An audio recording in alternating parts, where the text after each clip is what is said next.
this. She's gonna infect. He's gonna infect me. No.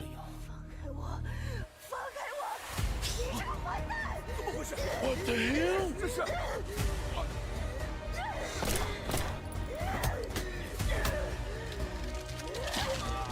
Whoa! Holy shit!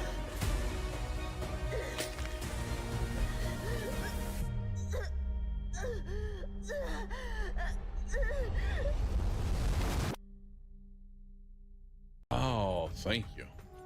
Still lost so many souls, man. It's ridiculous. Look at all the dead people. There for a second I thought it was like a hospital. I thought they were injured. But nope, they're dead. No, no, no, no, no, no, no, no, no. No, no. Can I attack it first? Can I attack it first?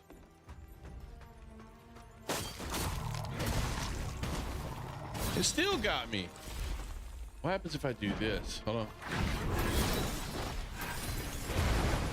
Oh, it didn't do shit. Didn't do shit.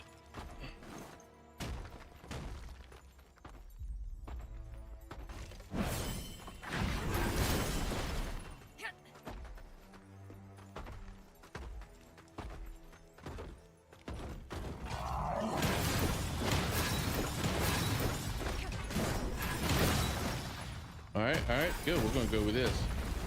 Enjoy.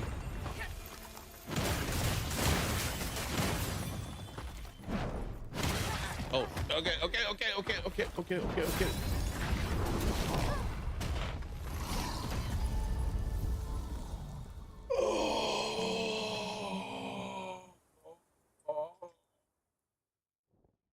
I knew I should have done my move. I thought I was gonna kill him before he hit me. And no, I should have done my move. Fucking A. You know what, Scouter? I knew it was there when I saw the interact. I still got killed anyway. Fuck me, man. Is that towards the end of the game as well? Dude, who or what are you? Whoa! Where did he come from? Is he summoning people?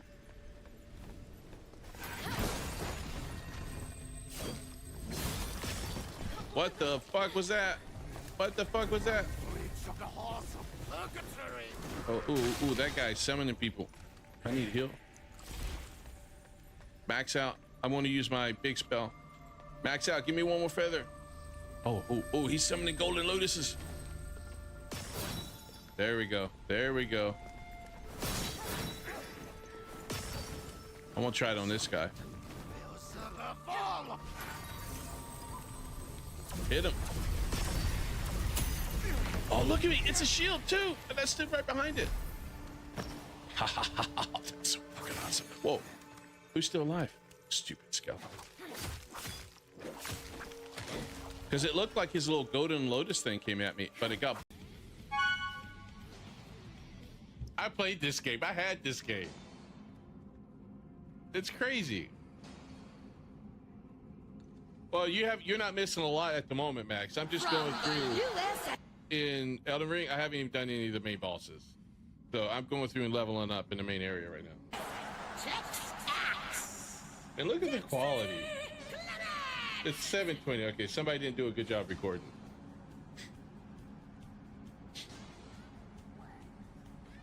I loved this game, man. We need another game like this. I would buy it and play it.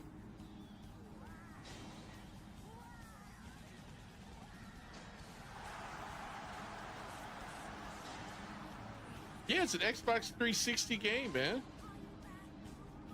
Xbox 360 and the PS2 was prime gaming. You would get games like this and nobody would be ashamed of it. They were not ashamed of making games like this.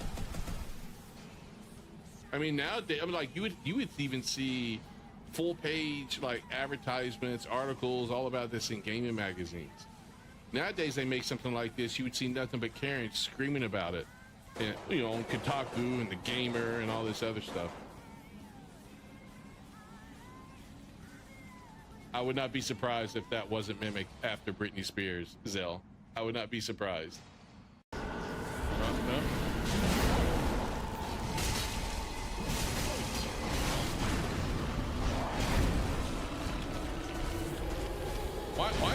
shooting so many beams all of a sudden?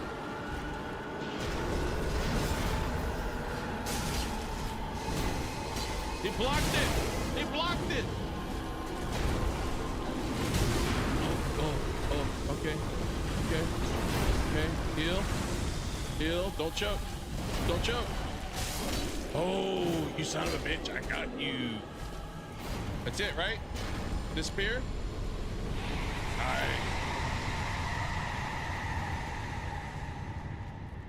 Fat suit does it every time. Okay. Oh, that didn't do anything. I was hoping it would.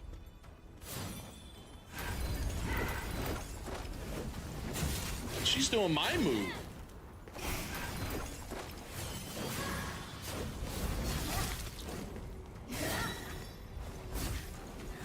I'm gonna die. Are you telling me?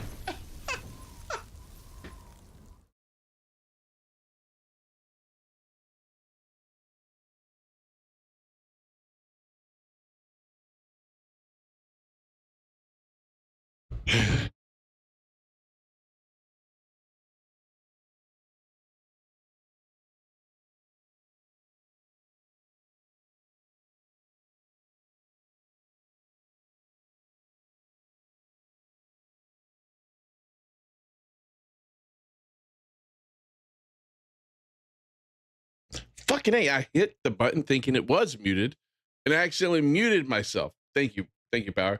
Welcome back to the stream. It is Wednesday. I hope everybody's having a good week so far. We are, I tell you what, we're getting close. It's Friday. I'm looking forward to Friday. Neo 3 is coming out. And I think at this point, I've done about everything that I can do in Neo 3.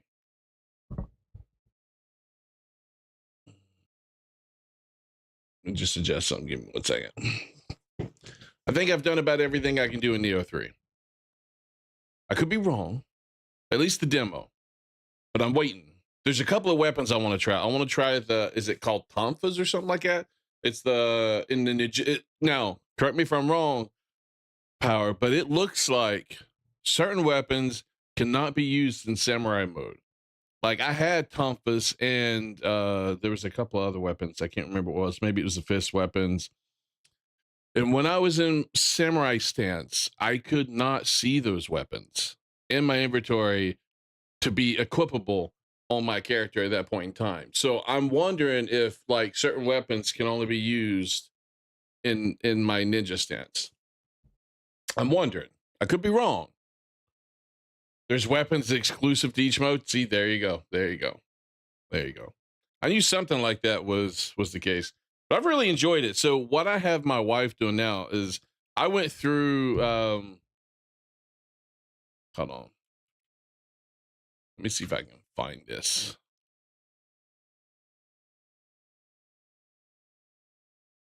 I just want the whole map. Just show me the whole map. I don't need to see everything. Oh my word. Okay, so why does this look weird? Show me the, okay, there it is. Well, it's really zoomed in. Okay. So I went through today. Obviously we did this upper area. Holy, this map is just way too busy. Can I disable some of these things? Holy shit. Anyway, I went through today this lower part here, right here. I found the hot spring. I think there's a couple areas where I can't get to because I don't have the proper, like, I guess yokai, I guess it would be called, to be able to utilize like the spirit vein. What's interesting though is I found like a couple of bosses, which I thought was interesting. I did not expect to find a couple of bosses in this area down here. It's just really cool. And there was a quest, which I thought was cool. Guardian Spirit, yes, yokai, same fucking thing. But yeah, Guardian Spirit. But I'm really liking what they've done with this open world. I really am. The one thing I think, I don't know if there'll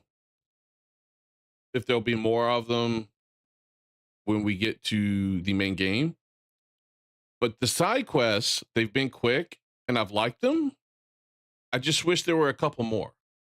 Like, I wish there was a few more side quests. And I can't believe I'm saying that. I really can't. But it's been cool because there was one side quest where I followed the tracks of this family that I guess didn't have food to eat. They were trying to escape the yokai. Um, and I was following their tracks to see, okay, the dad told the family to go on because the dad couldn't go any further. The mom told the daughter to go on because the mom couldn't go any further. Next thing you know, I come across the daughter. The daughter turned into this gigantic yokai boss that I had to fight. And what was interesting, the yokai boss it turned into was like the alpha. I don't know what it was officially called, but it was essentially the alpha. You know those little smaller yokais that munch on things, and if they munch on each other, they become bigger. It was the like alpha version of that one, and it spawned smaller ones of it when I was fighting it. And she had turned into that because they, I guess, abused her there. It was like soldiers, they abused her, but at the same time, they were hoarding all the food. The Gaki, thank you, Power. And that was just, I mean, it was, and I put her soul to rest. And then the father, thanked me and he went to go be with his family. It's just, I love those little side quests like that have little deeper meanings. I think is kind of cool. I don't feel like it's a useless, hey, go pick up 10 poop and bring it back. Go get 10 sticks and bring it back. It's things that kind of expand upon the story and the situation a little bit, I think is like really cool. And I wish they had a little bit more in that. You're saying, yeah, I saw, so I was looking for, so look, I thought about doing my own, but to be fair, that's more work than I was willing to put into it. Mainly because I'm not good at that stuff. I'm really not. I'm like, oh, what'd you think in Neo 3? It's good. Can you expand on that? I mean, just look at me just now, Power. I'm like, it's like the alpha of the yokai that eat things. I can remember the name, and you're like, oh, the Gaki. And I'm like, oh yeah, that's right. It does. I'm not good for that. Now I'm good at throwing things back and forth, talking about it, but doing an official review, it's not going to get a lot of views anyway. So it's like, why waste my time? Really? So I've been looking for like a shorter one that I can kind of look at. Well, I wanted to do a quick review of the of just the demo and what I think about the game. Not a full review of the game, but just like my review of the game so far and what I think about it going forward. But I've been really impressed, honestly, with the way things are going. The Crucibles, I think, is a cool twist. I really do. And I like the fact that they have weapons that you can get during the Crucible that have Crucible specific moves. And what's cool is you can also learn those moves. So if you use the Crucible weapon far long enough and you max out the familiarity of that weapon, you can then utilize the move that was on that weapon on any other weapon of the same type, and you don't have to worry about the drawback the Crucible weapons have, which I think is pretty cool. So that's it. And the story for me, I'm going to have similar issues that I initially had in Neo 2. There's so many Japanese names that I'm going to at times have problems keeping track of who's who because I'm not Japanese. Look, this may be a little racist sounding, but the names all, for the most part, sound the same. I'm like, yeah, that's a Japanese name. I know it is, but I don't know who the fuck you're talking about. So it's gonna be a little tough for me at times. I think as I get further into the games, I'll hear enough. I'll hear the names enough. I'll see enough of the story that it'll start kind of solidifying itself with me a little bit. But early on, I'm like, who is this again? Who are we talking about? I don't know who that guy is. Big Ant Crusher. Hey, thanks for the subscription. I appreciate it, man. But that's fine. Yeah, but I don't mind the story. I like a little bit of the story. I like the cutscenes. I think it's cool. But what I need to do is make sure that I give my wife time before the game drops. I have her log into the demo. fix my character. Her character looks freaking cool, man. It really does. I want her to do that for my character. I just don't like the way my character looked, and I didn't have the time nor the patience to go through the character creator and make her look hot. I got lucky in Monster Hunter Wilds that my character looked hot. So I had her make one for me in Monster Hunter Wilds. I'm like, yeah, no, I like mine better. I got lucky, but I'll need her help in this one. Because when it comes to Asian characters, she's great. She should be able to do that fairly well. So I mean, the game's good. I'm looking forward to it, man. I am surprised how hyped up I am about this game. I really am. I was not expecting to be hyped up about it. I was expecting to be very nervous about it because I kind of was, but I'm kind of hyped about it. You can change controls to be more like Dark Souls as well. That's the one thing I got to look at. Some of the controls, some of the special Crucible moves on these weapons require certain key input. What's weird is some of them I'm able to do no problem. But there's others, like I was trying today, I couldn't do it to save my life, even though it's the same exact freaking key press. And I don't know exactly what was going on with it. But yeah, so I may look at it's. You're not the first person, Captain, to that I've heard talk about changing the controls. So I may end up having to go back and do that as well, and then try it out a little bit. But I played the demo. I'll probably play the demo a little bit more after I change the controls to see what it's like. And then Friday, I'm going to do a long stream probably with Neo. I may start a little early with Neo because I want to put a lot of time into it. You seen the new anime in the meme channel? I have not. Let's look at that real quick. Type F is Neo 2 controls. Wish you had known that earlier. I'm gonna have to look. There's a guy that I see a lot of his guides. I especially followed him for like Path of Exile. It was this guy right here. He released another video, an earlier video talking about the Neo 3, and he recommended changing it to a certain control set. I didn't pay attention at the time which one that was, and I may have to go back and see what he said and take a look at that control setup and see what I like. All right, let's look at this new anime real quick. Oh, yeah, I saw that, man. I saw that. I saw it when he was looking at live, and I'm like, yeah, that's exactly why, you know, RAM and CPU piece, CPUs, RAM, and everything is just getting crazy expensive. Crazy expensive. I loved it. That was awesome. That was awesome. All right. You know, I was going to get into the game quickly. One thing I wanted to bring up, because I happened to see it right before I started stream. So, Bellular over there, Michael, I guess Bellular, I don't know if it's his last name or just the name he chose, posted this snippet of an interview that Chris Metzen did. Now, when Chris Metzen came back to World of Warcraft, a lot of people had hope that it would kind of turn around. It would become better. It would become more of what it used to be, because he was one of the few there originally when it was what a lot of people who used to play World of Warcraft really liked, right?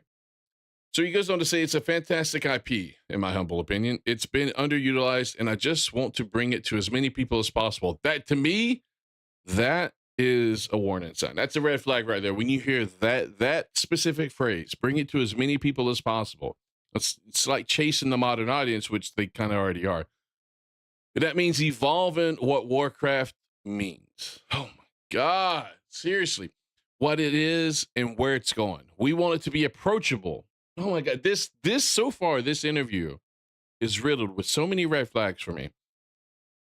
Chris Metzen, executive creative director, is sometimes like, I wish we hadn't called it Warcraft. It sounds intimidating.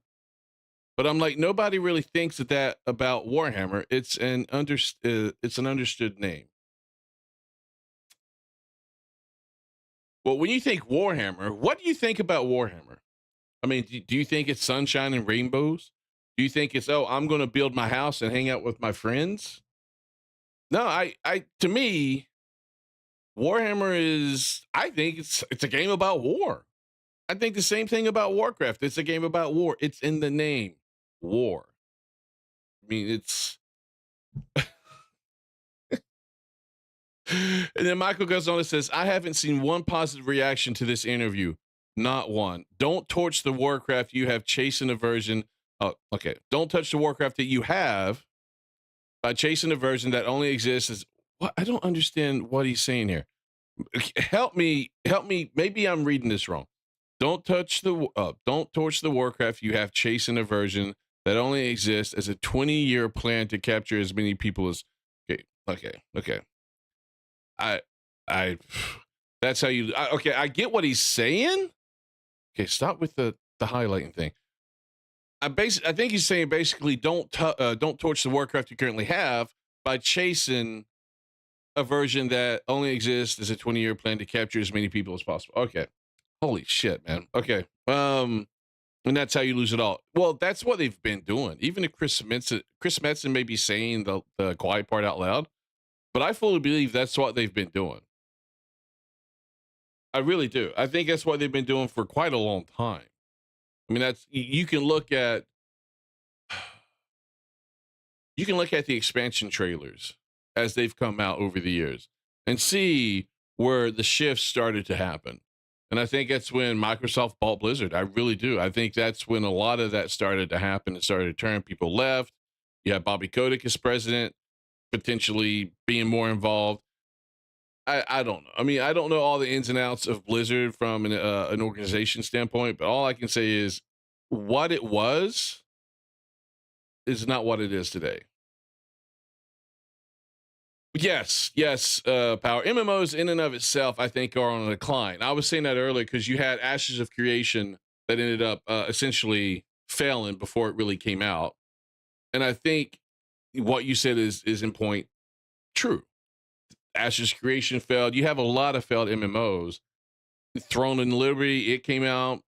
I played it some, couldn't really get into it. I liked portions of it, but it just didn't pull me in.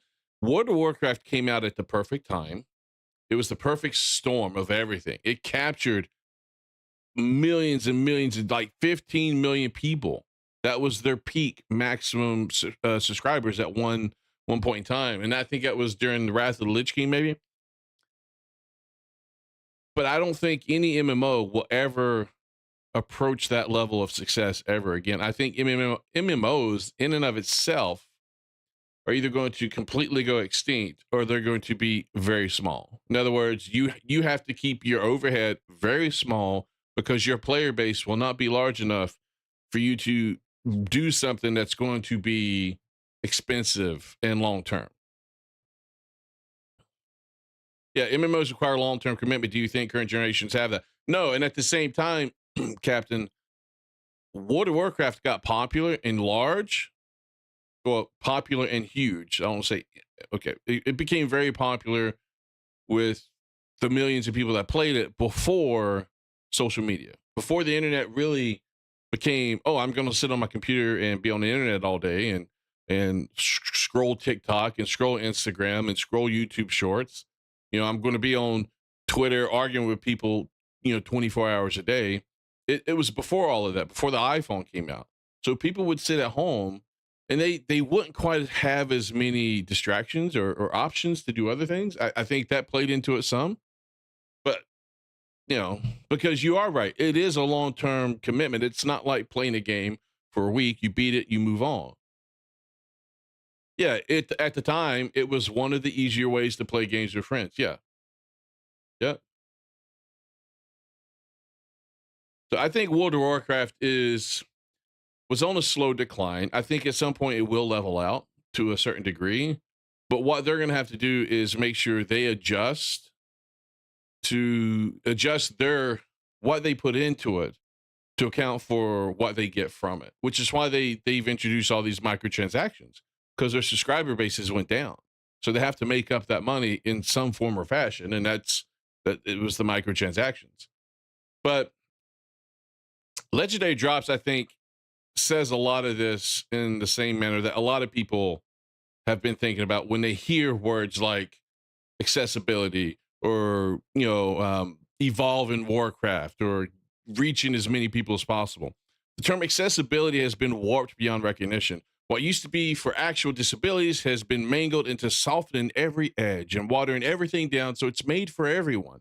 Warcraft is intimidating to fucking who? And that's what I agree. Who's intimidated by World of Warcraft? It's a freaking video game. If a video game intimidates you, what the fuck are you doing? I mean, can you even go outside of your house and talk to the mailman, go to the store and grab a gallon of milk? Because if a video game that isn't real intimidates you, I'd hate to see how intimidated you are by people you have to interact with in everyday life. I mean, it's a video game. You don't have to play with strangers. You can play it by yourself. You really can. And guess what? If you do play it with other people, there's no voice chat required. So it's not like they can really do much other than say something in chat. And if you don't like it, you can block those people. You don't have to deal with them. This just goes back to, again, while I don't directly like the comparison that was made recently, because I think there's better comparisons to have been made or has been made,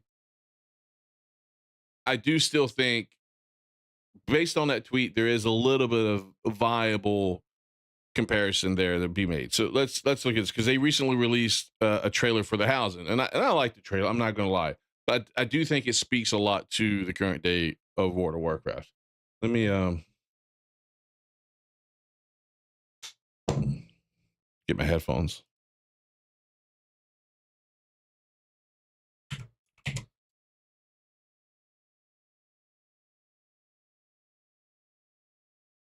Connect. Thank you. Hold on, let's start over. This is World of Warcraft now?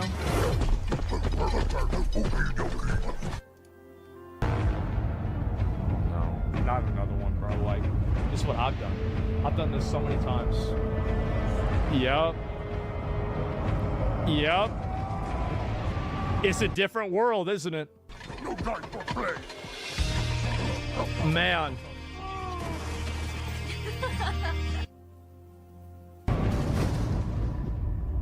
It's over, guys. Yeah, I agree. It's over. Heroes arise to challenge fate and lead their brethren to battle.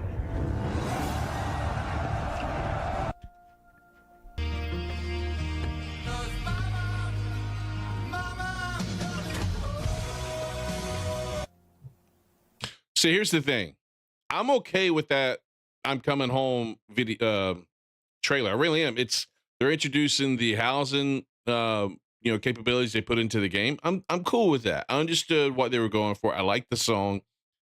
What I don't like is they started putting in the cutesy animation, cutesy designs that they used in other games. Like, was it Heroes of the Storm, or was it they had a couple other like offshoot games for World of Warcraft, and the designs were different than what was in World of Warcraft. And ever since a few years ago, they took those same type of designs and they used that same method to make new designs for the World of Warcraft characters. You had Alexstrasza, you had Sylvanas. I mean, it's a cutesy design, and that in and of itself isn't a problem. But the problem is the cutesy design came with cutesy. I mean, they've done away with what you're seeing on the screen for 1994 Warcraft. It's not the same feel anymore. So I mean, it's who this game is for is not who the game was for when it initially came out, and I think that's what drives a lot of people nuts. You'll never see this again. It's really it's over. It used to be a game for men. Yep. Now it's made for women. I know he's being exaggerating there a little bit, hyperbolic, but I do kind of believe there is some truth to that. It's not really made for men anymore. But then again, do we have a lot of men in anymore? I don't know. Oh, the Warcraft 3 Frozen Throne, Power of the Horde. That I think I may have seen it. I don't know.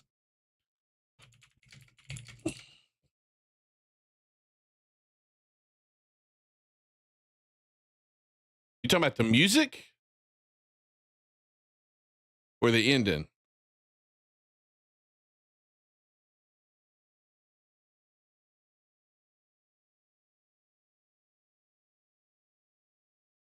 They should do what Star Citizen did. They can make billions. The ending. All right, let's see here.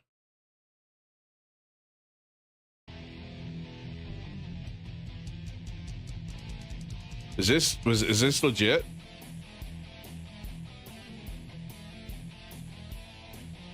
Was this really the ending?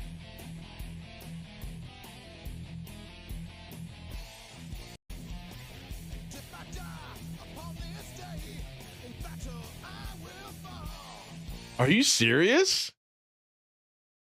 Dude. Oh my God. I didn't know that. I've never played. I wanted to play it, but I never played it. That's nuts.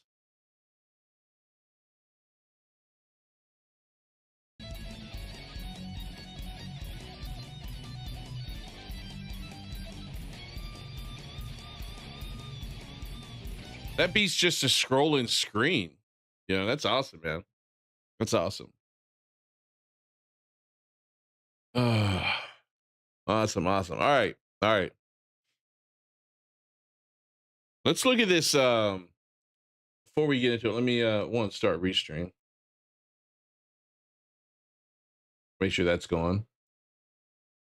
I did an impromptu World of Warcraft little rant there. I'm sorry. All right. I want to look at this donkey video about Code Vein 2. I've had a lot of debate on whether to play the game on stream.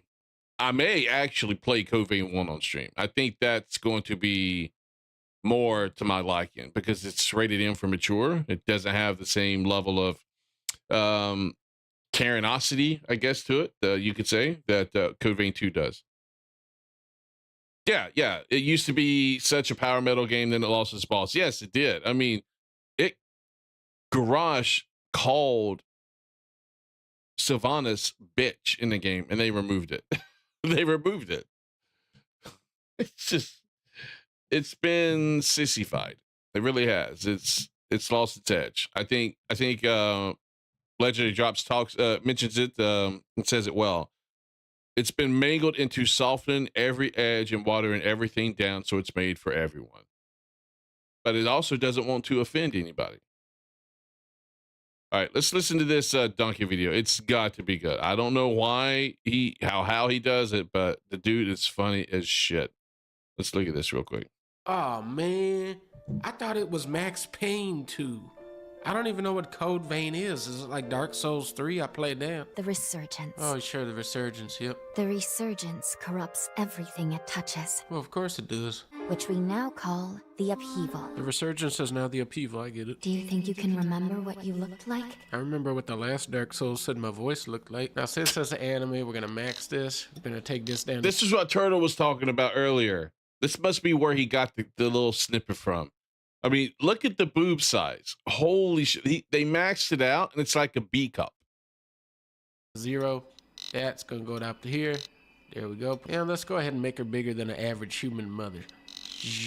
There we go. All right. Character name, Max Payne. Ah, you've come too. I got amnesia. As I feared, the memories may still take some time to return. Forgive me. Bear with me, for this may come as a shock. You. Why are they sitting in what looks to be a coffin?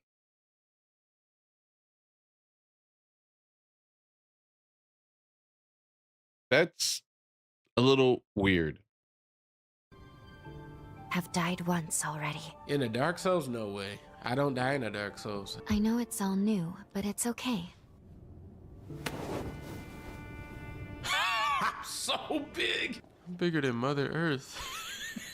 How do you feel? Look at the way she's walking up the steps. Watch. Big. I'm bigger than Mother Earth. How do That you looks feel? very awkward. They just straight up took this elevator out of Dark Souls, huh? All right. I mean, outside of the boobs not being big enough, like I mean, come on, you're going to give sliders, you got to have like a big noticeable difference. But I mean, I like the look a little bit. But the problem is like the face looks like she's very spaced out.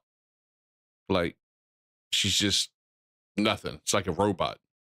I mean, she's got more look of of emotion on her face than this character does. My character's too tall for the camera. What makes this game fundamentally different from Dark Souls is how many cabbages you collect. You're a revenant hunter, aren't you?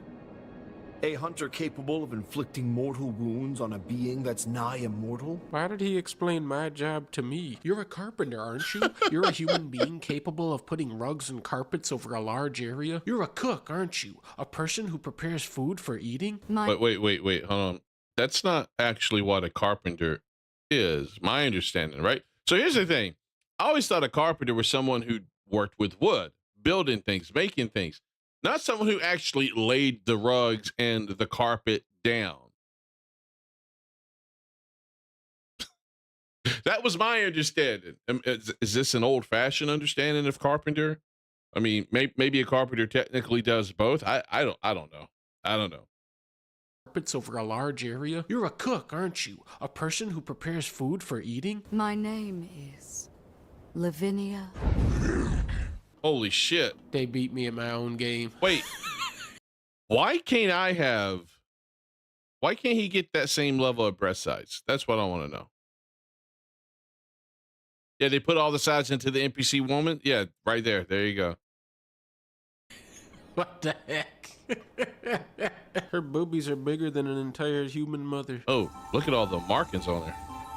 Mommy. Damn! She's getting all up in there. You know, I kind of want to do the same thing. I'm not going to lie.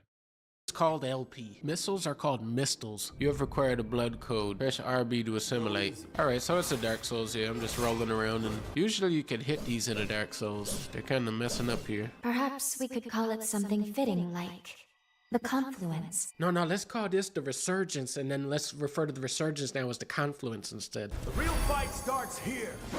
Okay, this is where the real fight starts. You can guard like high guard. What in the Lord. world is all this stuff? Insufficient jail level.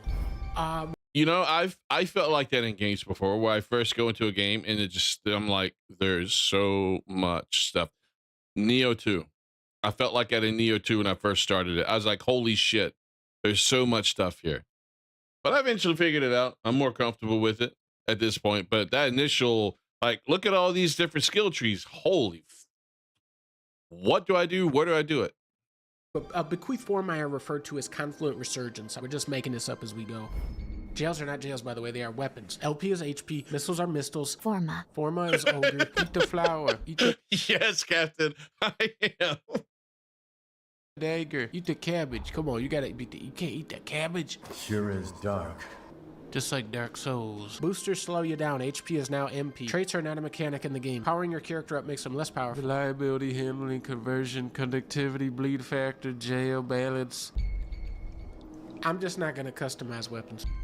Weapon Forma. Forma is ogre. Traits are boosters. The real fight starts here. Okay, this is where the real fight starts. That earlier real fight was fake. Did we hear that Actually earlier? trying to attack with the right bumper. Focus. Did I just boost, or am I an ogre now? Woo! Now there's somebody who tried boosting before they had the required traits. So many people try to customize their weapons in this game before they've even formed their first form. What are you doing? This ain't the way to Magma. I got the sap of life. Let me play. Now that thing, I should probably not fight that. The real fight starts here. No, I'm not trying to start the real fight here. Is that his character? Does he have a guy's voice? Because he keeps saying that every time he's going into combat. So that would be annoying to me if that is said every time I go into combat. The real fight starts here. I mean, oh my God. The real fight is beginning. I haven't even customized my ogre yet. Oh my God! Oh shit, they got missiles? It was all worth it for the lemon. Crab battle. I defeated the crab. He has an NPC companion. I don't see an NPC companion on the screen. Are they fused or something? Is it his weapon and his sword is talking? Boxhead is closing in. Oh, nice try, Boxhead. You gotta know that I'm really good at these Dark Souls. Oh God. Yeah, Dodge. I noticed. You're excellent. Foolish Boxhead. Dodge. I dodge every attack. I played every Elden Ring. I bet you don't even know about status ailments. I do have no way of healing though. Wait, that's how you heal? The tropical coffee beans. Okay, now I can trade this in. You're clearly not supposed to fight this guy, right? The real fight starts here. But this is where the real fight starts. Formal, over. Customize There it your was weapons. again. Customize your boobies, but they can't be as big as the biggest boobies. That was I'm not out of cooking, I will have nowhere. enough food to open a restaurant. The map is referred to as ogres. Look at this. They call me the Strand Man. I like this type of game. Now that I get it, I like this type of gameplay. That's a very Look at that stiff. little jump in the That's a very stiff jumping animation, is it not? Very stiff. And why wouldn't they allow you to use hands to at least make it look like you're grabbing hold of the? I don't know. Just that did not look good. Tone, can we get a slow-mo replay on that and send that clip off to Kojimi? Maybe he'll send, I can get that $2 million Death Stranding coat. I like that coat. I almost feel like I'm playing as Sam Stranding once again, even though I'm Max Payne 2 right now. There's going to be an awesome corn boss in this cornfield. I don't even want to see how customized this dude's form is going to be. Jeez. Okay, there's nothing in here at all. This is just a box here. Bayonet? Wait, what? Okay. That's a little different. Look at that. You know, if Die Hard Man was here right now, he'd say, go to that building and deliver this serum to several ogres so that they can develop psychic abilities. Welcome! What? Here is Jadwiga's helper. That's a reference I don't get. He's like the Jar Blanca of this universe. Upgrade my bayonet. You don't have enough haze. I don't even know what that is. Huh? Rifle ammo. Hey, wait. I customized my gun by putting ammo in it. Stranding jump. Stranding jump. Stranding jump. Oh, I did it. I did it. Give me the coat. Kojima, give me the coat. Wait. Oh, you can get naked. Naked mode activates your What? ogre abilities. There's a naked mode? No, surely not. Not in the T for Oh, you teen. can get naked. Naked. You can bathe in them along with your partner traveling with you. By bathing, you may acquire recipes for item synthesis. What? We get recipes for bait? We're not cooking while we bathe them. What the fuck is that? Mode activates your ogre abilities. Hey, whoa. Why is the dude topless and I'm wearing a towel? Obviously, this game was not made by feminists. If it was, they would know of the movement called Free the Nipple. And they would not constrain her and put her by force in a bath towel. I'm just saying. What woman wants to bathe with a towel wrapped around her? Because I can tell you right now, no woman in this household does. What? Hey, Zell, how's it going, man? That ain't. I'm less naked in naked mode than that lady who wasn't even supposed to be naked. I sell tools. These are the characters you played as in Code Vein 1. These are the blood chairs. In High Guard Episode 4, you'll actually be able to donate blood to unlock That's a little creepy right there. I'm not gonna lie. Healy coin. The real fight starts here. This is where the real fight starts now. That would annoy the shit out of me. Are you sure that's where the real fight starts? You have fully mastered your blood code. I'm way better at this game than I thought. He's got a shield? You can't beat that. This is where the real fight starts? No. I knew they wouldn't start it here.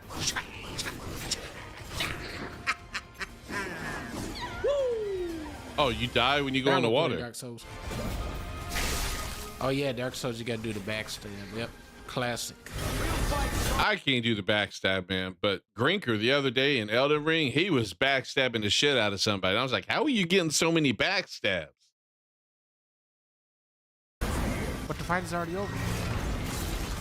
How is this not where the real fight begins? Are you hearing his music? The tables in this game are of the highest quality. This chair? What chair? Holy shit. Who builds these? Did you forget something? How did Oh, that the not table break the survived table? that. What? Oh, now it Dark breaks. Souls Oh my motorcycle. God. I'm like Metroid Prime 4. Brace yourself. Did the boss die? I'm Dark Souls motorcycle. Vroom, look at my hair. Wom, wom, wom, wom, wom. I just couldn't look. Let's take this slowly and carefully. No, let's crash into everything and be funny. You know, if you're gonna have a motorcycle, they should have done a better job of making sure that it looked like you were actually riding a motorcycle. It doesn't look like you're very. This character was very stiff, and it looked like a kid just took the toy motorcycle and turned it as it was turning. I mean, the character's got to lean and everything. You know what I mean? Character's got to lean into it. Hey, Nameless, how's it going, man? No motorcycle zone. No motorcycle zone, eh? Then explain this. Where is my motorcycle? I'm not strong enough. I won't hold back. We're outnumbered. Oh, that's a big enemy. Just turn off the cam. What's wrong with the cam? What's the point of being AAA if I can't squeeze through there? Fog door.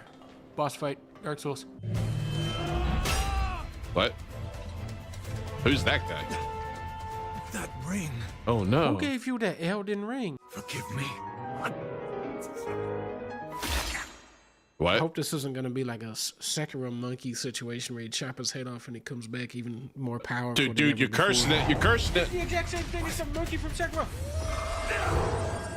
Is that 6? I get the reference. I get that reference. I know the monkey. I've seen the monkey. I've beat the monkey.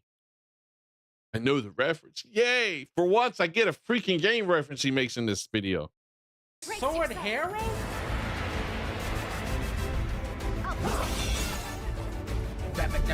This is a good song.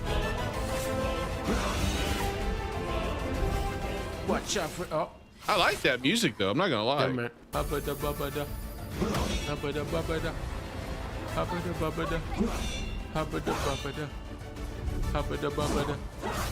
Ba-ba-da, ba-ba-da. Ba-ba-da, ba-ba-da, ba. Oh, he's gonna do that. Ba-ba-da, ba-ba-da. Ah, ba-ba-da, ba-ba-da. Ba-ba-da, ba-ba-da. Ba-ba-da, ba-ba-da. Ba-ba-da, ba-ba-da, ba-ba-da. Oh no! I don't like the design of the character, but I think it's cool, the concept of him having like all those feathery looking swords kind of floating around him. I think that's cool, but I don't like the body design. I think it could be done better. Maybe even the sword designs itself could be done better. I got this. I got this. I'd suck. Bubba Bubba's kicking in. Bubba. But maybe it fits the world of that game. Maybe it does. And you know, I haven't played the game, so. Come back, Sekiro. Bubba. Ripping off Sekiro. Ripping off Sekiro. For Sekiro 2, how you always lose. Bubba. I don't know about This him. shit was Max Look, Payne. he said you always lose. I don't know about him. I don't lose in Sekiro. I'm winning. In fact, we're beating the game tonight. Instead of Cobain. Bubba. Why don't we take a break? No, I win this. Just give me 80 more tries. Bubba. I lost. Wait, I'm back. Bubba. I lost. Bubba. Oh, bubba. Oh, bubba. No! Wait. This is me. I hate you. I'm back. I win this. How come I always lose? But if he hits me one more time, I lose. But if I hit him 10 more times, that's enough to take out that tiny little bit of health he has. Is he having to kite the 10 more boss the hits. entire time? No. Oh my god! I'm gonna win! I won! What island, I say, Captain? What island? I've been to plenty of islands. I didn't even get enough XP to I level fly, up once. I travel. Come on. Okay, not his best video. I'll admit, not his best video, but you know what? He's going to get a lot of fucking views out of this. I just know he does. Oh, yep, he's already got 200,000 views.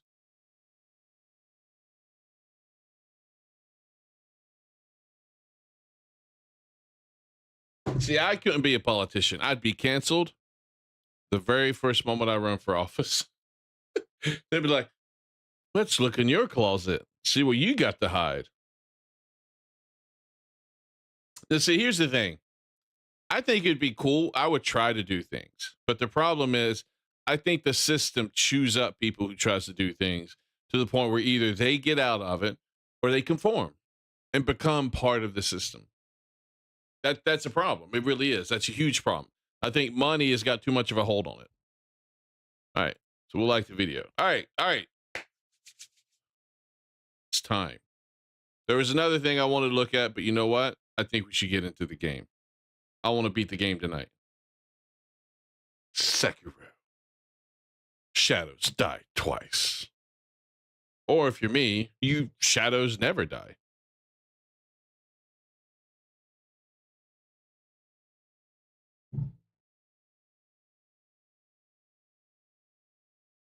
No, who I need to take after, Captain, is Ted Kennedy. I mean, he freaking killed a girl, and he still became a senator they praised and celebrated when he passed away.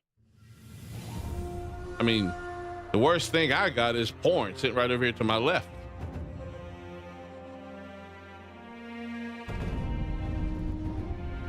Oh, yes, Senator John Kennedy. You talking about the one that's in there? Yes, yes. The Southern guy. He's hilarious, man. He's freaking hilarious. But again, what has he done other than make really great sounding clips? You know what I mean? That kind of proves my point. The system just won't let you do anything. All right. We're back. So, Nameless. Are you ready for this? Make sure you guys like the stream, please. I greatly appreciate it. Share it in any Discords you might belong to. Now we're going to go.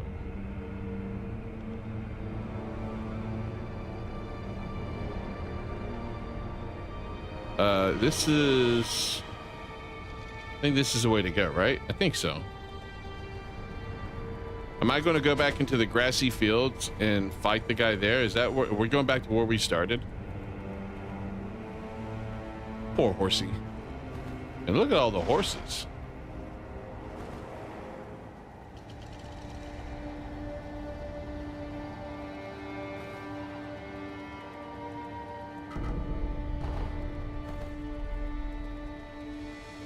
Okay, there was a vendor in here.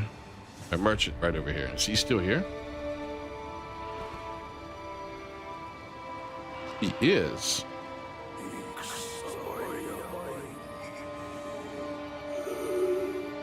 Okay. You know what? Here, dude. Here. Okay, I got you. Got you.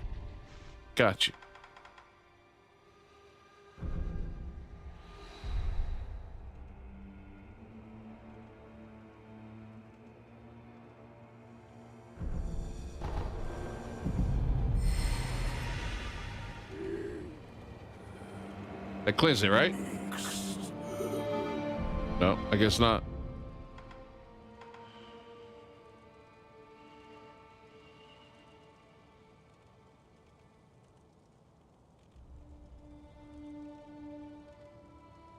Oh, I have to do it to the sculptor's idol. Fuck me, man. Oh, just wasted that shit.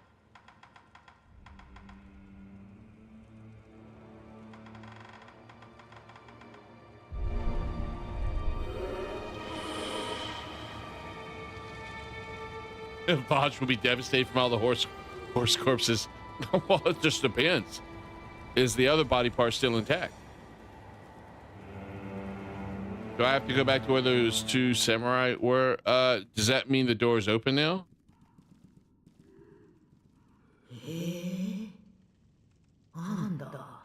Because that door was like completely engulfed in flames.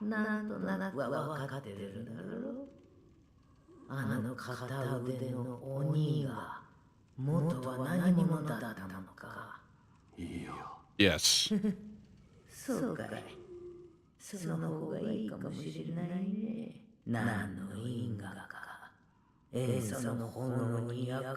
Why did he have so much hate? That's what I want to know. That would be interesting. Oh, hold on. Sorry. Just realized there was dual audio. Sorry about that.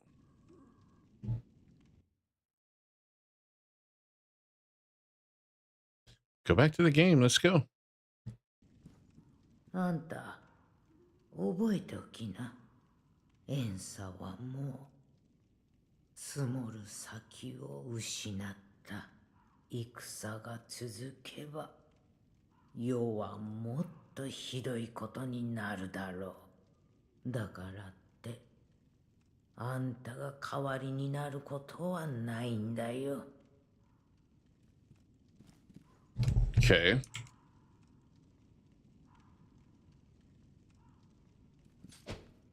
Ooh, I might have hit her. I don't know what would have happened if I did that. Ooh, I gotta be careful.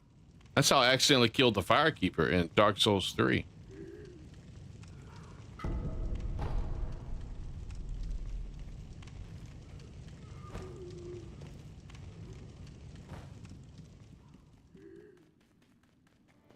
Do you remember where the people you were talking about existed, Power? I can't recall. I mean, I just assumed I'd go that way because that's where the new save point was, if I recall correctly. Oh, maybe this is the way to go.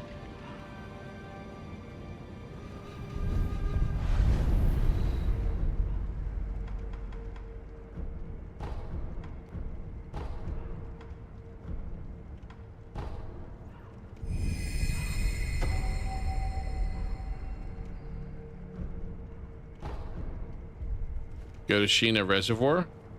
So don't open this door.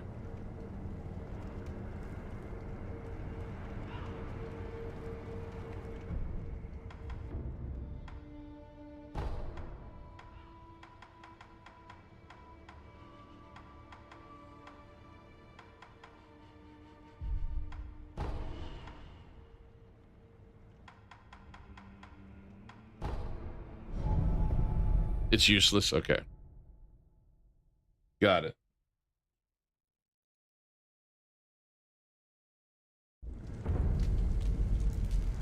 You said grapple down.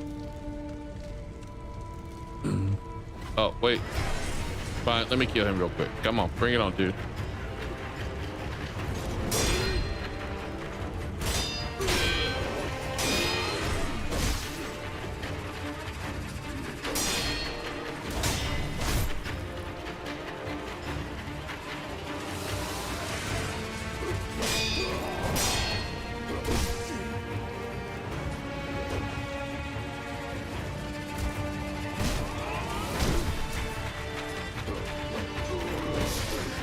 Are you serious?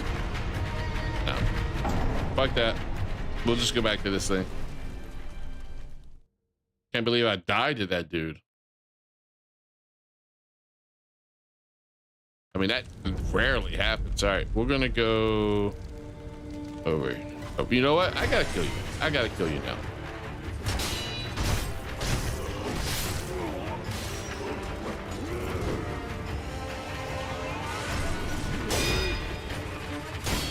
It's personal. Do you little stupid move, dude?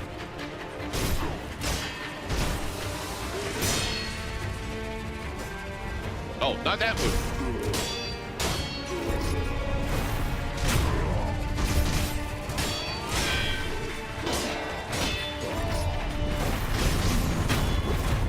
Now you're dead. Thank you. You're dead. Okay.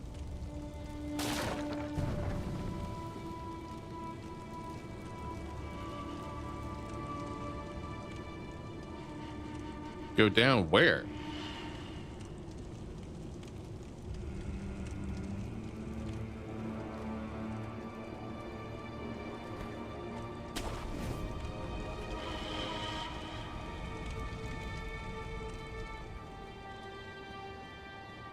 Down here?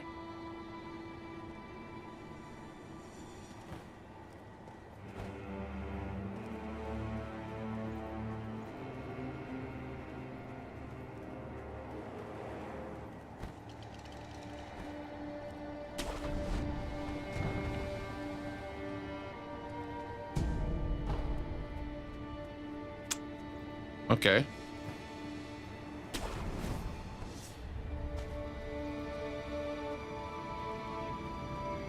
Oh, it's that door right there again. Man, this game takes me in circles. Come back through. You have to relearn the same sculptures like multiple times. Wait, can I get up there? Why can't I grab hold? Oh. I should be able to grab hold there, man. I was like right up there.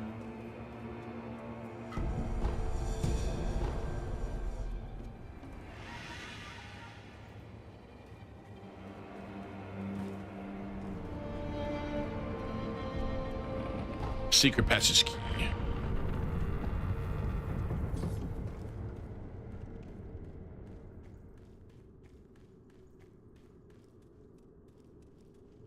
Yeah, I beat the Demon of Hatred not long after you left the other night. It didn't take that long at all. I started getting up. See, okay. Okay. All right, grassy field. All right.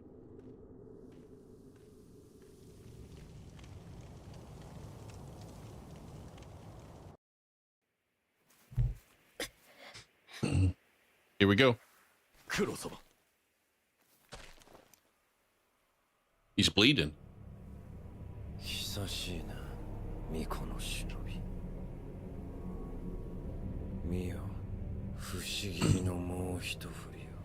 What?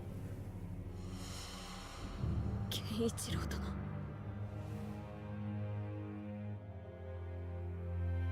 そのようなものでは決してアシナの命運は変わりません。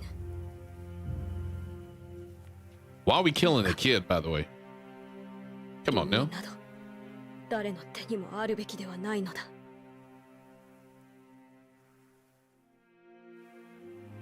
苦労をかけるな。御意。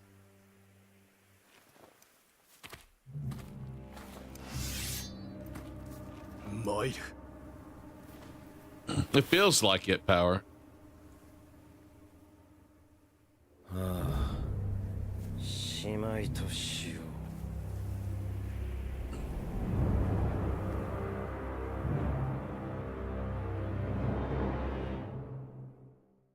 俺がアシナを生かす。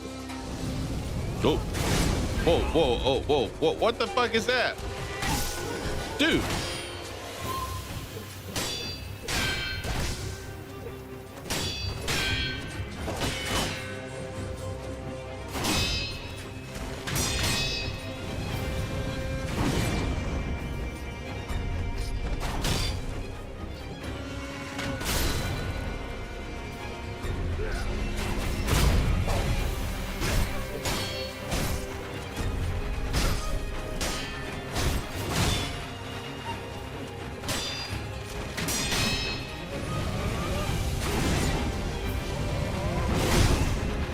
Oh, he almost got me.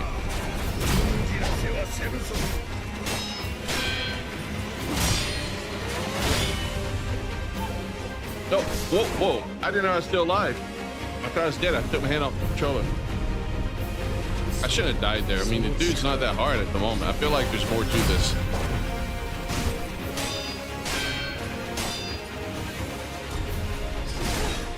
How did he hit me? I meant to jump.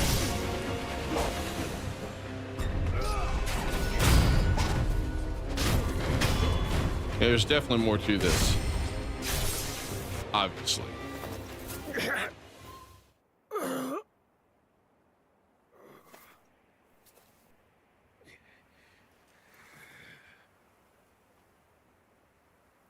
They trick you with the easy phase and then they blow you away with the hard-ass phase.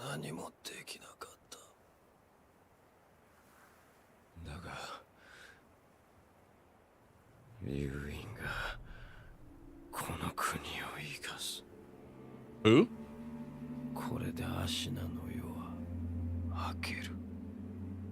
What? Dude, you gonna kill yourself?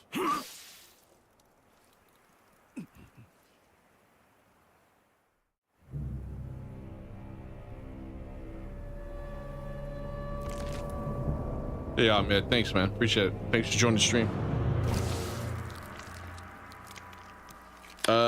This is some Orochimaru bullshit, man.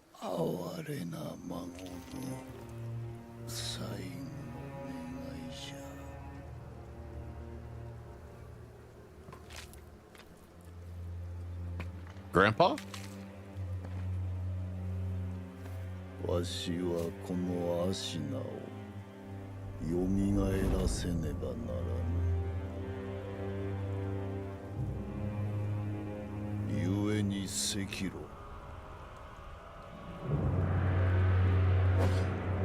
主を切るぞ。Who the hell is this? Ishin. Okay.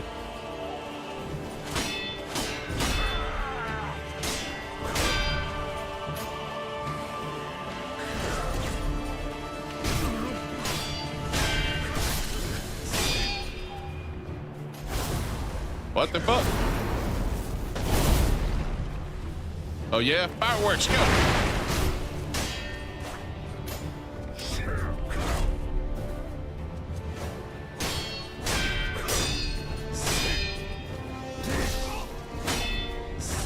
Oh.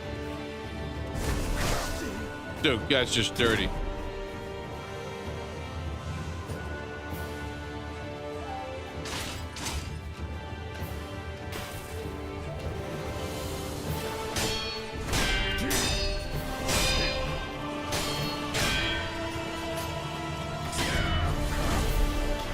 Didn't mean to jump to the side, but that's fine.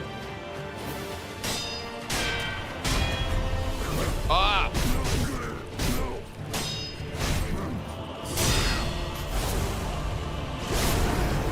Can I parry that? I wonder.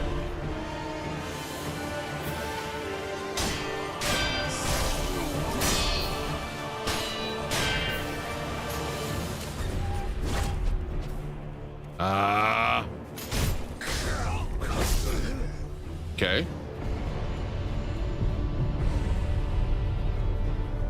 Try running sideways through the field.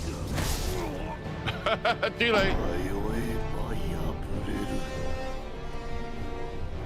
Yeah, I'll give it a shot. Is he going to do like that cool scene where we're running together and he's running with me? We'll have to see what that's like. All right, give me a second. I'll try that.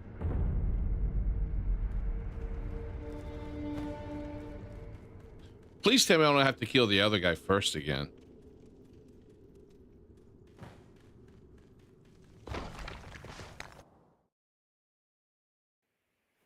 Oh, I do.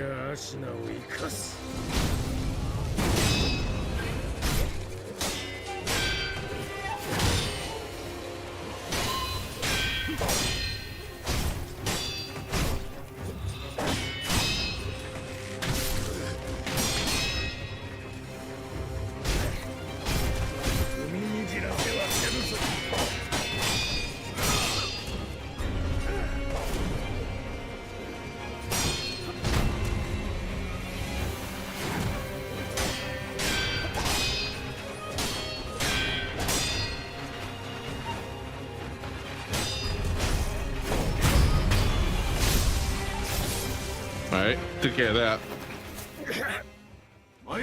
Sekiro.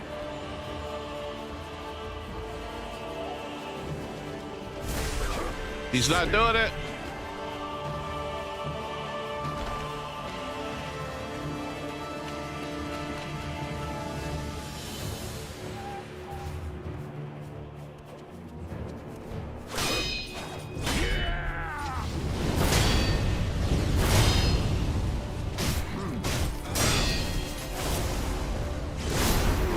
Can I parry that?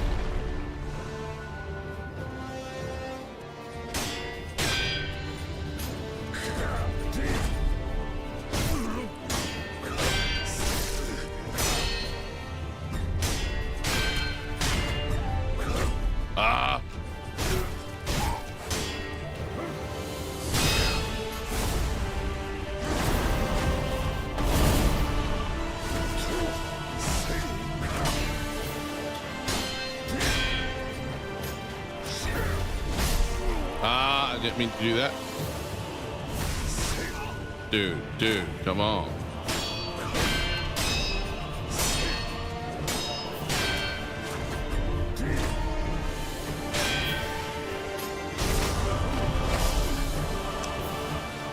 Okay, get up. He's losing his thing.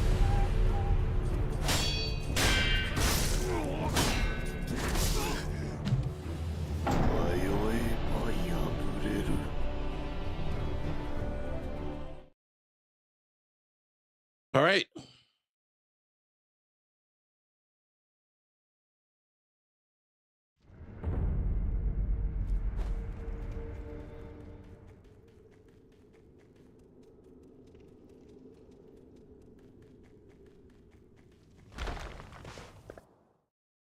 If not, I'll have to stream it tomorrow because Friday is going to be Neo 3. And I want to have this done before then.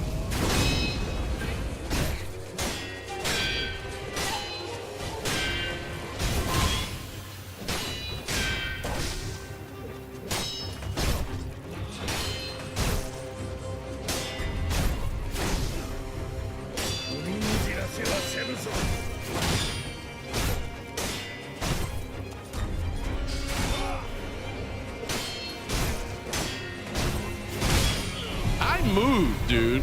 I moved. I'm just trying to get through this guy fast. There we go.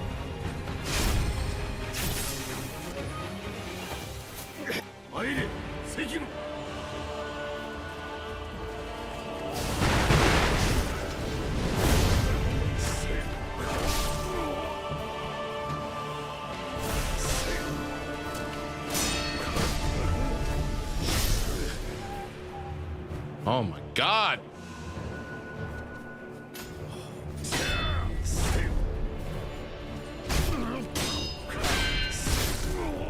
I'm hitting the parry button when I do this.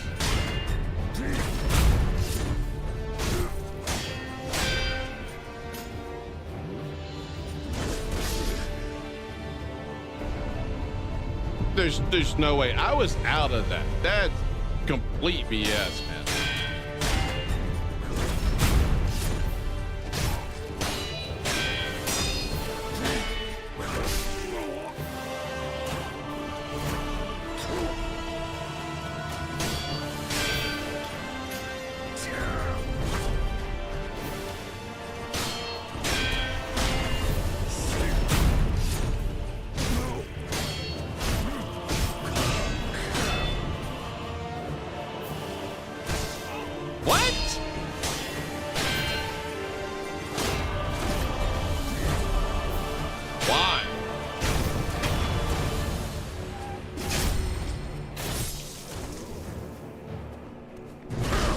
Okay. Oh, he's got a big weapon now.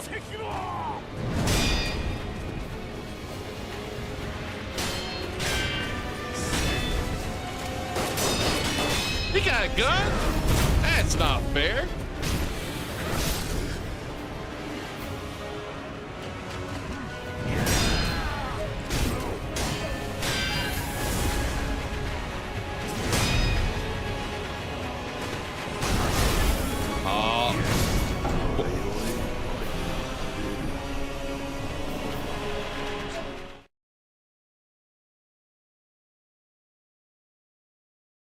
Okay. I think it's a little, come on. Once I kill the guy the first time, I should like start right at the grandpa.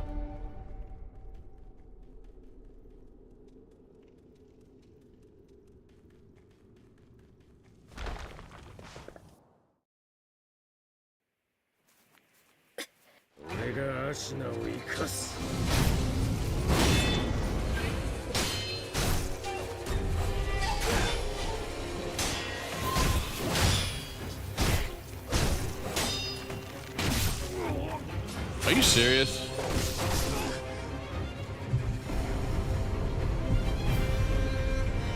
I'm not resurrecting there. Fuck that. That was horrible.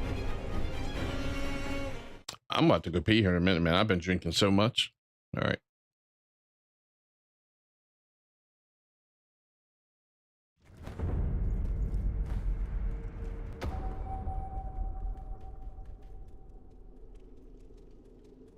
Yeah, Grandpa brings out a Glock 19. Yeah, he's like, pop, pop, pop.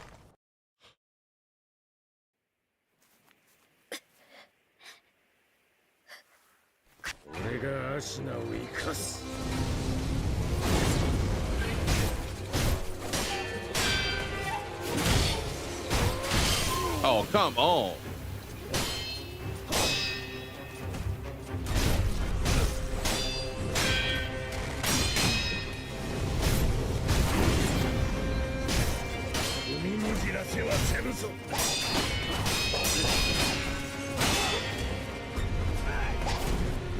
I should have done it.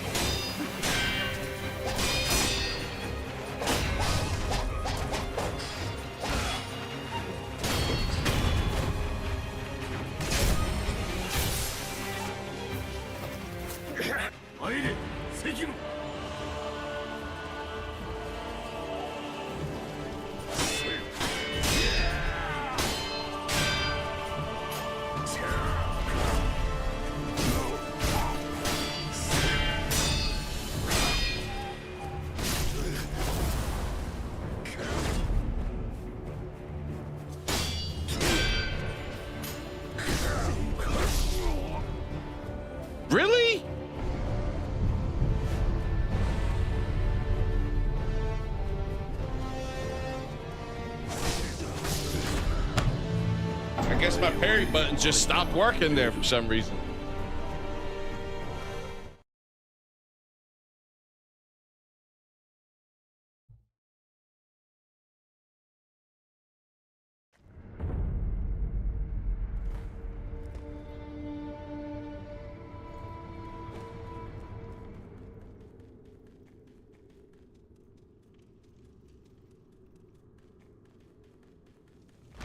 I can kill the son again, or the grandson.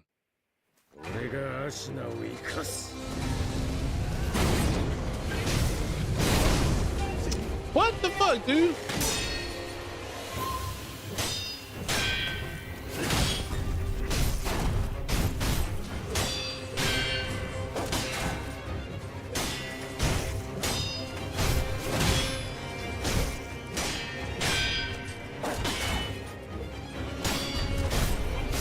I should have done it. Okay, well, boom, boom, dude.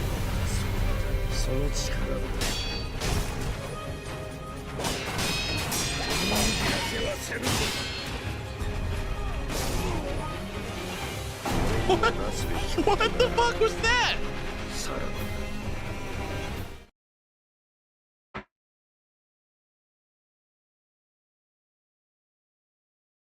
See, part of the problem I have with him is I don't want to face him.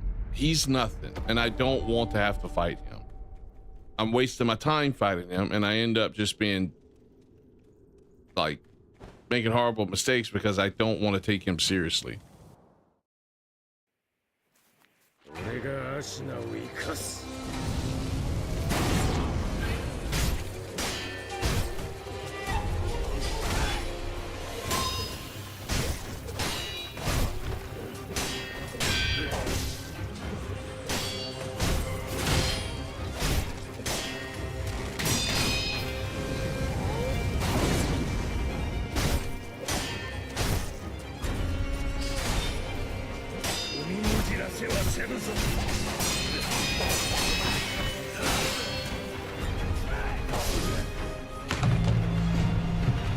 The exact same thing.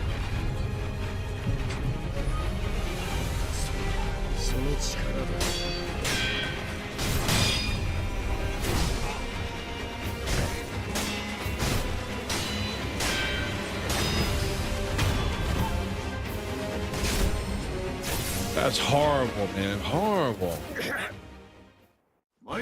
Sekiro.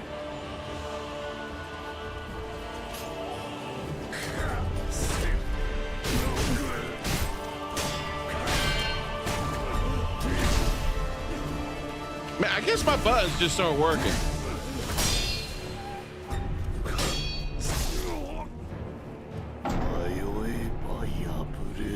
Guess my buttons just aren't working, man.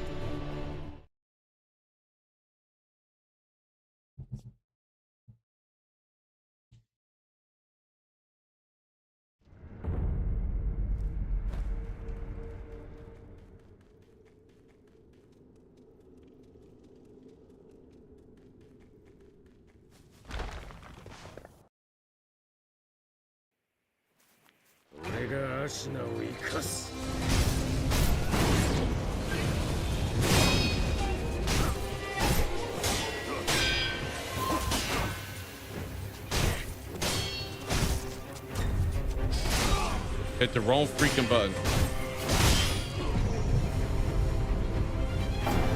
Now I'm starting to get aggravated. I'm really starting to get aggravated here.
Fireworks, go.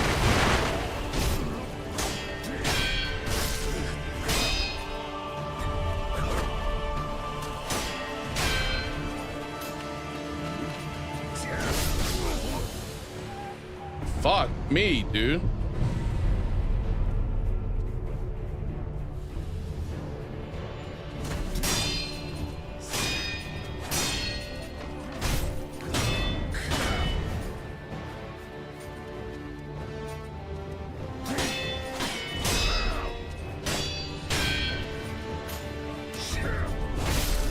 Hit the wrong button.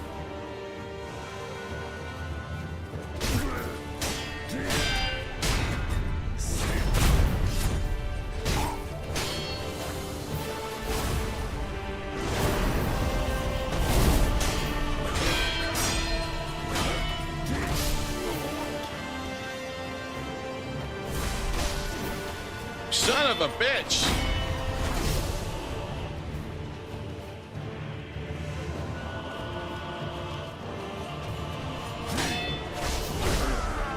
Harry, sometime today, that would be nice. Thank you.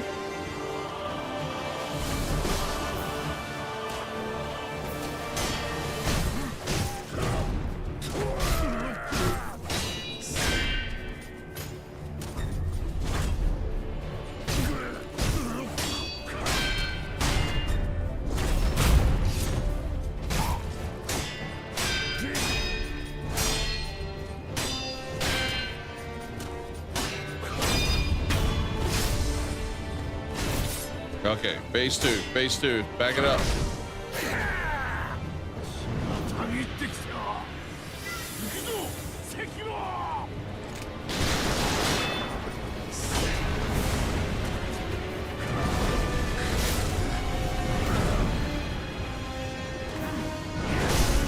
How'd that hit me? Holy shit, that moveset, man, on that guy. I don't, man, holy shit.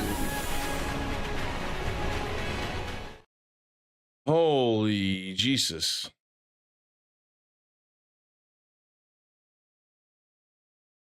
American breed in Chicago style Second Amendment.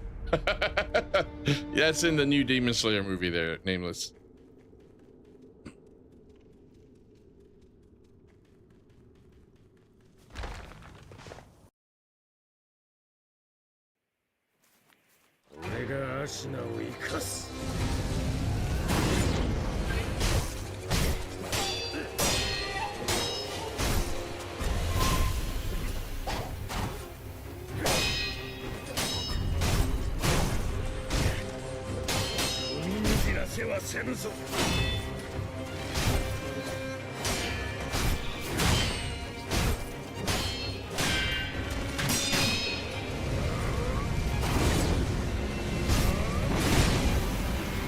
Really?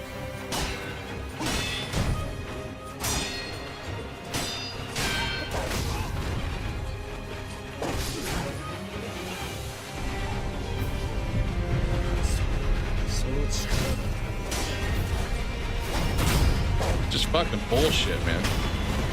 Just bullshit.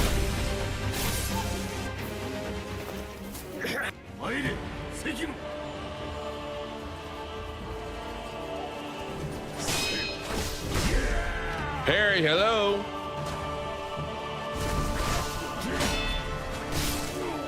Oh my fucking A, dude.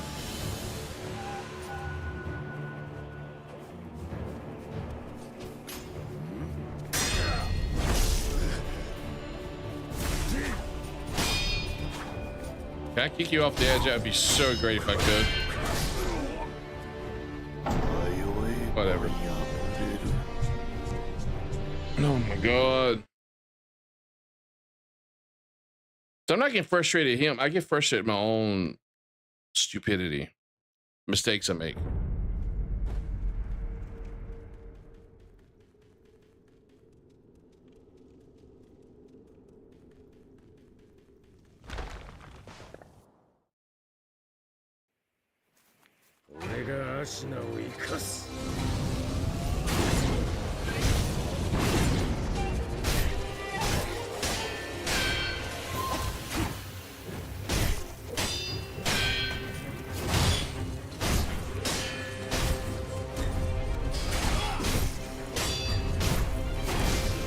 Wrong button.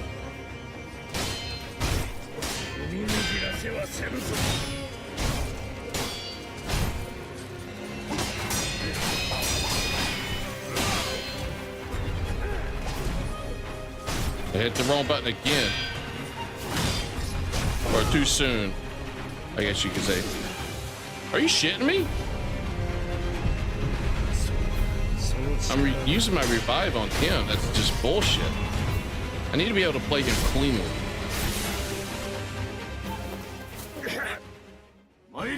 Sekiro.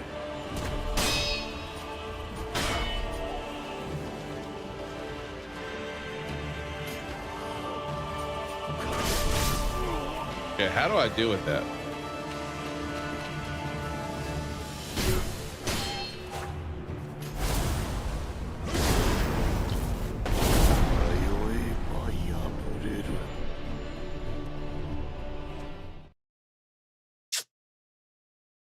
Lovely.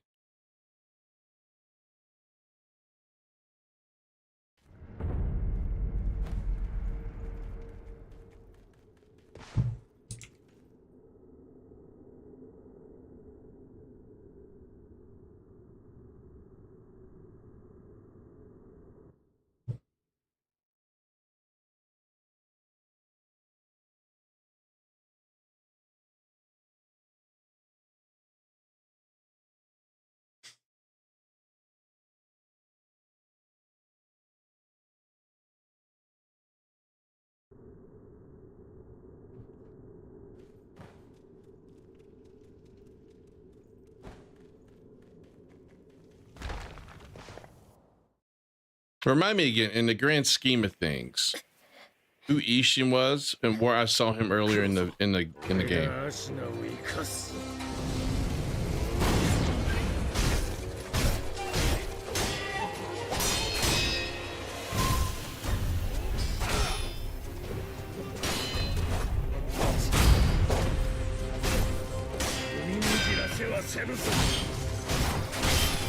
What the fuck, dude?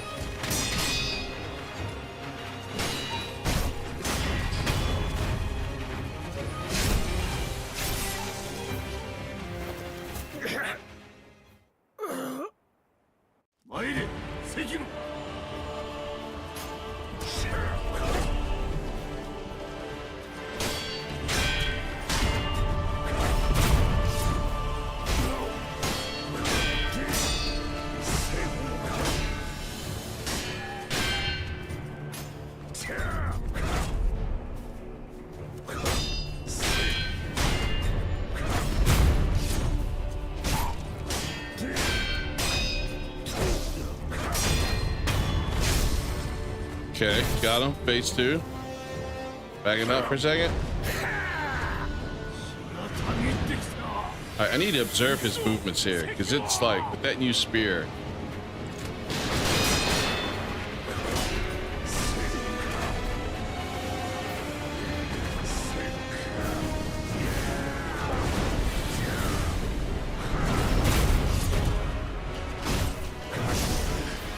Fuck me, man.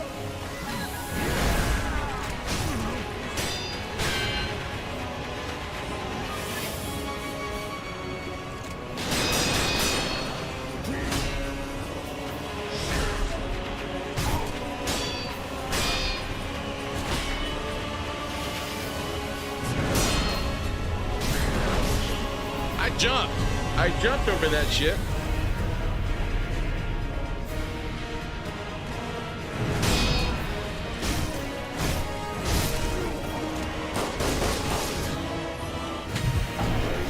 What, am I in Chicago now?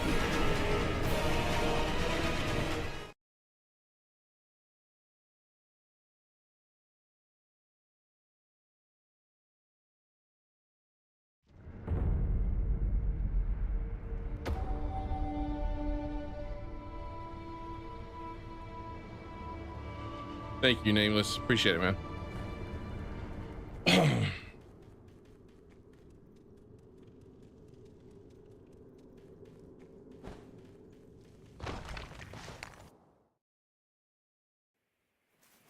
that second phase.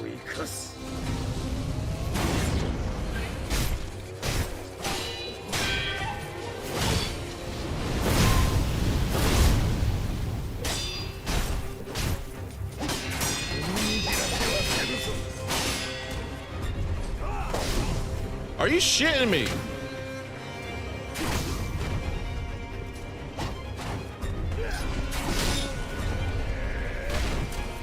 Just kill me. Just kill me.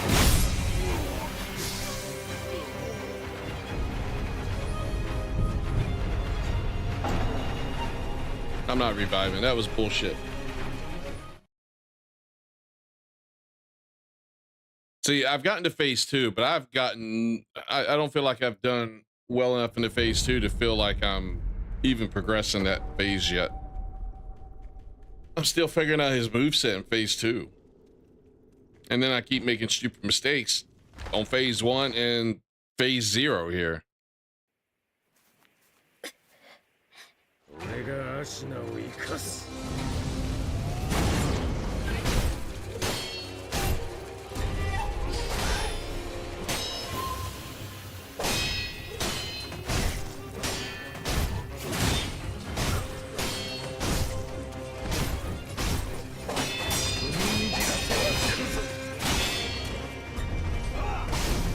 Fuck! The hesitation.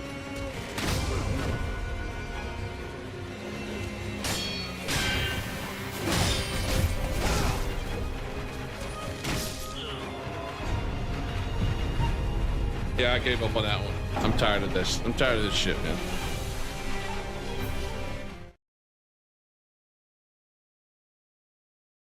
I need to get through that guy without using the heals and without using a resurrection.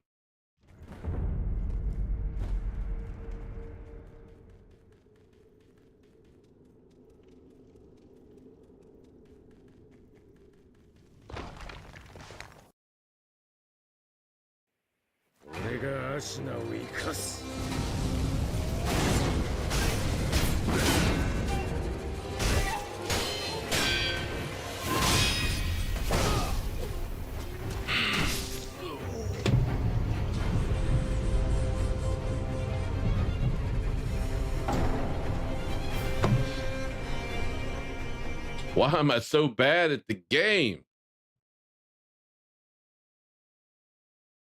Tell you what, guys, I don't know if we're going to beat this guy tonight or not. I feel like I'm literally just throwing myself against the proverbial wall here.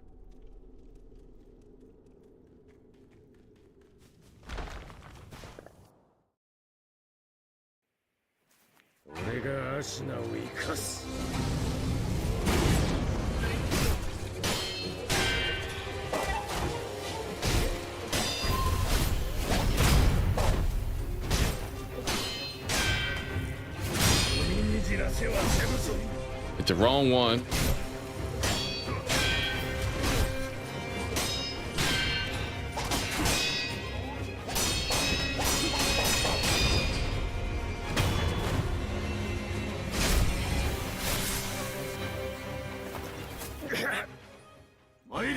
Sekiro.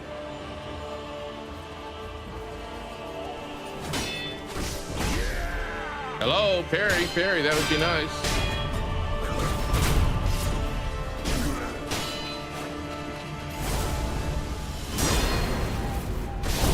Oh shit.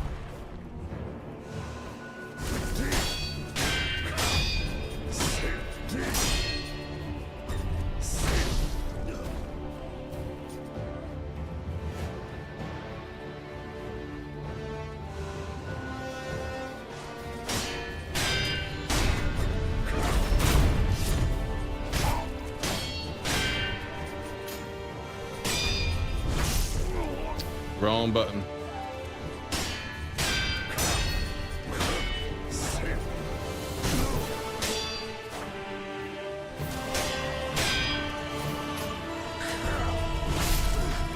Fuck.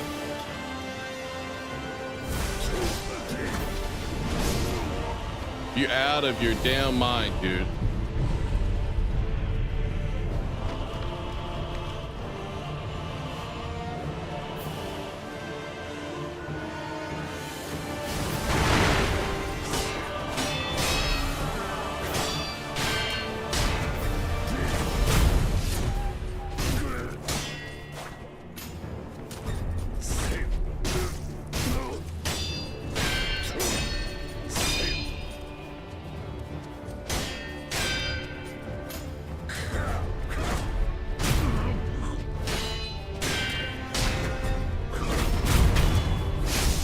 All right, phase two, phase two.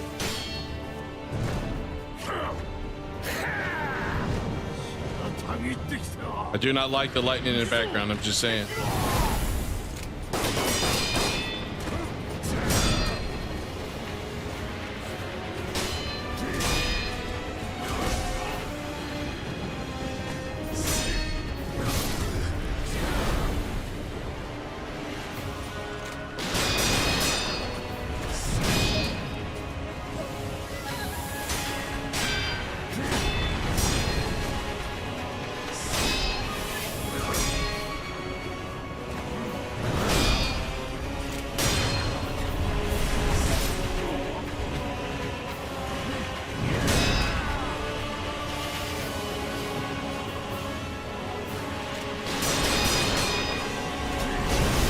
Shit, man.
Okay, res.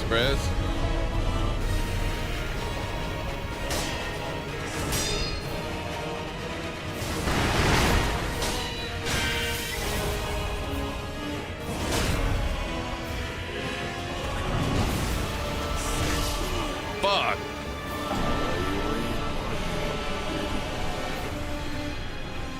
Yeah, where's he pull that spear from? I know, right? Oh my god. Stupid little YouTube notification popped up. Give me a second. All right.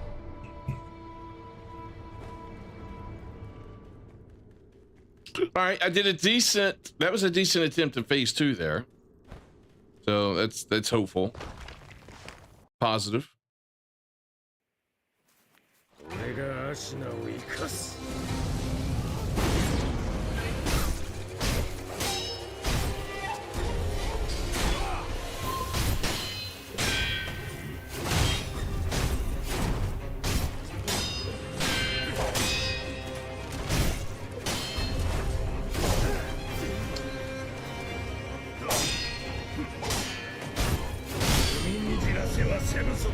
And then I followed up with that right there.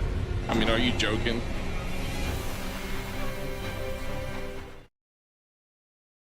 What I need to do is I need to get consistent at jumping on top of their heads when they do that one move, and I can't use the counter on it. A lot of times I'm jumping to the side and I'm not able to jump on top of their heads and get that extra posture damage. I don't know if it's because I'm moving when I try to jump or if they're moving, or a combination of the two.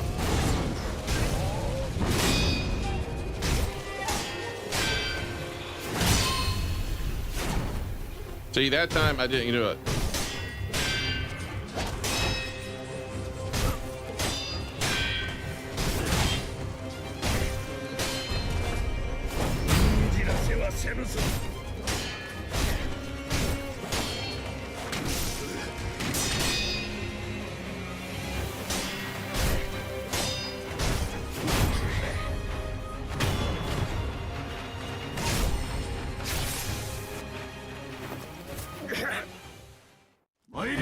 Sekiro.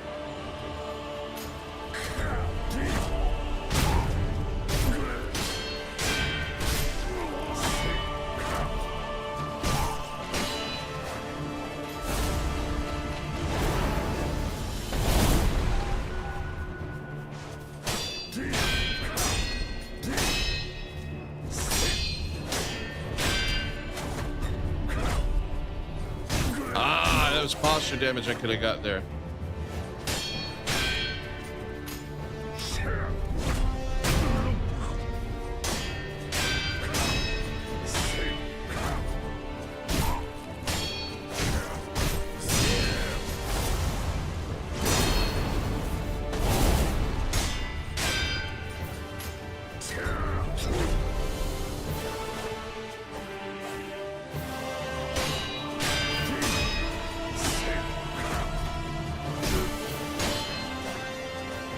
No, old man.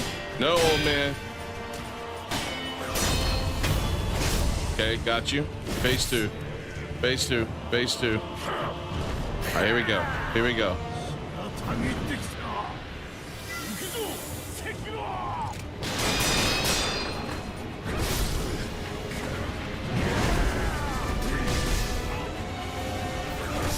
Are you shitting me? Holy damn, man.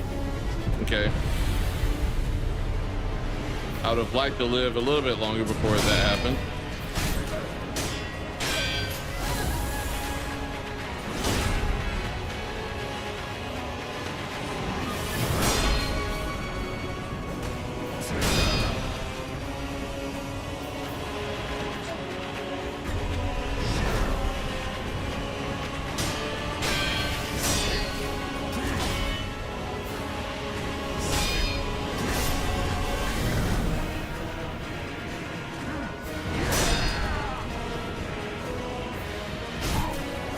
Man, that reach of that spear.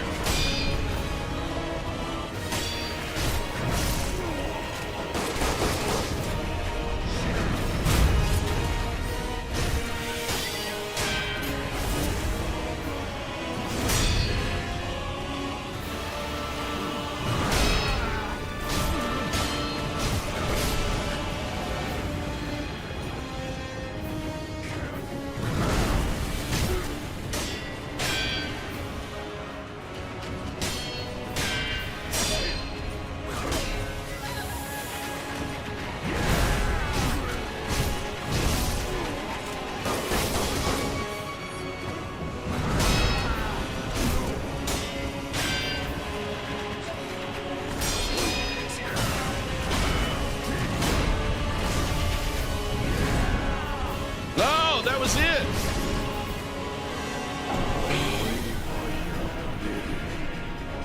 Fuck me, man. All right, give me 1 second. I'm gonna go pee.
Okay, that was positive. I felt like I almost got him to phase 3 that time. What do you guys think? I went to cry in the bathroom. No, went to pee. There was some waterworks, but it wasn't that kind.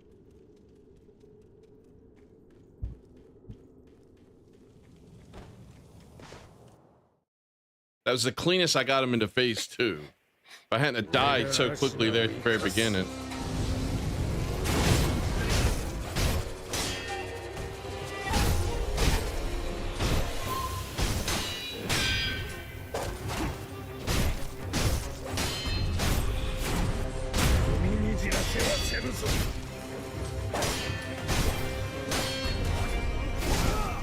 Fuck.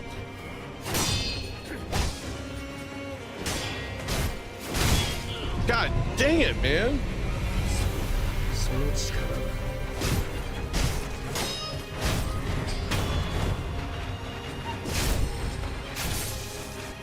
I don't know what charges those, but hopefully I get another one. See, there it went. I jumped sideways.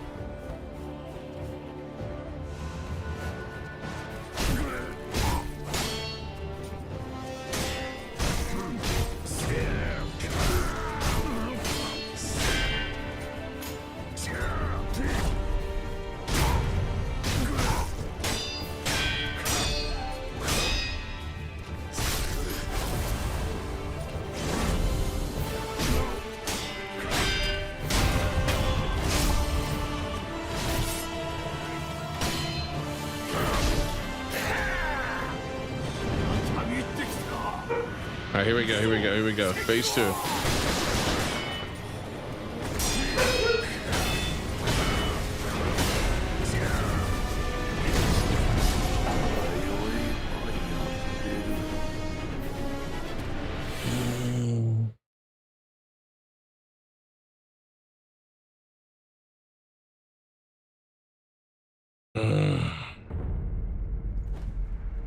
Now that was just trash. That was garbage, man. That was dog water, like my kids used to say.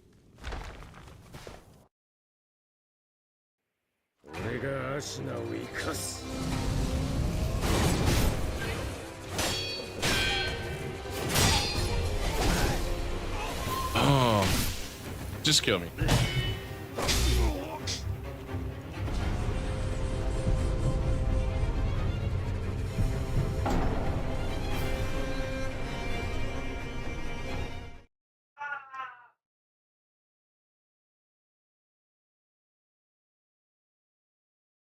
He's hard, right? It's certain times with him, it's hard for me to see if he's going to do the lunge or like the swipe and attack there. So I naturally just jump. And if it's the lunge and it hits me, I can't jump over the lunge for some reason. So.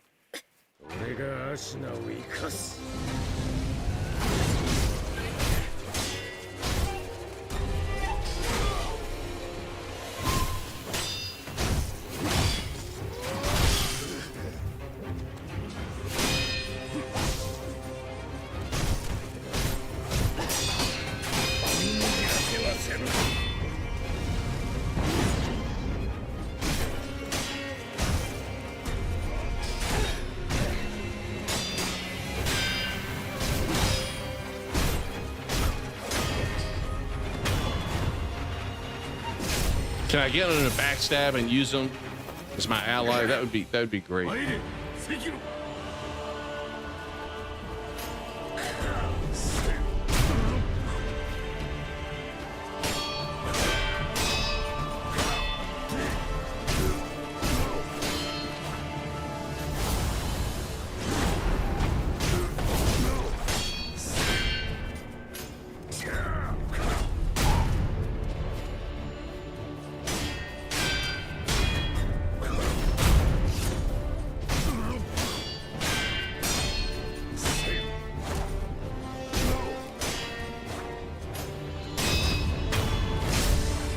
Okay. Phase 2, phase 2.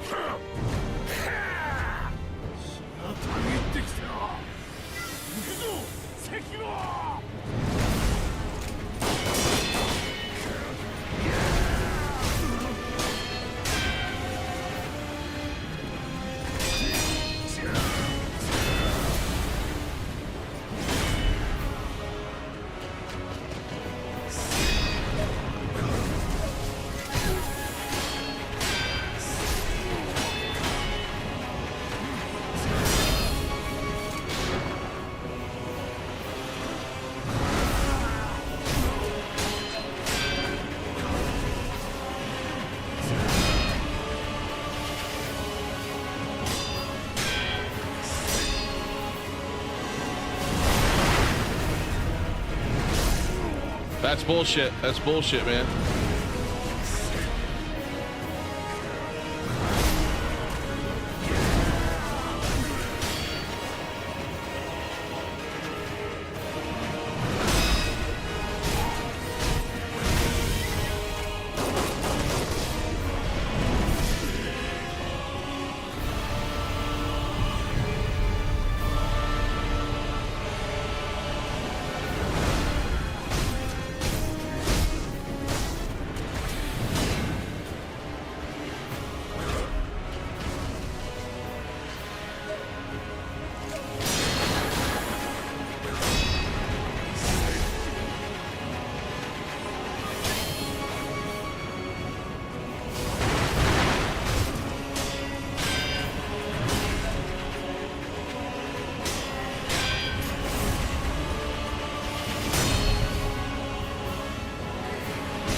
Oh, man.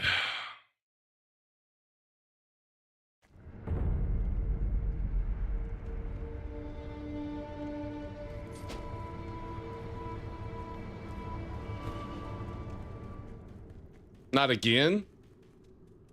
I'm getting phase 2 better. We'll see.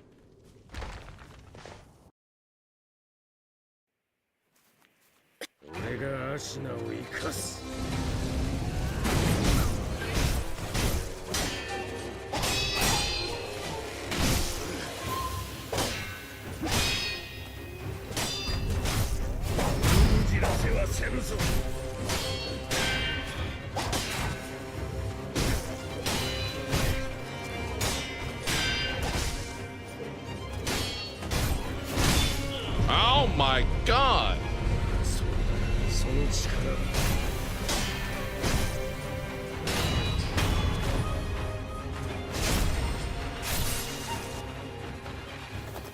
Right. Sekiro.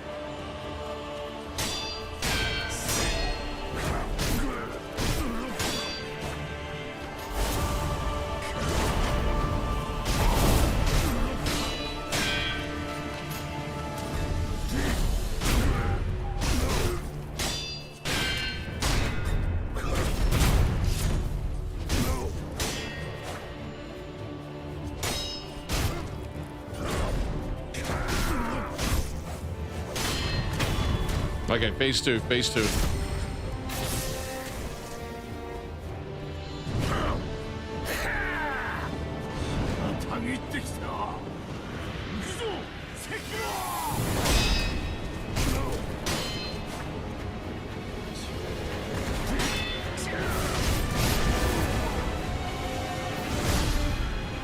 There's...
What? I did the counter. Fuck me, man. 「我々は今この世に生きる」「Okay. I got an idea with him. Okay.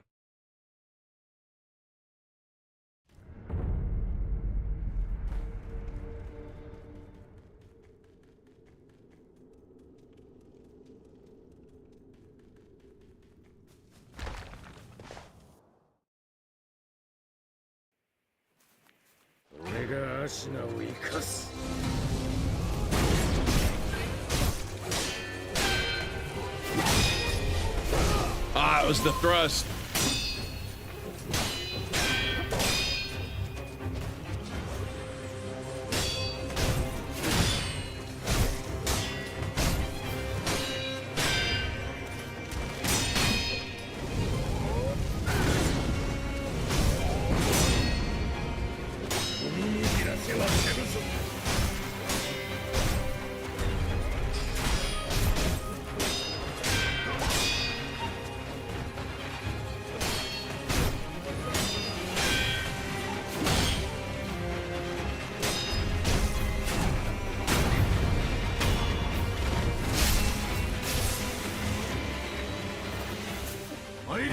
Sekiro!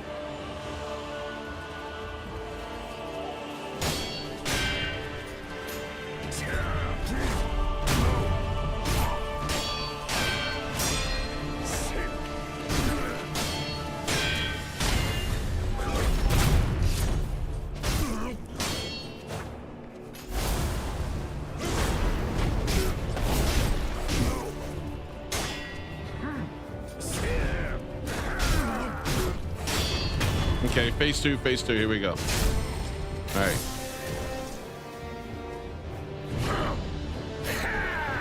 Pull that out of nowhere.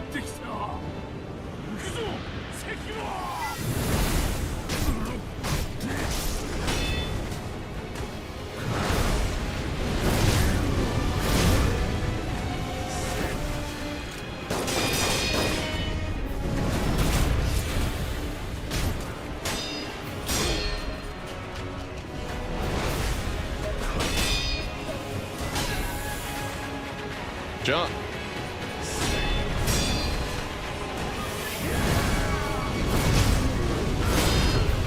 Phase 3, bitch. Finally. Okay. What's this gonna be?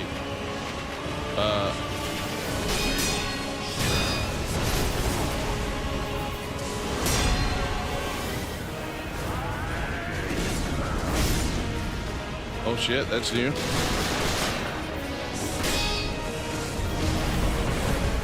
That's new. Okay, can I capture that? Can I do the lightning reversal on that, or do I have to avoid it?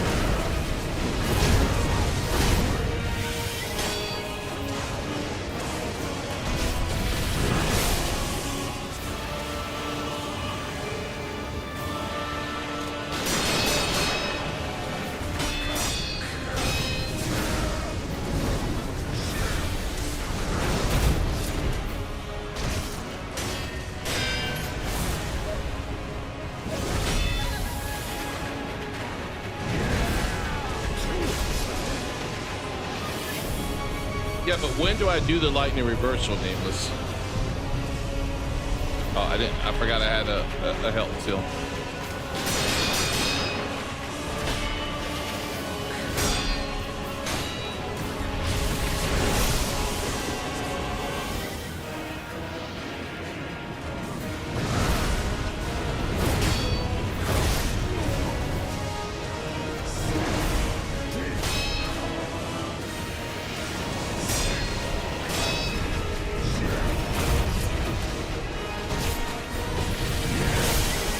I gotta jump in the air for that, don't I?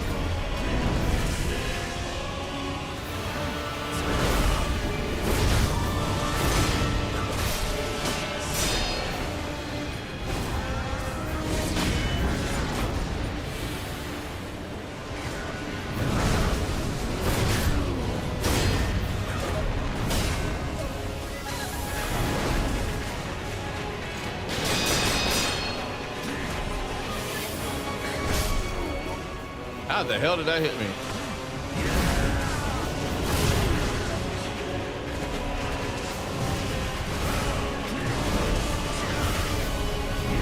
Oh no!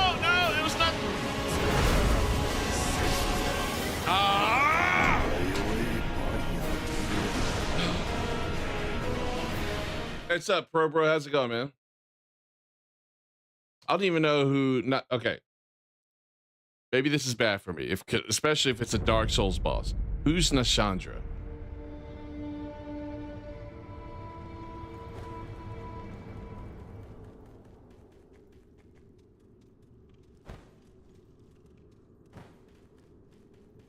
Oh, that one.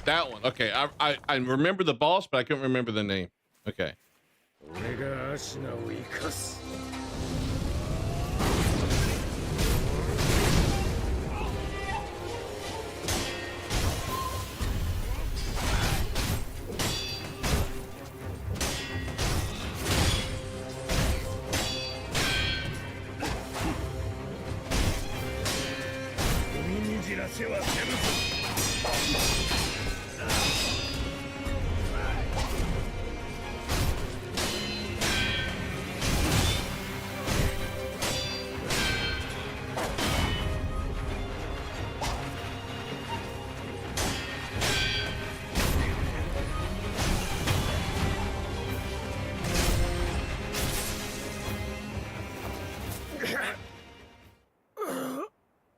Yeah, I'm fighting the final boss. No, I appreciate it, bro. Make sure you like the stream too. Share it if you have Discord or anything. Yeah, I appreciate it.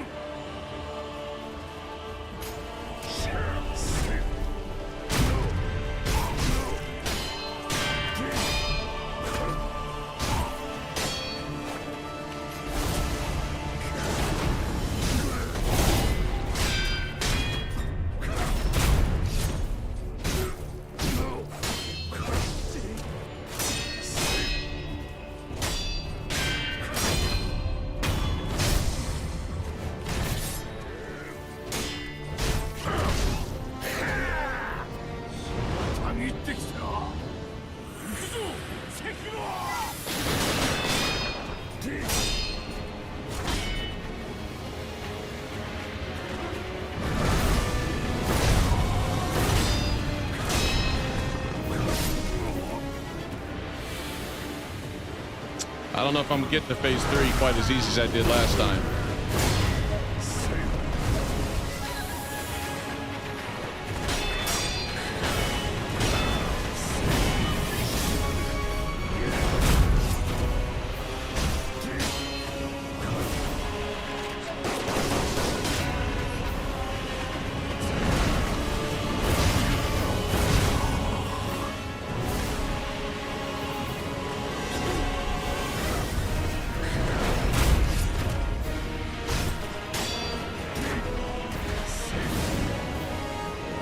Do you jump?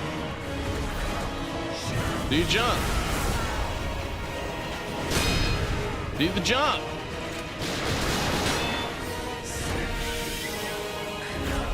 Do the jump? There we go.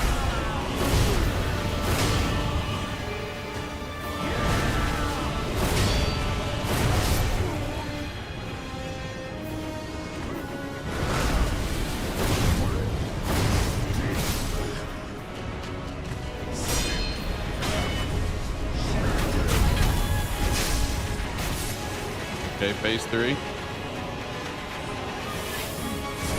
Oh, come on!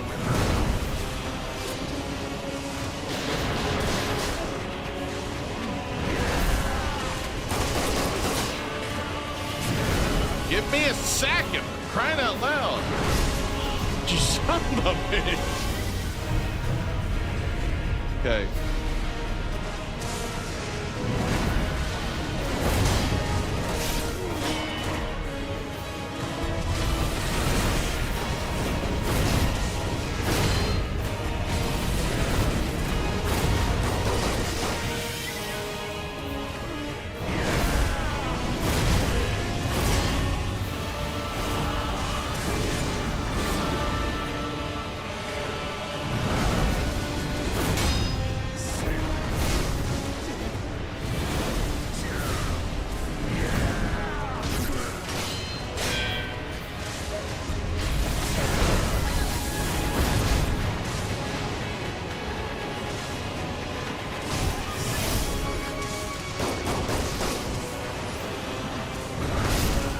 No.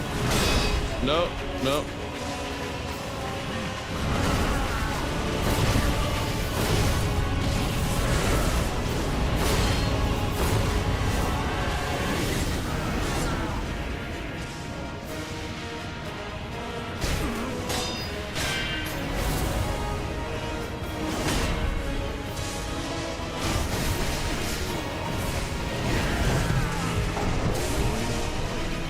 Give me a revive!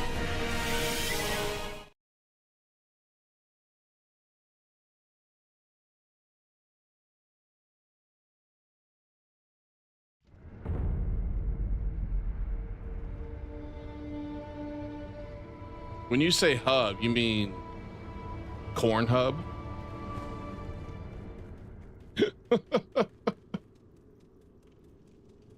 Do the roar! Do the roar! Is that what you're talking about, Nameless?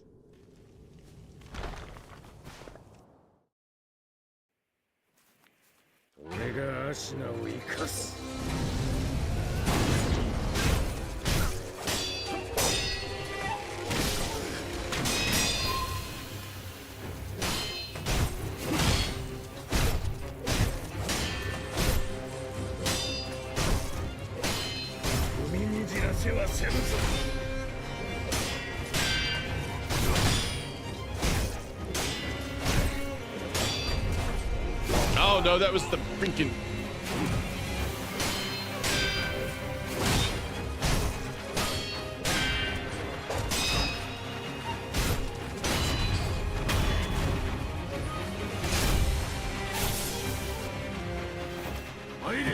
Sekiro!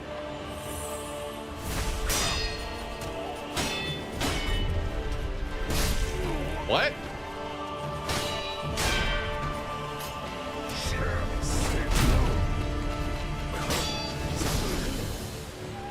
You're joking, man. You're joking.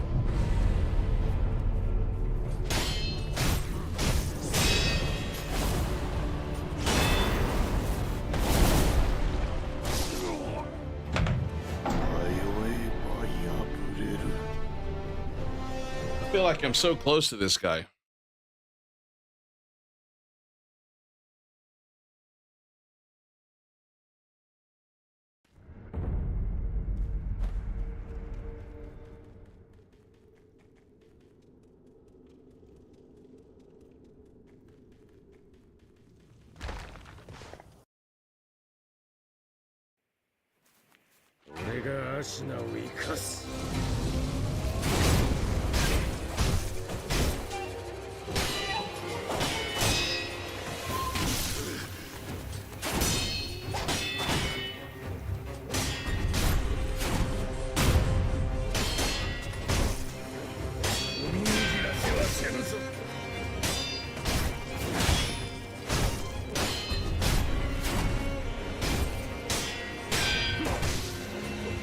Are you kidding me?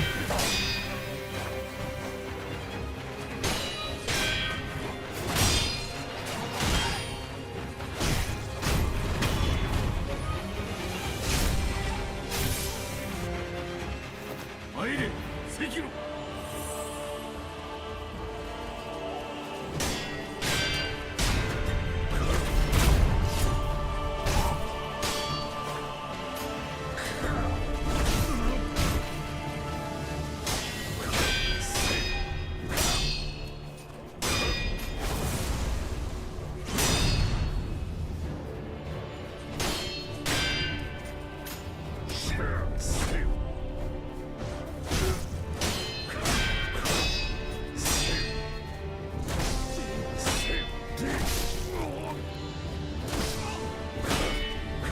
Are you serious, guy?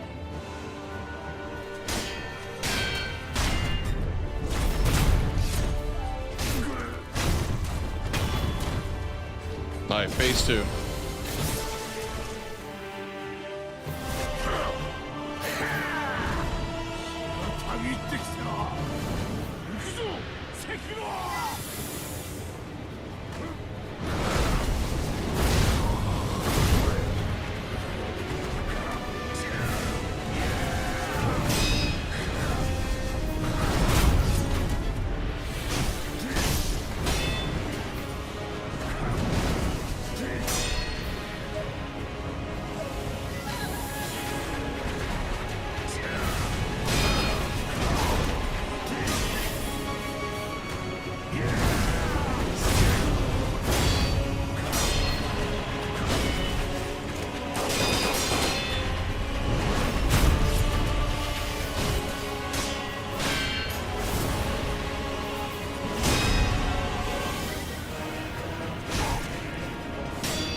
all right. We got to get the lightning reversal on this one.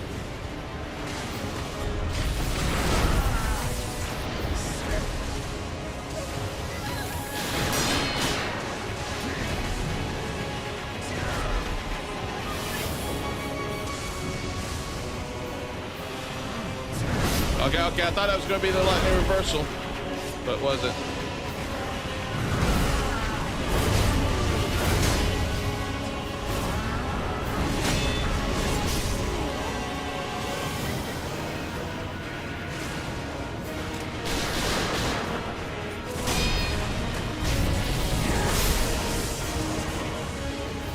That time it was. That's too slow.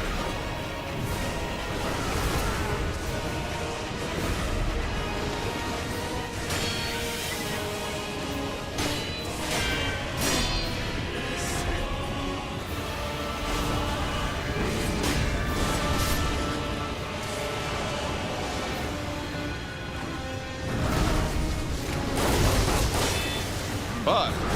Fuck.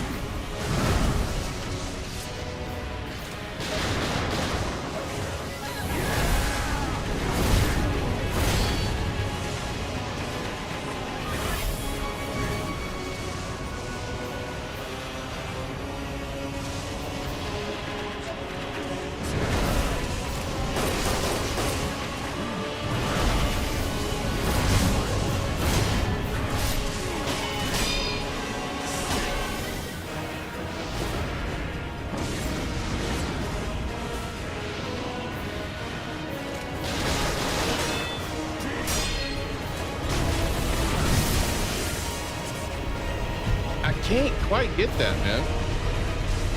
I'm trying to go for the lightning reverse.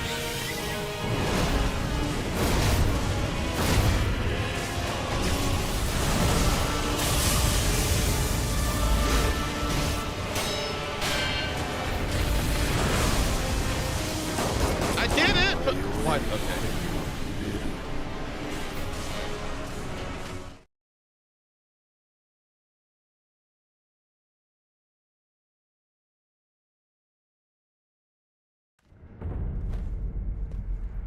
I didn't mean to land with lightning.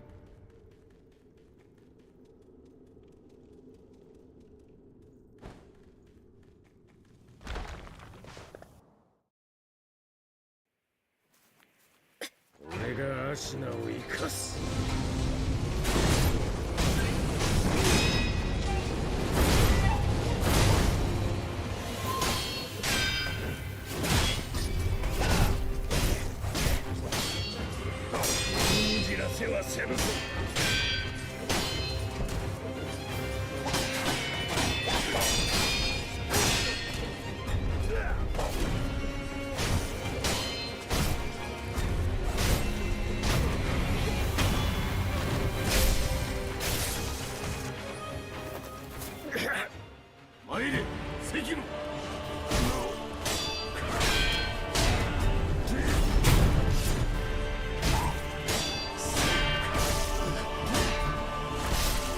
Are you kidding me?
I don't understand there.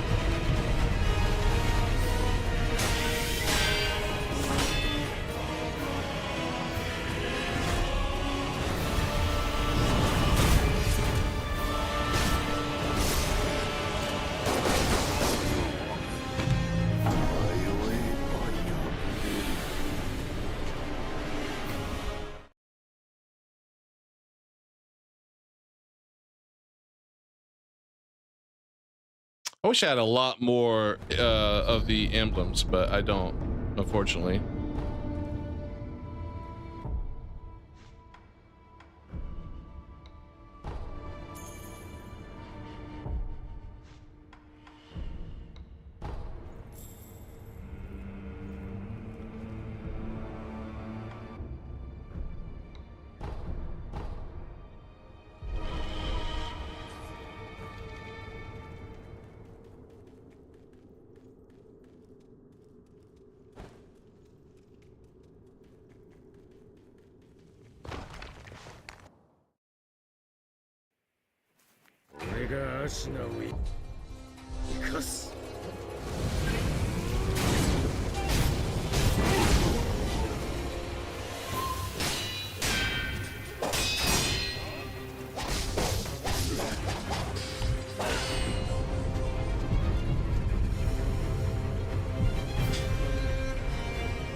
It's hilarious to see the sometimes just the disparity between my attempts.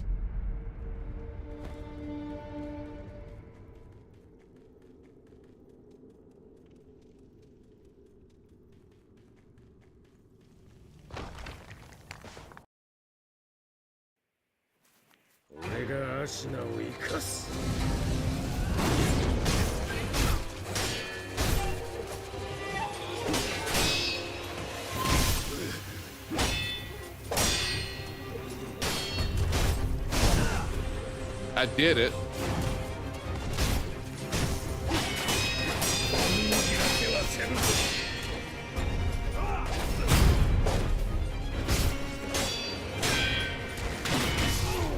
I was parrying. Fucking A.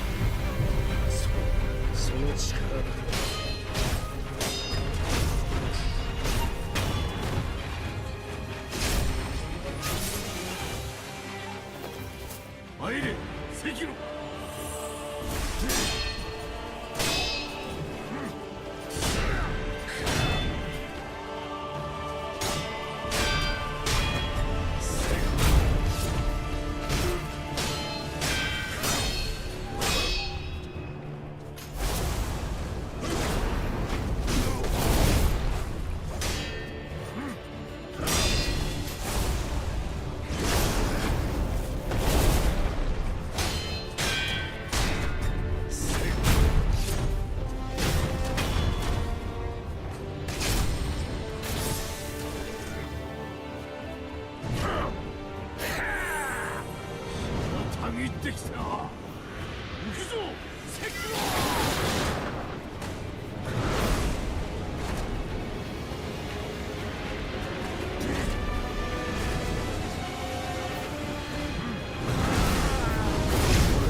Wrong attack. Freaking A. Get up, get up, get up, get up, get up.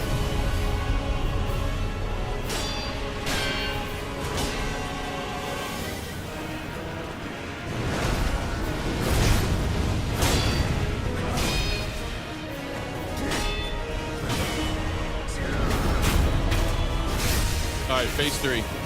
Phase 3.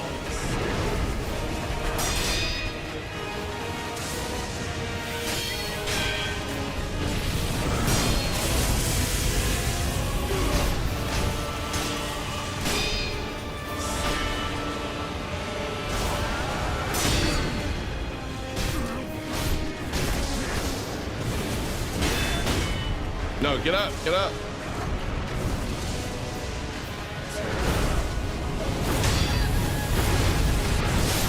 No, he did it the whole time.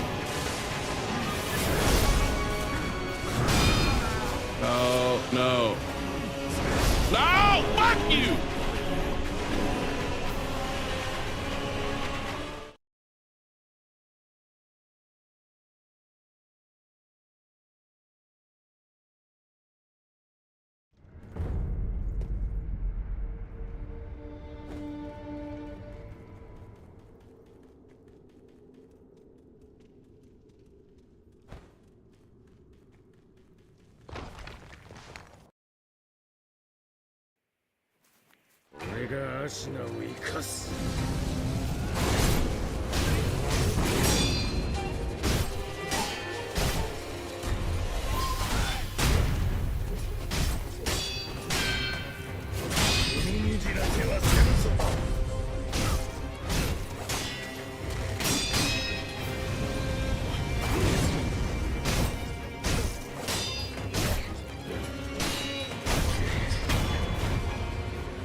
Damn it, man.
Ooh. He's dead. Is anything else happening? Anything else? Decapitate him. Fatality. Let's go. There we go.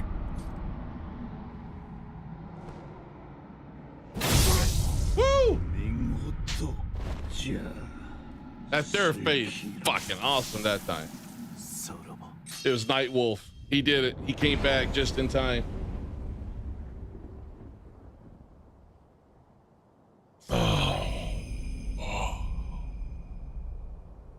At his peak, Ishin Ashina devoted himself to deadly conflict in pursuit of strength, the single-minded killing machine of a band. Well, guess what? I'm better than he is. I just whooped his ass. He tried throwing that lightning. I said, not today. Combat art that performs a high-speed cut from a sheath stance. Interesting. Oh, of course. Call spirit emblems to use. That's worthless to me. I can never keep enough of those.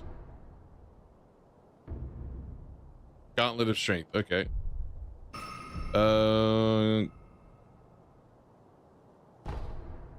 Okay.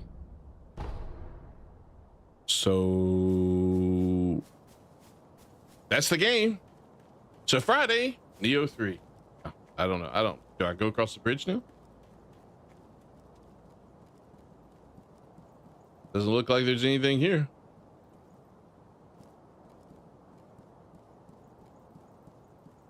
Beat the game like 50% quicker than you did. Yeah, you know, I had the luck, one, of having Nameless help guide the way a little bit, to point out like mini bosses and stuff that I've missed.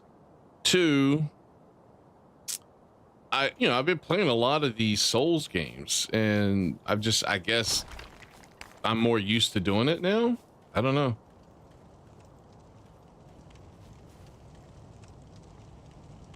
The owl was much harder than Ishin. The owl by far. Okay. Oh, here's the okay.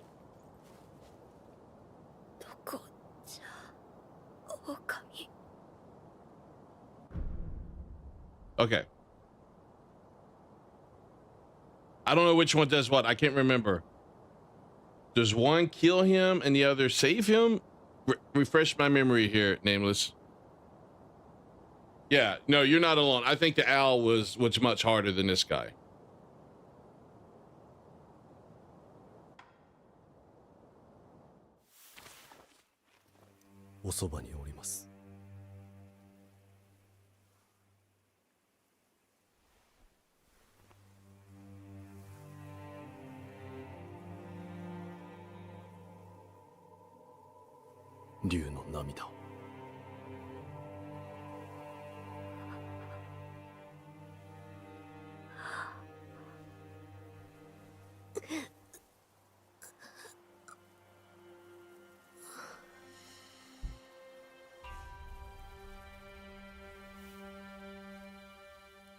Were we not saving him?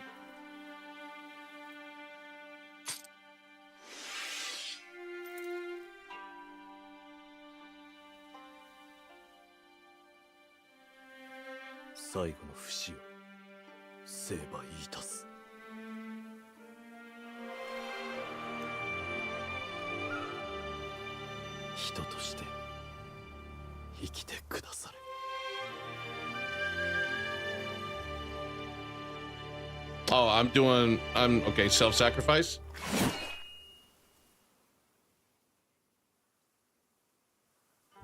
Now, how did I have enough power to behead myself? Come on now, at least just cut my neck, let me bleed out. I really beheaded myself. Damn, I must be strong. Be able to do that the way that he just did it.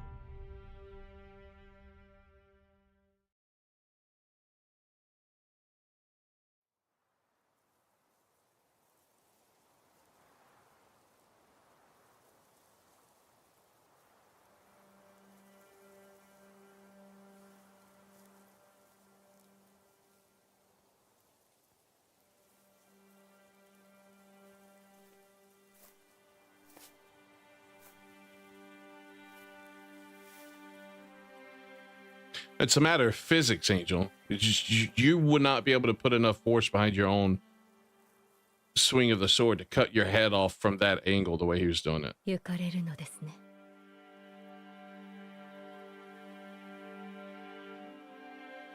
But this is a game, so I'm not going to nitpick. Hi. 私も人として懸命に生き、そして死のうと思います。Then I will pass on. Good. I'm glad you're joking. そうしてくれたように。Puts a little bit more faith back in you. エマ殿にもお世話になりました。Practice dummy, maybe, Angel? I don't know. You bring up a good point. That would be a little difficult to practice. Game's beautiful. This game's been terrific, man. I've loved the game. I enjoyed this game a lot more than I expected to.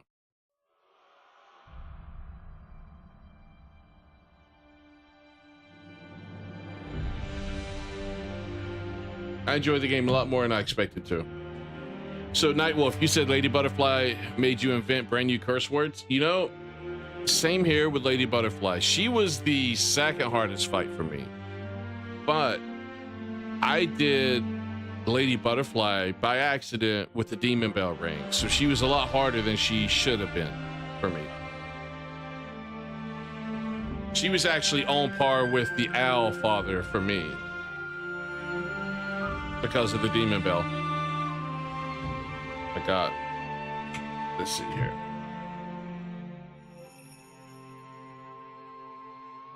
The accent is called Angel.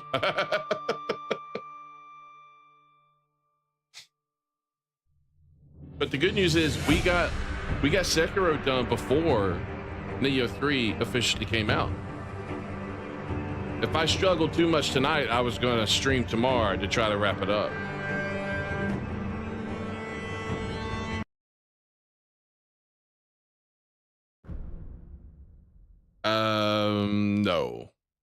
No playthrough 2. No, Power, you're supposed to back me up here. When in doubt, we blame Angel.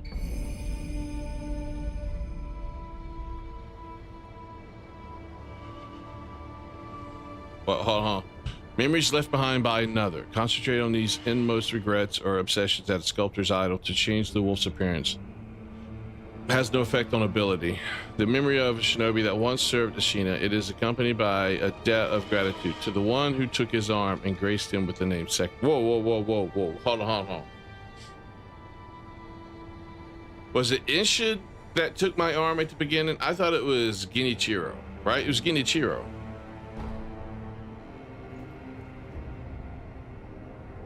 Memories of another. Memories, regrets, or obsessions left by another. Harboring these innermost thoughts at a sculptor's idol will allow the wolf to alter his form, though doing so will have no bearing on his ability. I can transform?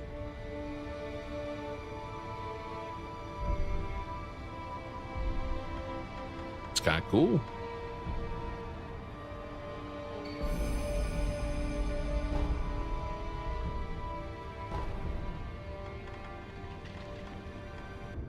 Who do I want to change into? I look like that. Okay, let's see what that looks like.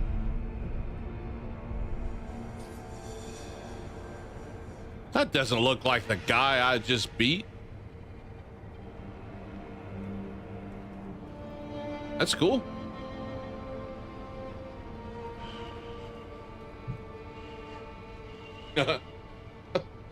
All right. All right, so what now, man? That didn't take as long as I half expected it to.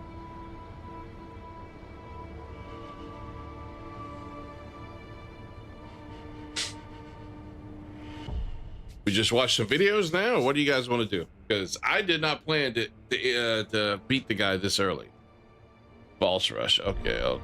Oh. Man, you want me to struggle some more? All right, is it the Gauntlet of Strength? Is that it?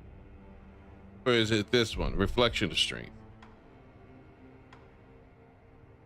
This brings back a lot of memories. Except for those. I hated those monkeys. That one I hated, but was at the same time fun. That one was downright scary when both of them popped down. Yeah, I did him.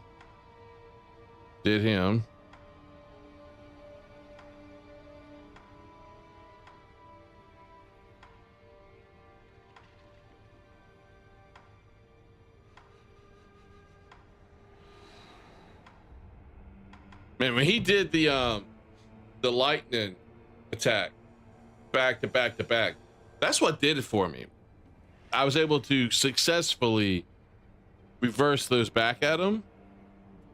And that made the whole difference in phase 3 for me. That essentially trivialized phase 3 because he did it 3 times back to back to back like that. All right.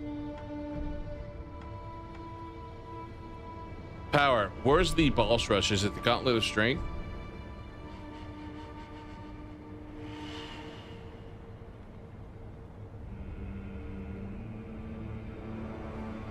Looks like it.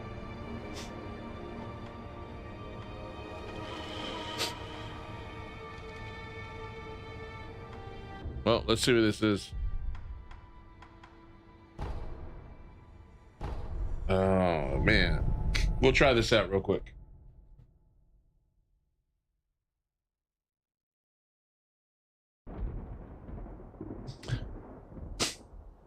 Fighting this guy again.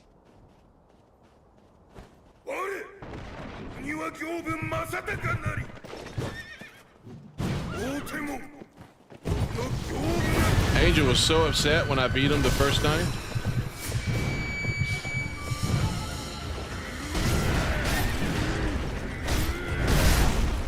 I may not do it this time.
Man, the dude's tough.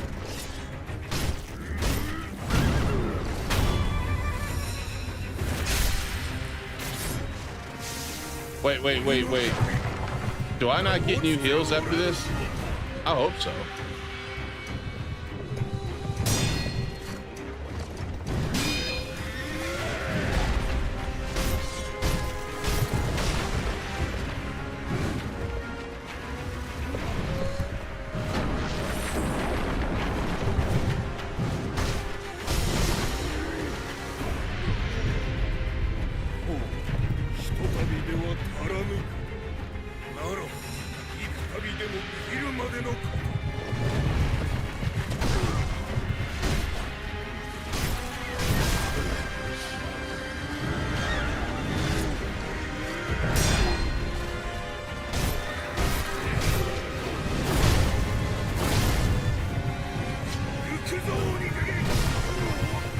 Holy cow, man.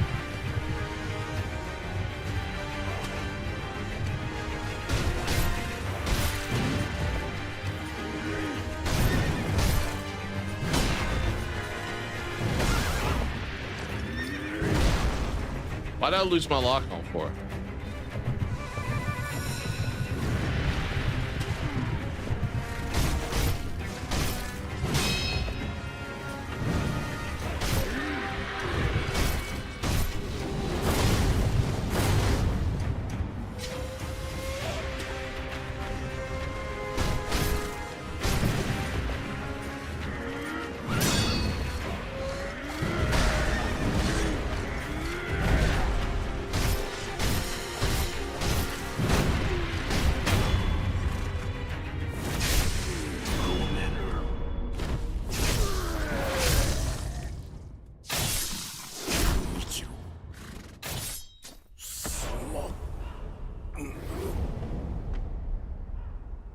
Okay.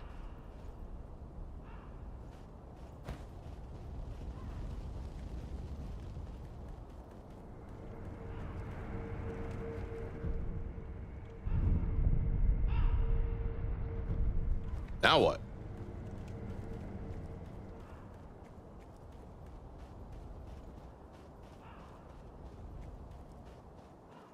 Now what?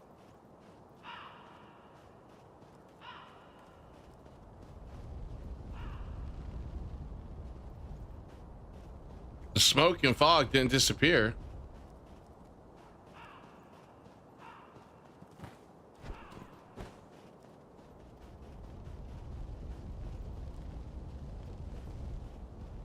Well, this is a little,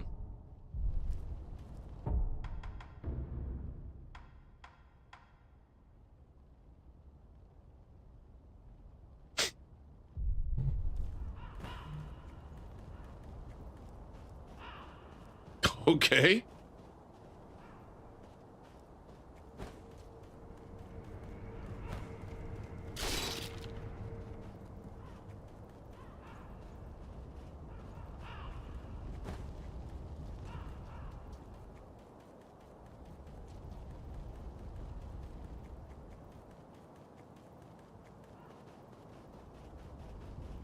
Did the game freak out on me, or what happened?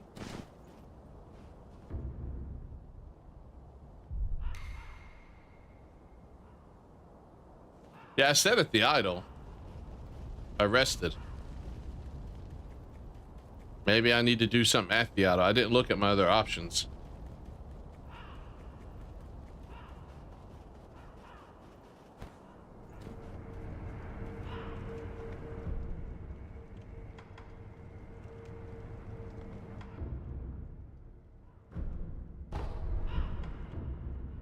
Oh, Lady Butterfly, you know, God. I guess I'm supposed to do all this without dying, so.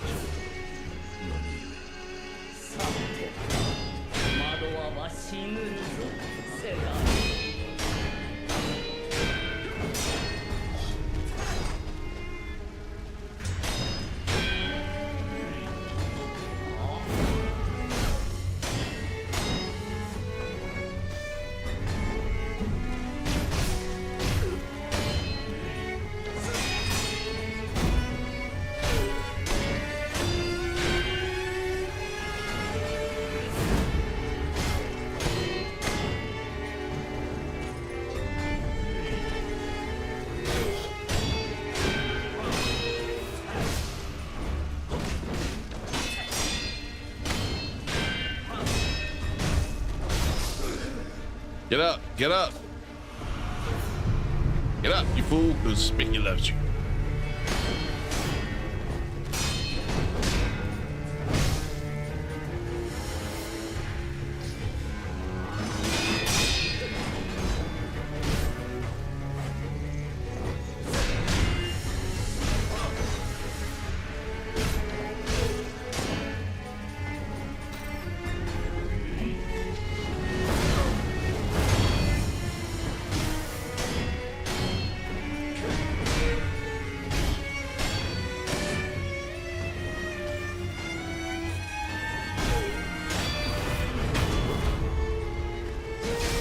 Oh my God. Yeah, have a good night, Nameless. I appreciate you being here, man.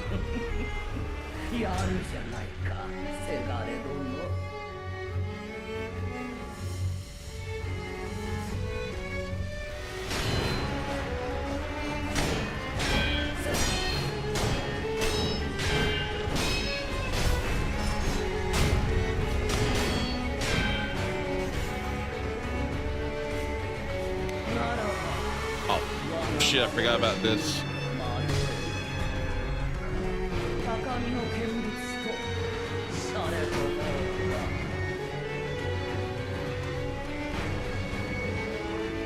I don't have the snap peas on me.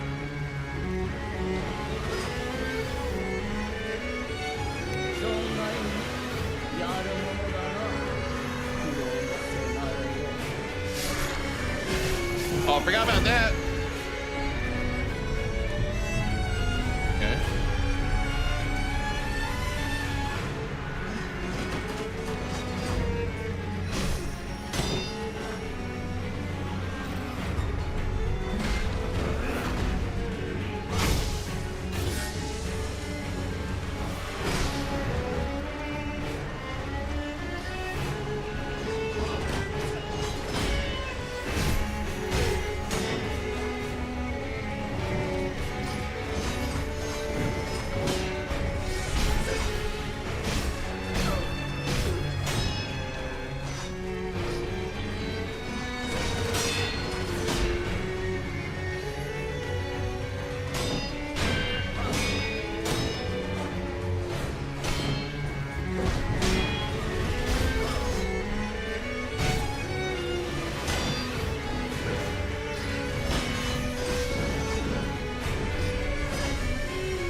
I didn't beat her. She's not as hard as she was on Demon Bow, but I didn't beat her that time. I needed to get my snap peas out and avoid that whole shit. So. Woo! All right. Here's what we're going to do. We finished this. I don't feel like doing any more boss fights, to be honest with you. I'm kind of like, I did it. I just want to chill out. So here's what we're going to do. Scouter V released a video. Let's look at some videos. If you guys got some stuff you want to look at, then let us know. You should have told us where Inner Owl is. I have no idea what Inner Owl is. I think there's only 2 owls.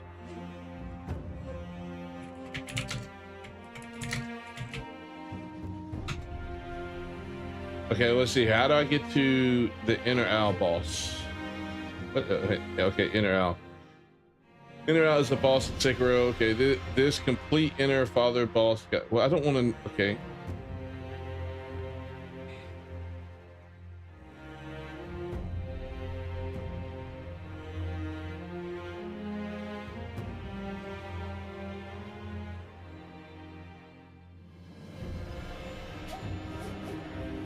Okay, hold on.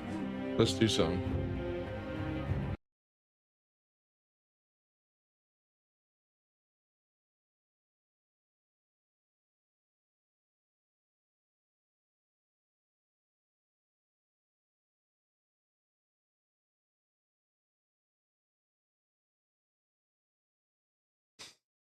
I did this one.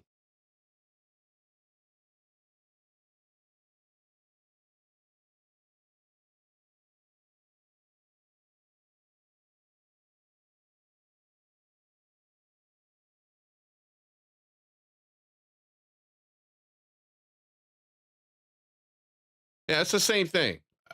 Maybe he's talking about in like the boss rush that you were talking about. Maybe there's an Inner Owl there.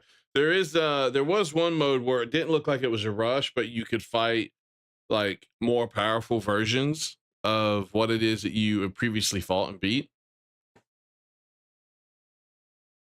I'm like, look, if there's not a reason for me to fight the guy, hence completing the game, yeah, I think I'm good.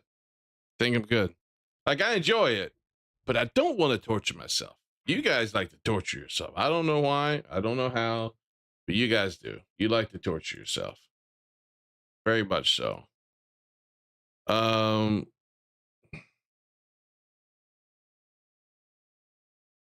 it this one? No. Give me 1 second.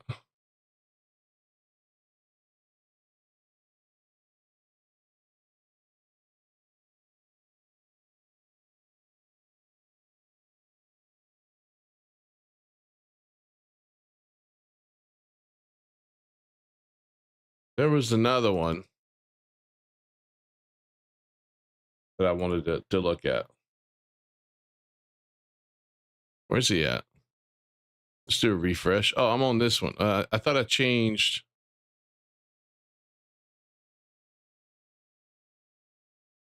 Man, so many people got in like Neo 3. Holy shit. Where's he at?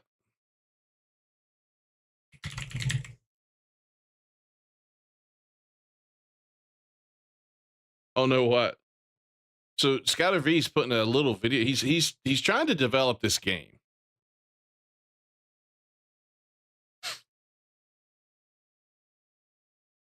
Saturday's your birthday. You got to go to sleep early. Depends on what time you want to try to do it Sunday. Because remember, Zell, the reason I chose Saturday to begin with was because of the Super Bowl. So if you want to try to do it earlier in the day, give me 1 second. Let me look at my schedule for that day. Let's see here.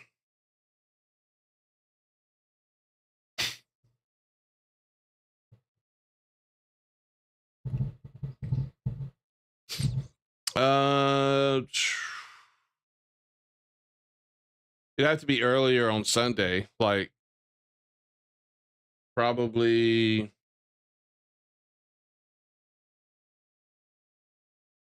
like 11 o'clock, maybe 11 o'clock my time, 11 o'clock Eastern. I don't know if Grinker, we'd have to ask Grinker if he's able to do it at that time, or if not, we can just do 2 people. But let's hit him up in Discord, see what he says. But if he can't make it, then maybe we'll just do, I don't know, maybe we'll push it to another day or something. If we want all 3 of us there.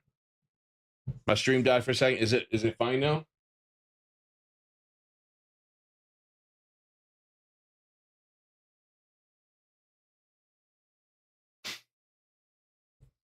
Yeah, I wanted to watch the video and see what he's got going on.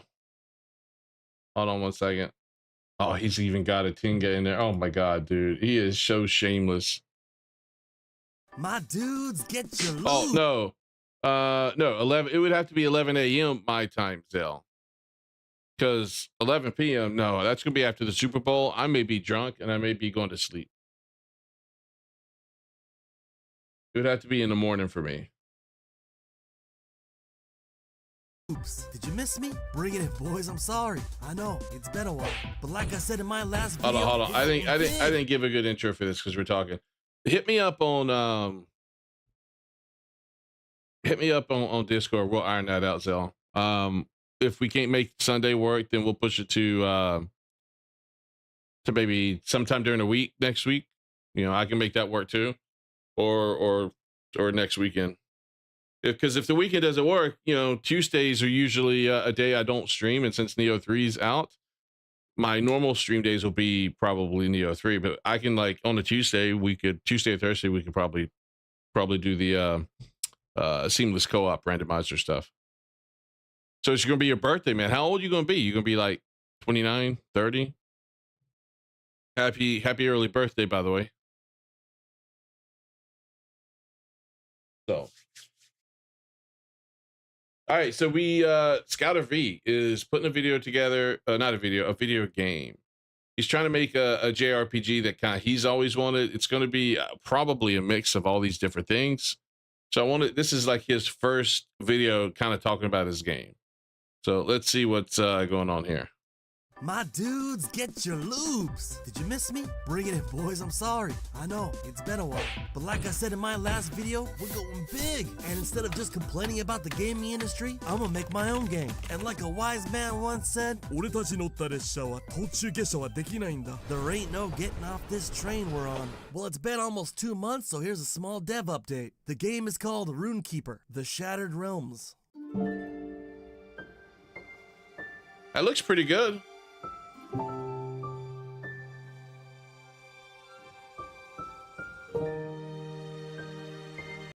"21 Sage, not your target audience." Well, what's my target audience? Come on now. Well, happy 21st birthday, man. You get some drinks. Go to some strip clubs.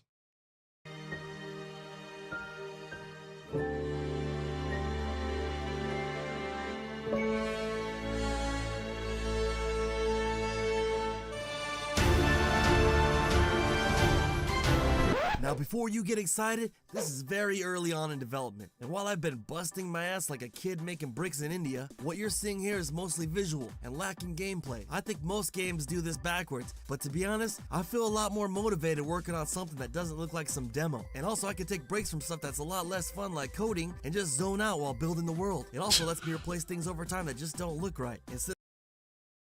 We all know what he was drawing in the sand. We all know what that was going to end up being.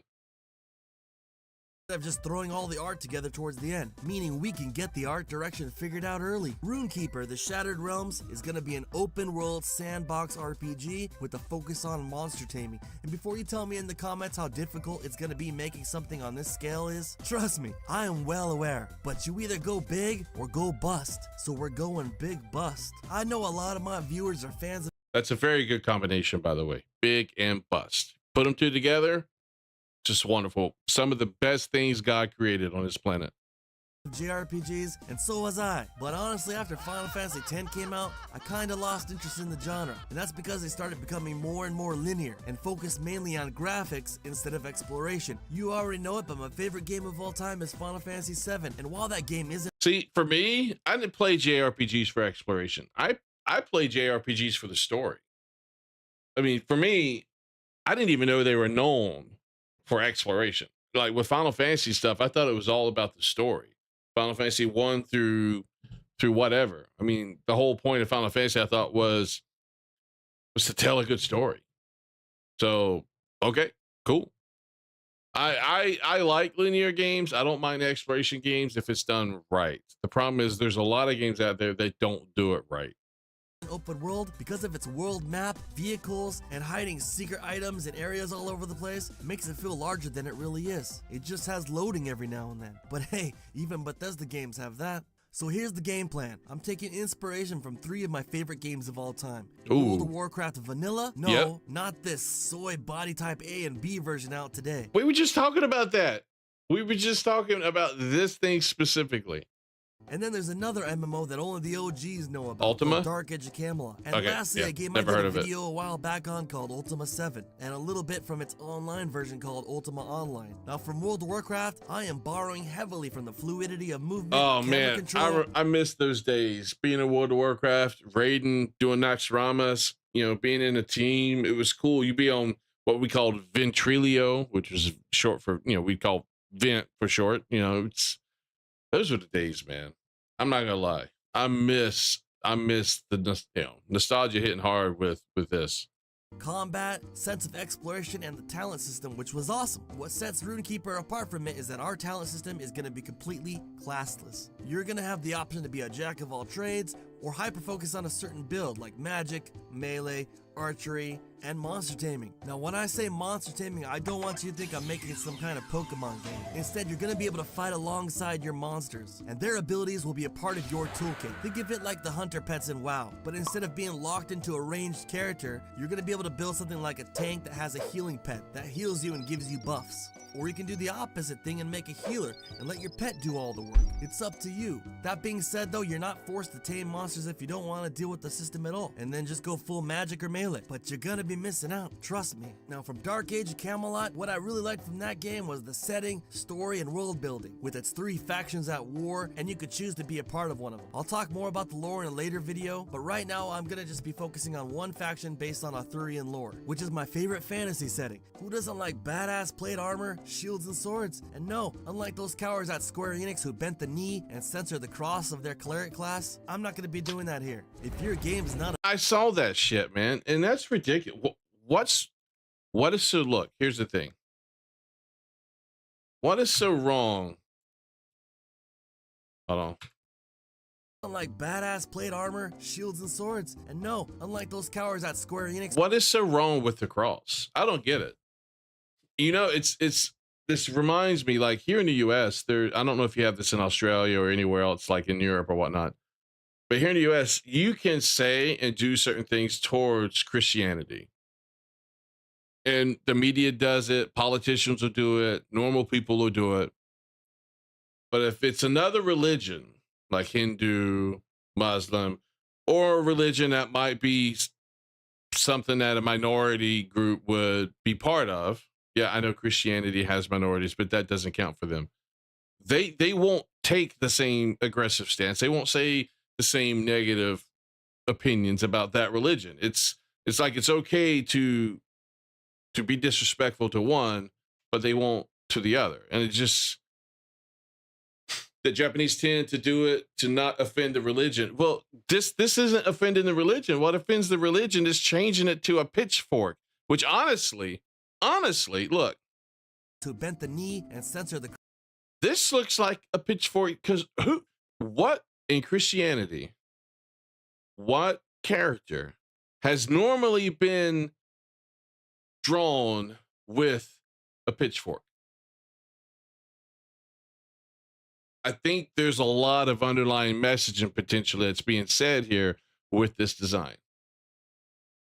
I'm just saying. Because, here, I'll show you what I'm talking about.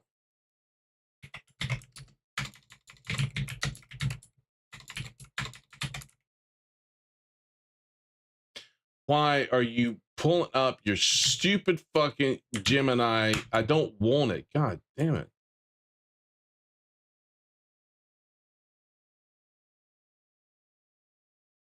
See, look. Look at that pitchfork. Look at that pitchfork. Just saying. Look at the pitchfork.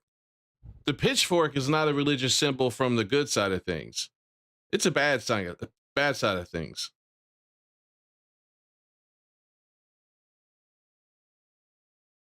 I'm just saying, I think there was a potential underlying message that somebody was trying to send there. Bartholomew Kuma in the One Piece manga carries the Bible. In the anime, it's just a book. Is it really in the anime just a book?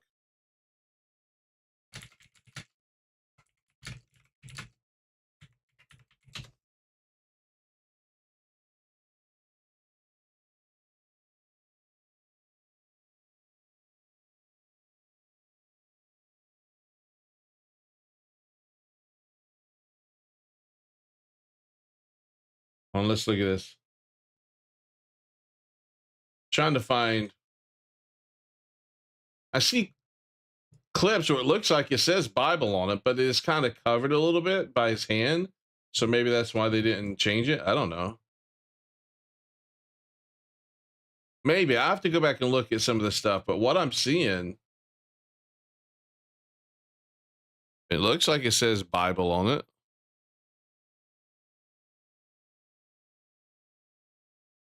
I just have to make sure it's not like a colored manga panel. You know what I mean? And confusing it for anime.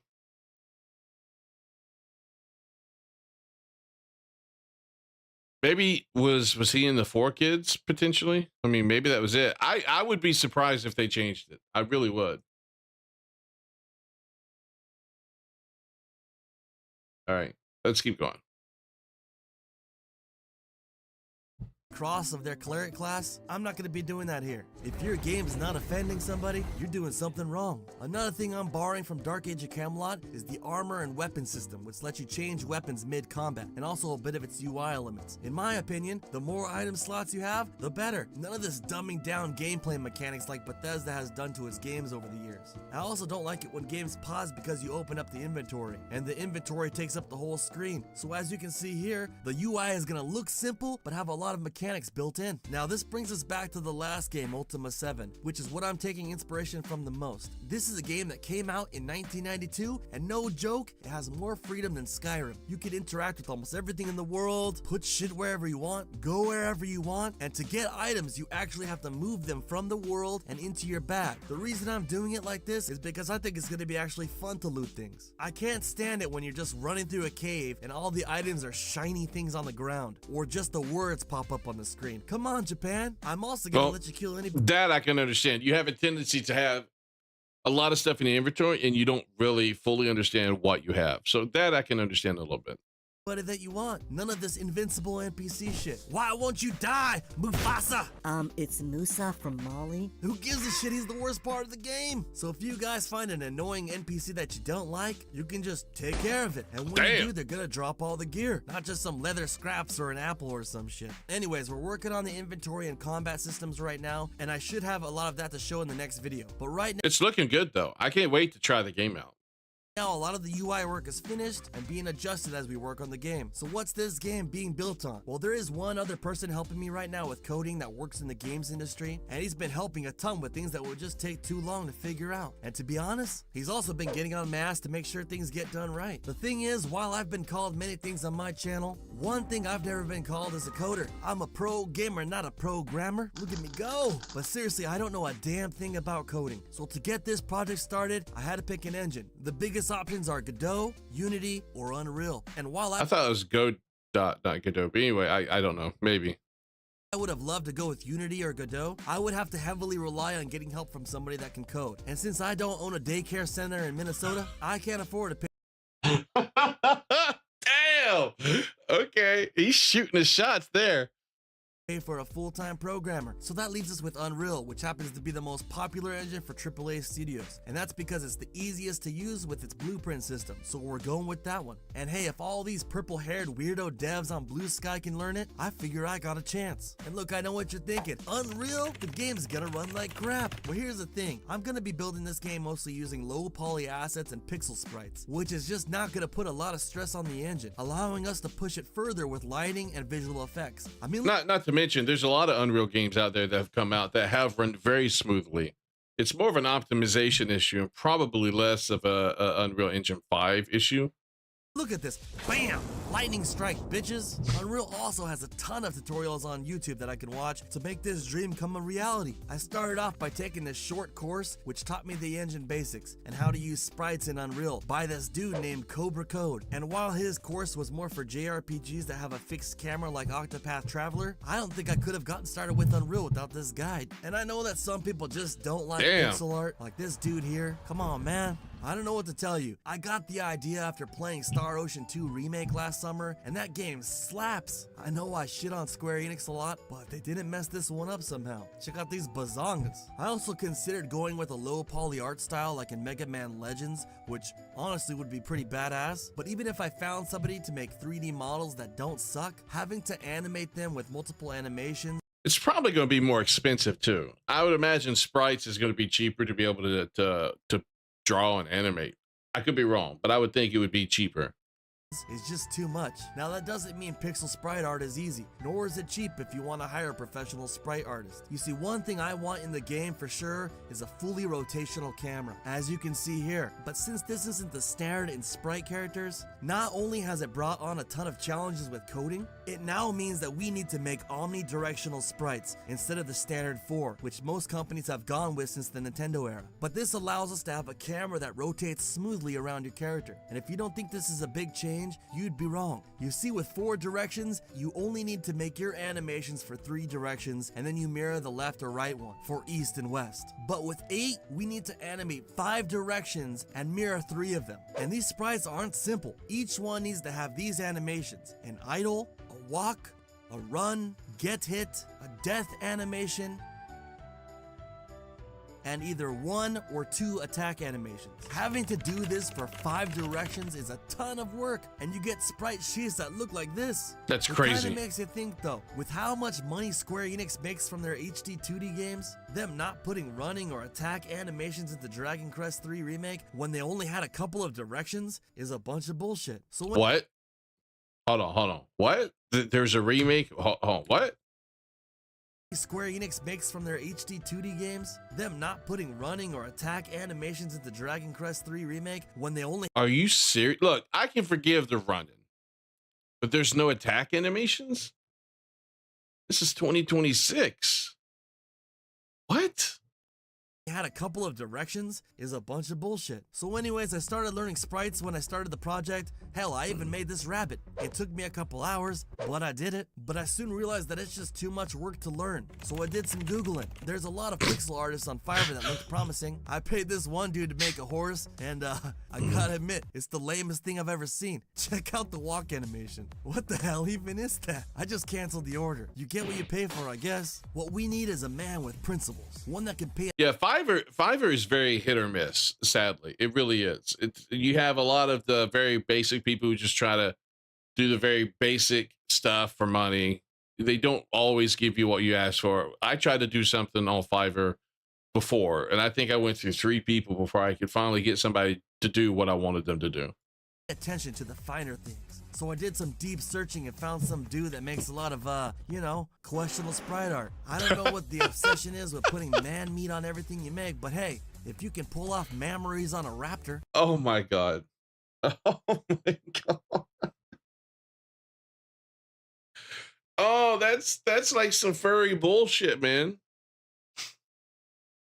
I'm sure you could handle a few monsters. And what do you know? Things have been working out. That being said though, one person making sprites is just not enough. So I reached out for help on the channel, and we got 2 people from our own community that are helping out a ton. And while they're not professionals, they're really talented, so the game is in good hands. We could always use more help though if anybody knows how to make sprites out there. So what about in-game assets? Well, there's 2 ways that we can go about with this. We can make assets with high-res textures that have been scaled down to look pixelated, but it's not real pixel art. And even though it doesn't look that bad, bad, it clashes with the sprites. I'm trying to avoid something called mixels as much as possible, meaning putting objects in the world that all have different pixel sizes. Is this a big deal? Well, judge for yourself. Here's a game called Aegis Force. They don't care about mixels at all. As you can see that these rocks all have different pixel sizes because they just shrank down the same rock. There's just something about it that looks off. What this means though is that in order for us to get everything to look right, we need to have real pixel art textures placed onto 3D models. Now while there are a lot of people that either make pixel art or 3D art, there are not many people that can do both. I tried to learn a program called Blender, but not only is this thing boring, it's hard as hell. So I looked for another program, and that's when I found something called Blockbench, which I've been using to make a lot of models myself. I think he's got an obsession there. Just not gonna lie. Just being honest. I think he's got a bit of an obsession. But for stuff I can't make, I can get somebody else on Fiverr or something to make them, and then just adjust the textures and coloring to make sure everything looks right in the game, and it's looking pretty good. But one thing I've been struggling with are rocks and cliffs. I've tried to get some from the Unreal Market store, but they seem to stretch and distort the pixel texture. So if anybody out there is good at making boulders, let me know. But that's about where we're at right now. There's a lot of other stuff I could talk about, like the interactable objects I have in the game, but I'll save that stuff for the next video, where I can go over the gameplay more in depth. If you're interested in helping with the project, hit me up on Discord and let me know. I'd appreciate it. It would help out a ton to get this project going. And lastly, I know I got a lot of supporters on Patreon and YouTube members that joined because of my previous content. I appreciate all the support. If you mad lads still want to see where this project goes, everything I make from this channel is going to the project, with the end goal of launching a Kickstarter. I'll have options to let people design their own monsters, and also early build access later on if you're interested in that sort of thing. Anyways, I'll see you in the next video. I gotta get out of here. Peace. Yeah, I mean, look, he's making his own game, one, because he wants to make his own game. Two, you know, he needs to make a living. So it's not cheap to make a game. So hopefully he's successful with this. I would love to see him release the Kickstarter and a demo and see it blow up. I think that'd be really cool because he's putting a lot of hard work on this. So make sure you guys, you know, if you're not already, I would imagine most of us are here, but if you're not already, give him a follow. Not follow, you know, subscribe, whatever. You know, check it out because I think he's a good content creator. He puts a lot more time and effort into editing his videos than I ever would, mainly because he's funnier than I am. So, but good video. I like that one. I like that one. Why is that all blue? Yeah, I'd love to play it one day too. I hope he gets it done. So I'm looking forward to like some sort of demo or something with it, man, because I think it'd be really cool.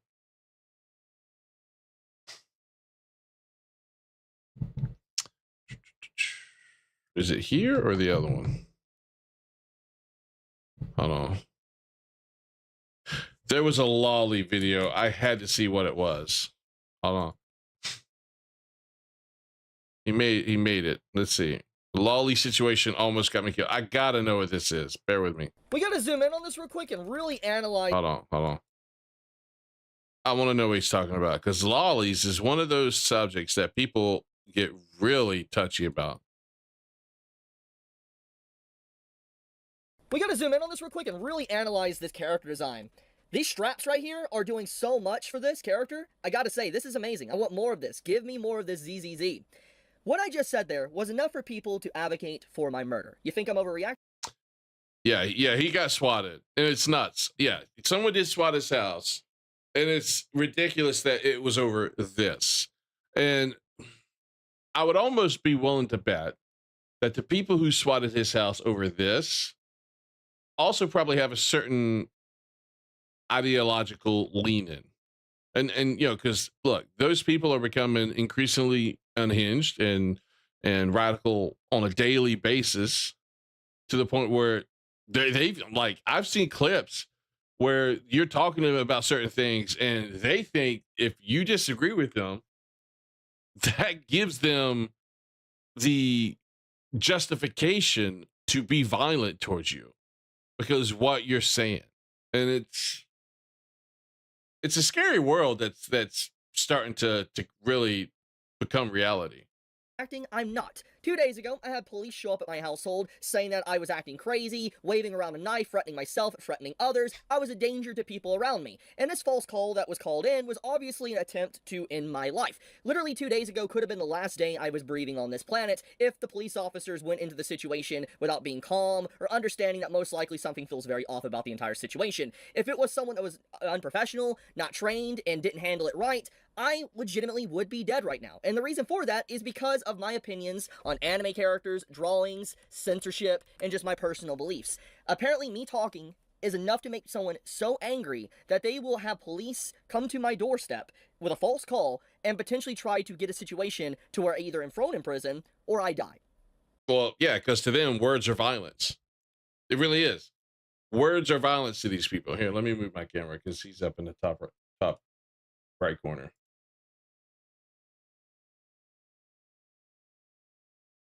Words are violence to people, and that's the problem. They get so upset and so emotional that they can't control their own rage inside of them. I mean, look at what happened with Charlie Kirk, man. He wasn't doing anything to anybody. He's just having conversations, having debates, talking to you, letting you know what his ideals and his ideas were. And someone couldn't handle that. They couldn't deal with the fact that someone disagreed with him on a ideological standpoint. So they killed him. But look what they did with Trump. Same thing. They tried to take him out. They even had shots go off a couple of times towards Trump. There was other times where Secret Service stopped it before the guy could even proceed with it. I mean, these people are becoming so radical. They feel like they're justified to take violence or to take actions that will potentially put you in harm's way, if not outright kill you. That's crazy. That's actually crazy. And so in the spirit of spiting those that wish to silence me and wish to shut me up about these topics, I'm making a full-blown video talking about the lolly situation. So I've been very vocal about this, especially a few days ago when I made the video talking about ZZZ and this character design and how I think people are overreacting. It's just pixels, separate fiction from reality, you know. But it's a nice character design. I wouldn't necessarily outright think she's a lolly just by looking at her. But that's just me. The typical stuff I've said on social media, and I've also implied in videos. But I want to take a few moments to really just talk about lolly as a whole, and kind of just how much the anime community has shifted from not just, let's say, the 2000s to the 90s to the 80s, but I'm strictly talking about the 2010s. Even in the 2010s, you had people, content creators, massive content creators, that looked at this type of stuff and didn't bat an eye, they didn't care. Hell, they even joked about it. And so let's go into, video number 1. Here. You want to know what's changed? They virtue signal now. They know that there's people potentially in their whole political group that would be unhappy with them if they were to be the real them. I mean, look, I'm me, right? What you see, what I say is me. Now I might tone down certain things because of stream and I don't want to get in trouble, but what I like, what I don't like, I'm upfront with you. Lollies, I have no problem with lollies. Some I like more than others. Really depends on their design. Non-lolly characters, hey, I like them. Some more than others. Really depends on the design. It's just, there's nothing wrong with lollies. They're fake. They're not real. They are not real kids or real people. They're just drawings on, most of the time on the internet or on somebody's piece of paper.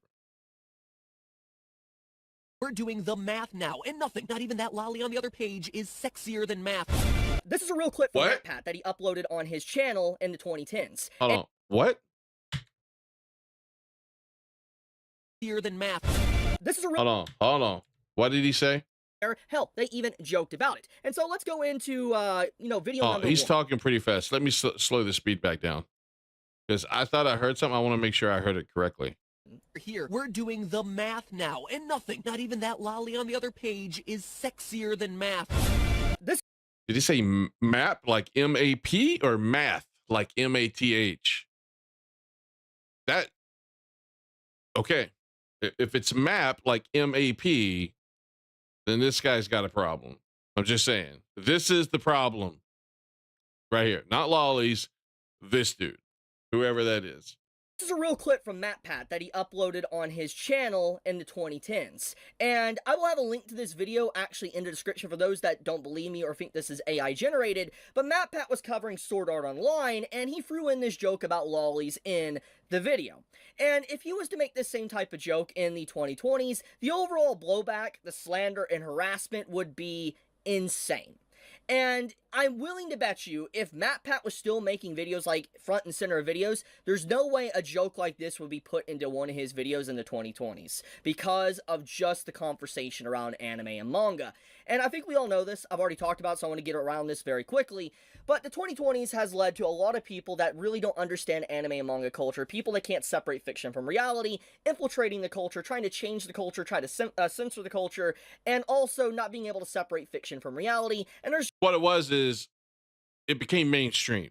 Anime and manga became mainstream. It became cool. It became popular. So a lot of people that never would have had any real interest in it to begin with or before got into it.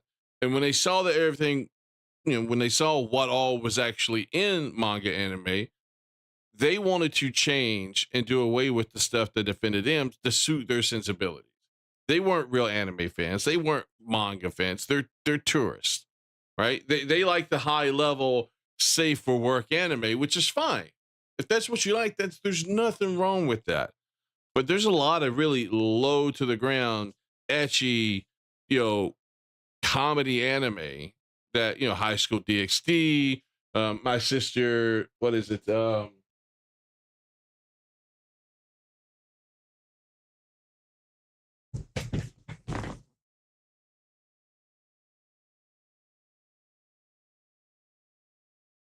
Here's two, just as an example. I couldn't remember. I can never remember the full title of this one.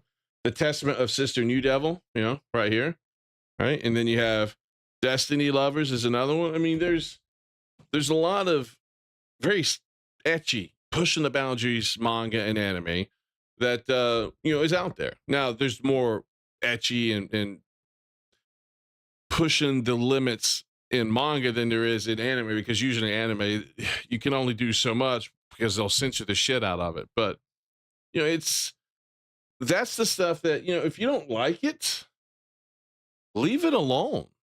You don't need to consume it. Don't get your panties twisted all up and just wanting to go out and change it and ruin everybody's good time. That's the problem. They come into our space, invade our space, and then they get offended by what's in our space, and then they try to push us out, claiming we don't belong in this space. That's the biggest problem. Just also a lot of virtue signalers that has been thrown into the mix, and it's led to a situation where you can't have conversations about this, you can't make edgy comments or anything like that, funny jokes or anything, because people are not able to have a conversation around dark themes without getting all upset and feeling like they're getting attacked to some degree, even though it is fictional content. Mushoku Tensei is a very good example of this, of how people get so violently upset about MT despite it just being a work of fiction. They can't stand the main character in Mushoku Tensei, or if I'm saying the name right. I mean, because he's a pervert. His favorite treasure is a pair of panties from his lolly magic teacher, which she's very adorable, by the way. She's a demon. So they cannot stand that anime or that manga. But let's get back into the topic. MatPat here made this back in the 2010s, and it is very obvious that it didn't bother him at all. He didn't care. He literally called a lolly character sexy. And I think that says enough about his statement or his stance on just how he's able to separate fiction from reality. Let's move on to the second clip. Like I said, with lollies, it really depends on the design. There are some lollies that are sexy, very attractive. But there's other lollies that are meant to be more childlike. There's like a range of lollies here. There really is. Just like there's a range of women, there's a range of lollies. So I mean, you can't treat them all the same. Clip, yes, this is Etika. May he rest in peace. He was a good man, a good content creator. He had I have no idea who he is. I just know he content creation space. He is himself. Duly missed. I miss him a lot. Unfortunately. I remember watching him, and I really wish I got to know him more before his passing. I wish I could have seen his content grow. The reason why I'm showing this clip is to showcase that despite everything that Etika went through and all the darkness that happened, even he was capable of separating fiction from reality. And so let's play this clip. in your video. life. It's a great video, but bro, where's that girl from? Now, that's a girl that I definitely have a couple of porn images saved on my computer. I've seen her a lot. There's a lot of good foot stuff with her too. But which character is this? I've never actually seen her before. I thought it was just like some fan-made character, but it's actually somebody from a show. Okay, figure that. And it's from something that's incest-worthy. What the fuck? Ero Manga Sensei? Really? I got hella porn of her, man. Okay, hold on.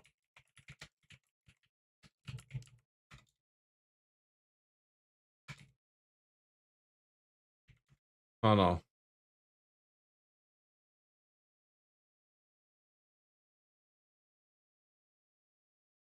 Now I see why people would freak out over this. Okay. Now I see. Okay. Okay. I mean, I'm gonna have to watch this anime. I think I have it, but I've never watched it. I need to watch it. See, these are the ones. So look, I've seen hentai that has characters like this. I have. I've seen it. I know it exists, but I don't. Again, it's not real. If you're putting them in adult situations, it'd be one thing if you're, let's say that they put them in like kindergarten class or elementary school classroom. It's where they're like 7. I mean, look, this, like I said, this is. I don't know if this is a can of worms I care to really open and deal with. All I'm saying is they're not real. They're not real at all. And but I could definitely see why some people would be upset about it. But at the same time, if you get upset about it, it's not for you. Just don't watch it. Don't consume that product. If other people want to watch it, that's fine. Nobody's getting hurt. It is not real. Okay? Not real at all. It's actually quite tame. Okay. And banned. No, I would be surprised if my stream wasn't made 18 plus power. Like that one, you remember when we went through all of those characters on, was it Brown Dust? Something like that? And we looked at all the scenes that they were potentially supposed to be changing. That stream got, I don't know if it got rated this during the stream, but later on I went back to look and it was rated 18 plus, which kills the engagement on it. Yeah, you don't care about all the Yuri and I don't even know if I'm saying this right. Yaoi or whatever that exists. You just don't read it. Yeah, I mean, that's pretty much it for me too. They're even talking about Lolly in his chat. I think you probably saw that. And you have people already trying to virtue signal right here in the bottom, but overall, content creators just did not give a fuck. They didn't care. They didn't care in the 2010s because the majority, more or less, they were able to separate fiction from reality. But for some reason, when we shifted into the 2020s and there was a lot of virtue signalers that joined into the community, it caused this conversation to explode to where people started to self-censor themselves and even want to censor fiction. Why would they want to self-censor themselves? I mean, that's the question we need to ask. It's not because of what they like is necessarily bad. What it is the people who think what you like is bad, they're not just content with disagreeing with you. They want to cancel you. They want to hurt you. They want to come after you, whether it be physically or legally, any form or fashion they can to ruin you because they don't like the fact that you like this.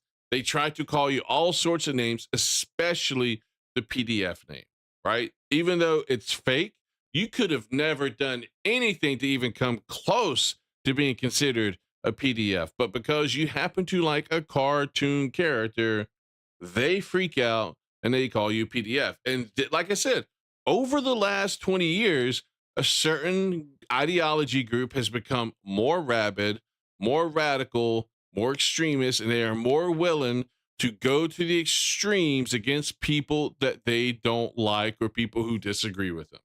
And those are generally one and the same. If they don't like you, it's probably because you disagree with them. And that in and of itself is the true problem here.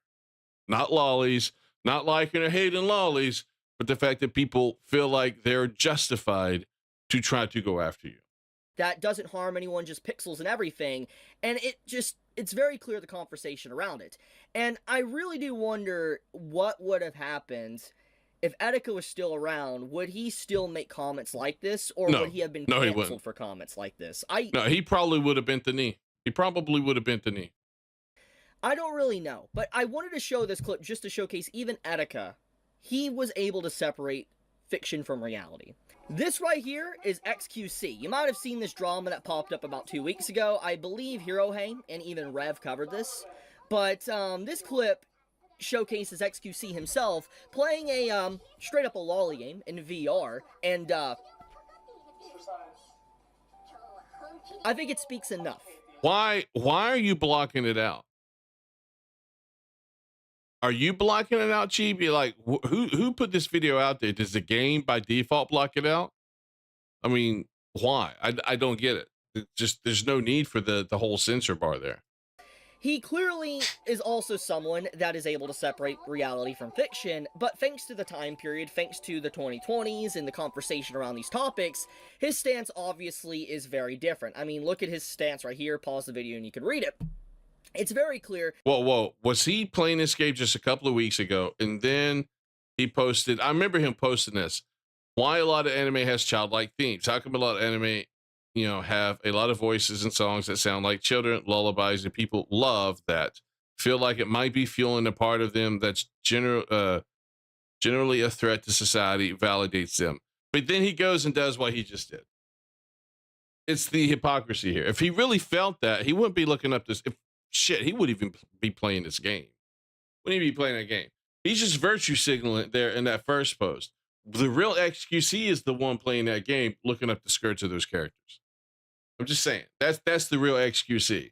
The one down below that's quoted by Yeet, that's a fake one. That's a virtue signal guy. He's saying it because he feels like that's what everybody else thinks, and it gets him brownie points. He wants everybody to see how virtuous he is. Is very different. I mean, look at his stance right here. Pause the video and you can read it. It's very clear that there's a lot of content creators that are ashamed or try to distance from this, or even in general try to not even have a conversation about this because of just the amount of slander and risk to their very brand and also life, because you have people that cannot separate problematic fiction. There's not a red-blooded guy that has a bunch of testosterone running through him power that wouldn't try to do this. Doesn't matter if it's a lolly character or a big busted babe. They would at some point in time try to look up the skirts. Why? Because you're not supposed to. It's fun to do something you're not supposed to do. That's why playing games like GTA is so fun to play for people. Because you're not supposed to kill people. You're not supposed to beat people. You're not supposed to rob people, kidnap people, run over cops with cars, all the other crap that you may do in that game. You're not supposed to do it, which is why it's fun to do. That's why superheroes is popular. It's not something, it's something you can't do personally. That's why it's fun to read or play as superheroes in video games. I mean, it's not that complicated of an issue to understand here. From reality. It's crazy, honestly. And it's like, I've always made this statement, but just because something makes you uncomfortable, for instance, a fictional drawing or something, or a game, doesn't mean it shouldn't exist. If that makes you uncomfortable, you're gay. Now, I don't mean I don't mean you're homosexual. I just mean you're gay. You're messed up in the head. You have a problem. You need to seek help. You really do. Go find a therapist, right? I mean, go outside, touch grass, get off the internet. If a drawing makes you uncomfortable, holy fucking shit. It's uncomfortable, okay. If it makes you that uncomfortable, don't engage with the content, don't read it, don't watch it. It doesn't mean it shouldn't exist. It's like, you don't see this much pushback towards the content within Game of Thrones. There's a lot of screwed up content in the Game of Thrones. There's a lot of incest in Game of Thrones. You don't see that. And then you had, it was the Game of Thrones prequel, if I'm not mistaken. Let me pull this up.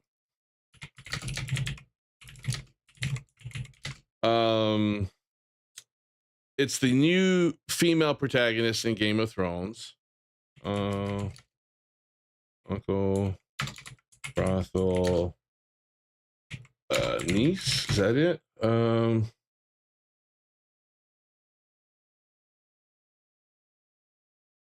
Yeah, hold on.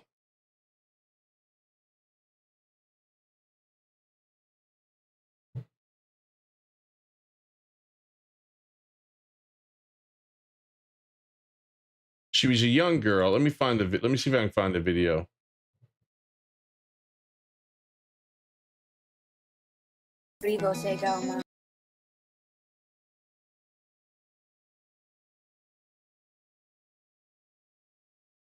Okay, hold on. Look. So right here.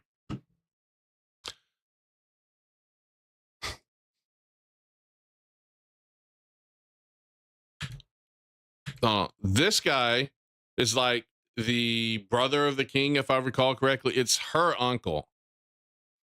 And she's like barely a teenager at this point, maybe 12, 13. She's really young in the show. He takes her into this type of place. They make out. I want to make sure it's not showing nudity. Hold on. Anyway, they make out. And like he's getting her all bothered. She's getting him all bothered. They don't go any further at that point in time, but later on they actually marry, if I remember correctly. I haven't finished the season, but they actually marry later on. But I mean, how is that not any worse than the other shit we're talking about? It's ridiculous. There's a lot of this shit in Game of Thrones. There's a lot of this shit in this mature rated type content. And you know what? I don't actually care that it's there. Sometimes it's kind of hot, to be honest with you. I don't really care because it's mature rated. If it's in something like it was T for teen, PG-13, then I could understand because you might have a different type of audience watching it. But it's mature. I don't really care. And a lot of this lolly stuff, it's in PG-13 games, T for teen games. If that stuff is going to hurt or offend people who are of that age group, like I said, they got problems. They got problems. So here's an example. My youngest and oldest kid, one is almost 19, one's almost 14, right? If they played a game like this and they saw me do this, because I would do this, they would roll their eyes. Now, my oldest might do it because he's getting to that age where he's like, yeah, okay, girls, you know. But my youngest, while he's starting to go through puberty, he's still shy. He's not experienced with women. My oldest has had girlfriends and has gone to the prom and all this other stuff. He's probably old enough and experienced enough that this wouldn't necessarily embarrass him. But my youngest would still be embarrassed. He would not do this. He would not do this at all. Now, you could say that his group of guy friends, they may get together and do this thinking it's funny and they start giggling, you know, having fun with it. But on his own, he wouldn't do this because it doesn't interest him, which is fine.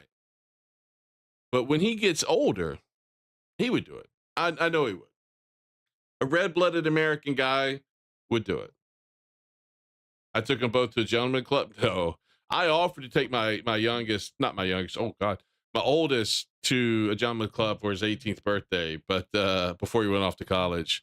But to be fair, that would be a little awkward, wouldn't it? I mean, one, I'm there with my son, him watching me put, you know, dollar bills or even more than that in in strippers' G-strings or whatever, or getting a lap dance. Yeah, I think, one, that would be awkward for me. Two, I think that would be awkward for him. And since I'm married, I can't necessarily do the things that I probably, well, that I used to do at strip clubs. So, yeah, can't really do that anymore.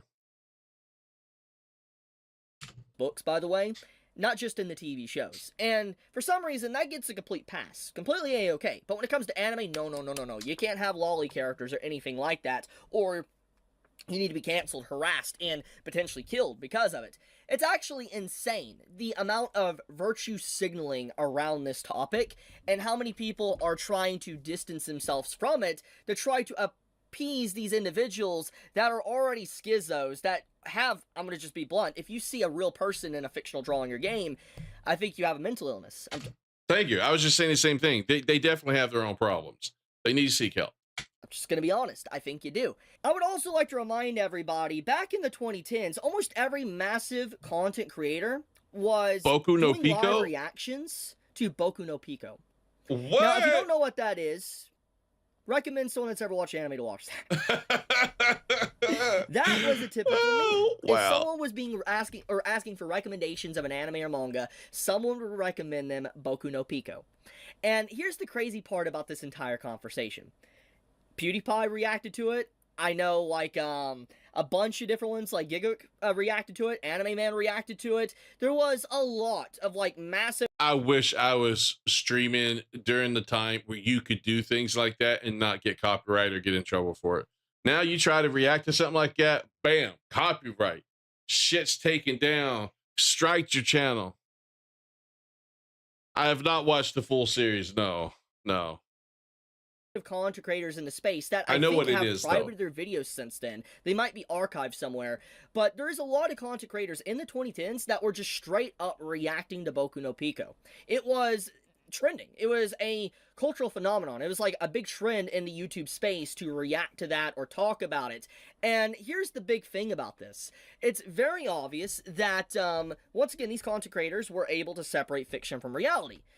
But because of the time period and because of these schizos that have pushed people to be scared, they're not speaking up anymore. People are scared. They're scared of being harassed. Yeah, because what'll happen is they'll lose sponsors. I mean, look what happened to Rev Sadesu. Now, I don't think it's the exact same thing, but what'll happen is if you like stuff like this openly and unapologetically, then what'll happen is people will come after you and they'll find out, oh, you're sponsored by Advanced GG, whatever the fuck that is. I think that's what Rev lost their partnership with. They'll go after them and complain to them about you, so much to the point where eventually they may cause you to lose that sponsorship. So I mean, they try to go after you any which way you can. You existing and liking something they don't like, just they can't handle it, man. It messes with their mind. Yeah, Rev got, yeah, I'm sure, I know his thing was about ice, but the point still stands. They'll go after you and try to cancel you because you like something or support something that they can't support, and they can't handle it if that's the case. And they'll try to cancel you or ruin your sponsorships. It's like the adpocalypse, right? I mean, that happened with YouTube too. They'll go after your advertisements. Slandered, their image completely tarnished because of fictional characters. And I've already talked about this already, but I'm just going to say a little bit more of a stronger stance. I've already had my life threatened at this point. People have tried to end my life. They've tried to ruin my career, throw my face in the mud, call me all Luckily, I'm not big enough. The only one that threatens me is Angel. sorts of crazy things, like I'm doing absolute insane things. At this point, I'm just going to be spiteful. I believe in my stances, but now I'm going to push them a lot harder. I'm going to be spiteful and push what I believe in a lot harder. If you're trying to silence me, no, it's not working like that. It doesn't, you know, I'm not going to be silenced out of fear and people trying to come after me for that. So, no, it's sad that a lot of these content creators are very scared to speak up and make these jokes anymore, because it's clear that they don't really believe in this type of stuff. It's more about optics. Well, think of it this way. A lot of these content creators, on one hand, I understand. On the other hand, well, on one hand, I understand and it's disappointing. On the other hand, I wish they would speak up, because if more of them spoke up, then the power would not be there. They wouldn't have to be afraid of these people, because these people wouldn't have that power. But these people, the content creators, the content creators that aren't speaking up, they're not doing so because most likely content creation, streaming, is their livelihood. That's how they make their money. It's how they pay for all these things. And, you know, they're afraid to lose that. They're afraid to work, to lose it to a point where they'll have to get a job. You know what I mean? And at the same time, like Power said, from an ideological standpoint, sometimes they cultivate a certain type of audience, or some people end up liking their content that belong to a certain ideology. And when they get pushback from those people, they freak out and they get captured by their audience, because again, they're afraid to lose their audience. They're afraid to become a small streamer again, because they might have to then turn around and go get a real job. So it sucks. If a lot of these people stood up and spoke out about what they really thought, if more of them did it, then I think eventually the people who are against it would lose the power, and they wouldn't have to worry about being canceled or have their partnerships canceled or sponsorships. The normal logical people keep shutting up while the crazies keep screeching like banshees. Yeah, that's pretty much it. And they don't want to be associated with this because they're concerned on the backlash that the communities will have towards them. And it's basically the exact same thing with certain conversations, difficult conversations within politics. And I know people don't want to hear about that, but it's the actual truth. Yes. Which reminds me, all this virtue signaling that people do that have tried to end my life, so to speak, it's funny that someone would waste all these police resources to come after me, or this time with other content creators or fictional characters, when there's literally the Epstein files that have been released this week, and has been an absolute bombshell with... They can reach you. They can't reach those people in the Epstein files. That's the difference. That's the difference. Nothing they do is going to impact those rich billionaire people that went to Epstein's Island. But they can make a phone call and impact your life. So they're going to choose which one. They're going to choose the avenue or the method that's going to give them the most impact. And unfortunately, man, that's messing with you. I mean, I think that's the issue here. In the internet space, and so many conspiracy theorists and stuff are being like vindicated by some of the stuff that's been revealed within these Epstein files. And it's crazy that despite actual victims and people having issues in real life and still not having any justice with these victims, people are more focused on fictional characters.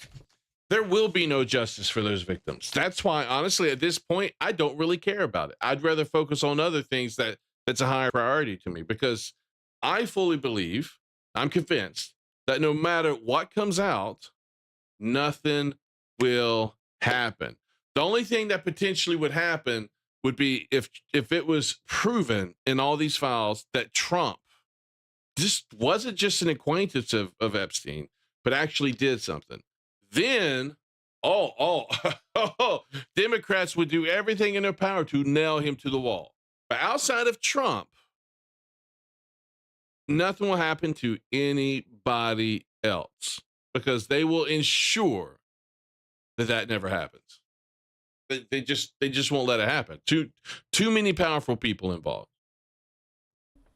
You realize how disgusting that is? It goes back to the whole circle of virtue signaling. It's not about caring about real people. It's about making yourself look good.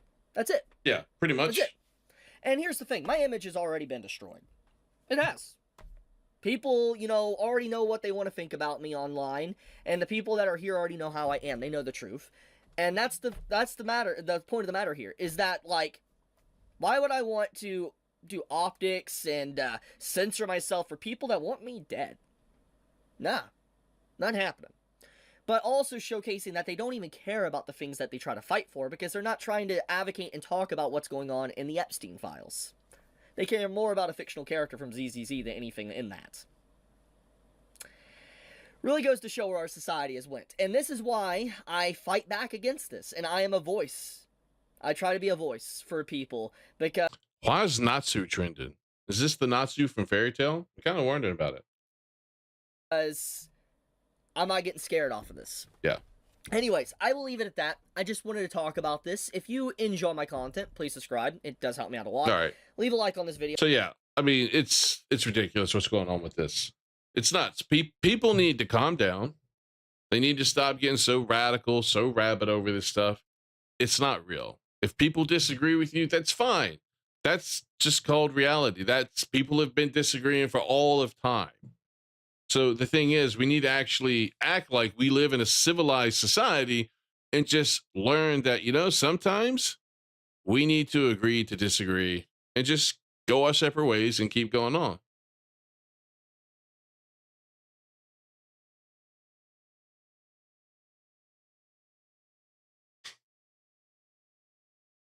What? Whoa. It was not our intention to start a race war. This has got to be fake. That's got to be fake. People just need to mind their own damn business. Yes. Yeah, pretty much, Power. Pretty much. This has to be fake. It can't be real. It cannot be real. Hold on. I saw this tweet from the one and only Omni here. He says, in response to Minecraft, black people catching Shibuya incident levels of strays off this DLC. In Minecraft, it said, want to change the world IRL? Start in Minecraft. In the free Good Trouble DLC, explore global civil rights Hey, Fast, how's it going? Yeah, luckily, Hightail and Vintage Story exists. Exactly. movements, meet change makers, and learn how to stand up, speak out, and build a better world. And you can see the little trailer they got for this right here. And this is specifically on... What I found to be absurd with this is the title for it. Hold on. Watch. And this is... Make Good Trouble. Good Trouble. I don't know, growing up, man, when I got in trouble, it was never good. Never good. Good Trouble is not anything that it's not real. Doesn't exist. Protesting, doing it legally, isn't causing trouble. If you're protesting and you're causing trouble, then you're doing something illegal. And that's not good.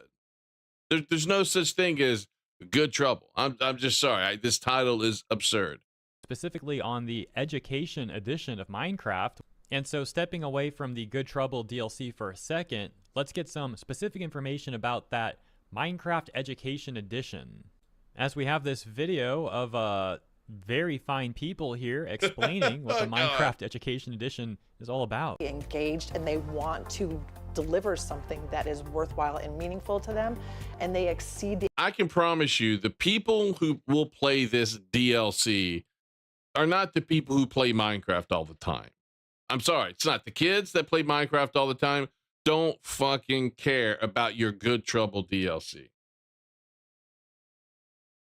Yeah, I like the Morgan Freeman stance on Black History Month. Yep, he's like, he thinks it's dumb. expectations of the teacher, that's where I get excited. I got goosebumps just saying it. The fact that students actually can see their learning and the learning process. Teachers who are just beginning... Wait, what? I didn't quite understand what he said. Students actually can see their learning and the learning process. What the fuck does that mean? I mean, really, what the fuck does that mean? You know, I could see my learning when I was in school because I could see my grades. I'd either be learning a lot or I wouldn't be learning too much. All depend on my test scores. The learning process was me sitting in the fucking classroom, studying, reading, listening to the teacher. What do you mean by this DLC? Students actually can see their learning and the learning process. What the fuck? And the learning process. Teachers who are just beginning the Minecraft experience in their classes, the first thing I think I would say to them is you don't have to be an expert. Oh, is this DLC for school? Are they trying to push this to school so that school forces the kids to play it? Hey, Kenobi, how's it going, man? Yeah, it's not the Lyran Center. Exactly. That's nuts. I can't, yeah. Oh my God. Them pushing the indoctrination here, man. Look, Black history is important. I'm not going to act like it's not, right? It is very important. It's where they got to the point where they started being treated equally, which I think is a very important thing. The sad thing is they never got over feeling like a victim. So they want to continue to push this as if they still have to fight for their rights. They still have to fight to be treated equally, and they have the same rights that you and I have. It's, I don't know. I don't know. Like I said, I understand want to teach history. I get it. History is important, right? We have to learn from history or else we're doomed to repeat it. But at the same time, naming it the Good Trouble, there's no such thing as good trouble, like I said before. And honestly, this shouldn't even be needed. This DLC shouldn't be needed in schools. A lot of this stuff should already be taught, especially during Black History Month. That's when they generally teach all this stuff. I know about the Civil Rights Movement because I learned about it in school. Guess what? During Black History Month. You just can't be intimidated when you feel like the kids know more than you. It's okay. Well, certainly not their intention, but this video ended up being great promotional material. Wait, they can't be managers, so they keep protesting? Well, that's not my fault, Kenobi. I mean, it's not like people wouldn't hire them. They just got to step up. Material for homeschooling. It's also funny that Microsoft and Minecraft here, and really so many corporations, always talk about respecting diversity, but by diversity they really just mean like 90% black and that's it. As for the Mexicans, Asians, when most of your people, most of the politicians, most of the left, when you hear them talk about diversity, it in almost every case, not all, but in almost every case, they are referring to blacks. Now that, you know, ICE is doing their thing, you have immigration deportations. Now diversity is also referring to Latinos and Hispanics and Mexicans and whatnot. But historically speaking, over the last 20 years, when you hear them talk about diversity, it's focused solely on African Americans. Something that Minecraft is getting old and Hytale's taking its spot. Hytale's got a lot of work to do if it's going to take its spot, but I think they could if they continue putting the work in.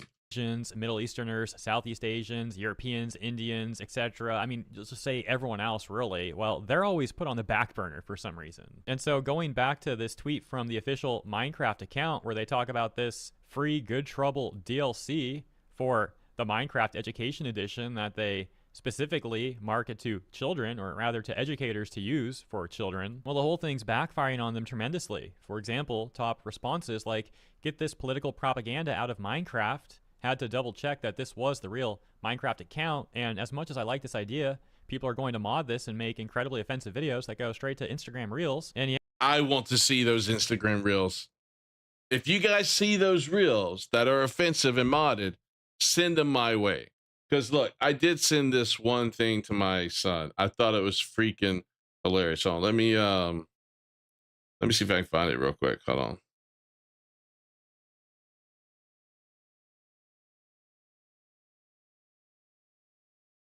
Did I send it just to him or did I send it to the group? Give me 1 second.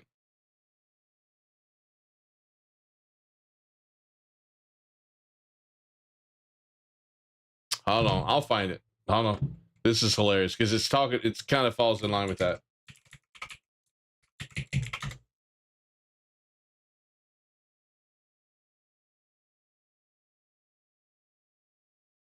No.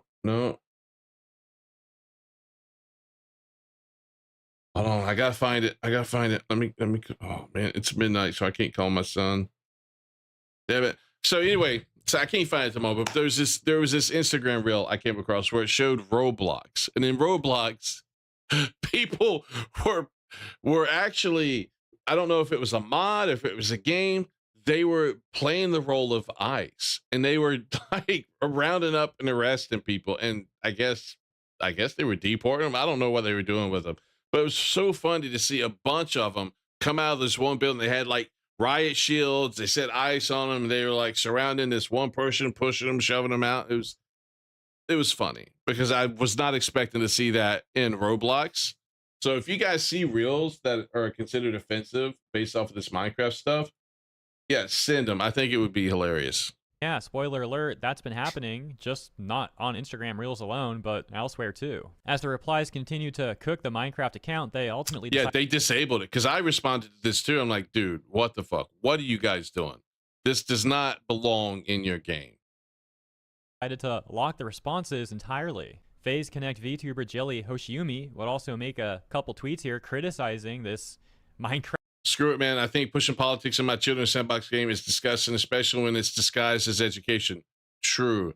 Let me play my stupid block game without having to engage or associate with any of your stupid political garbage I literally do not care about. I'm just so tired of seeing it. Why does it even matter to push real world matters into my block game that I play to escape? So here's why they're doing it. They want to either educate or indoctrinate. Sometimes that's the same thing. Kids. One way to do it is to try to reach kids where kids are at. Roblox, Minecraft. That's why they're doing it. That's why a lot of these people started trying to push stuff in video games to reach these people that they wouldn't reach otherwise. And I don't like it. I really don't. So yeah, so you can't escape. No, you want to play a video game to escape the drama and the craziness of the real world? Surprise, motherfucker. They're in your video games now. Minecraft Education Edition DLC Jelly collecting over 21,000 likes, but also offending a number of people in the responses. Let me know what you think about this Minecraft controversy. Thank you for tuning in. I'll see you in the next one. All right, so it was about what I thought it was about. There for a second, when I saw the thumbnail, I thought, holy shit, did they really come out and say that? That we didn't mean to start a race war? Why are we not watching the Tio Starmer and Epstein stuff? Honestly, I kind of want to stay away from the Epstein stuff on the channel, to be honest with you. Asmongold covers that enough for us. I mean, that's all he talks about now. So, oh yeah, this was fucking fantastic. Let me pull it up on X real quick, and then we'll get ready to end stream. Hold on, let me see if I can find it. Get through all my porn that I bookmarked on X. All right, hold on. It may be too far down to find. Oh yeah, okay, here's one.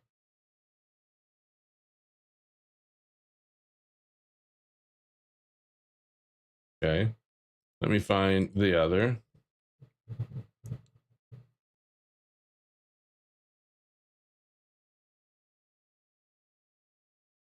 All right.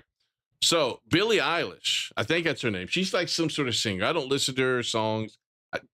She seems to be popular, so that's cool. I'm the old guy now, right? In my days, my parents were like, I don't know this, Snoop Dogg and Dr. Dre stuff. My son listens to it. Well, now I'm in those shoes. Now, I don't think my kid listens to Billie Eilish, but there's a lot of people who do, and I don't know what her fucking songs sound like. So she came out and basically said, oh, we living on stolen land. Nobody's illegal on stolen land, and fuck ICE, right? Well, she's not the only one, but let me show you this one. Another person also said this. He's like, immigrants built this nation, right? But he comes back later and shares a post saying, to be clear, I know and believe that we, Black people, have also built this country. My words were never intended to dismiss the truth. I am both a Black man and the son of a Nigerian immigrant. And in the overwhelming moment of winning my first Grammy, my focus was on honoring the sacrifices my parents made by coming to this country to give me and my siblings opportunities they never had. Well, if they came here, what did they build? I mean, look, I'm not going to get into that, right? I'm not going to get into that because it's a stupid conversation, okay? It's a stupid conversation. Immigrants did not build this nation, not in the way that they are saying that they did, not in the way that they are meaning it. Let's just get that straight. Now that Billie Eilish came out and said what she said, here's what's happened to her now. An LA law firm offers to evict Billie Eilish from her mansion on behalf of the Tongva tribe. Eilish's admission that she lives on stolen land gives the tribe a rightful action for possession as the true owner of the property. The 30-day notice is already written and ready to be served. I'm like, damn. So look, obviously, I wouldn't want this to be the case, right? Hold on. Okay. Obviously, I wouldn't want this to be the case because it sets a precedent that I don't want set, right? I don't want, Native American tribes to just be able to sue and take back, I say with quotation marks, land that they supposedly had stolen from them. Nothing was stolen from them. We did what they did to other tribes or to other people or whoever potentially was here before they came over here. I mean, I don't know. I mean, maybe they found it uninhabited. I don't know. But we did what has always been done throughout history. Peace through strength, right? We take care of them because we're stronger than them, then we have peace. I mean, we conquered them. That's essentially what happened.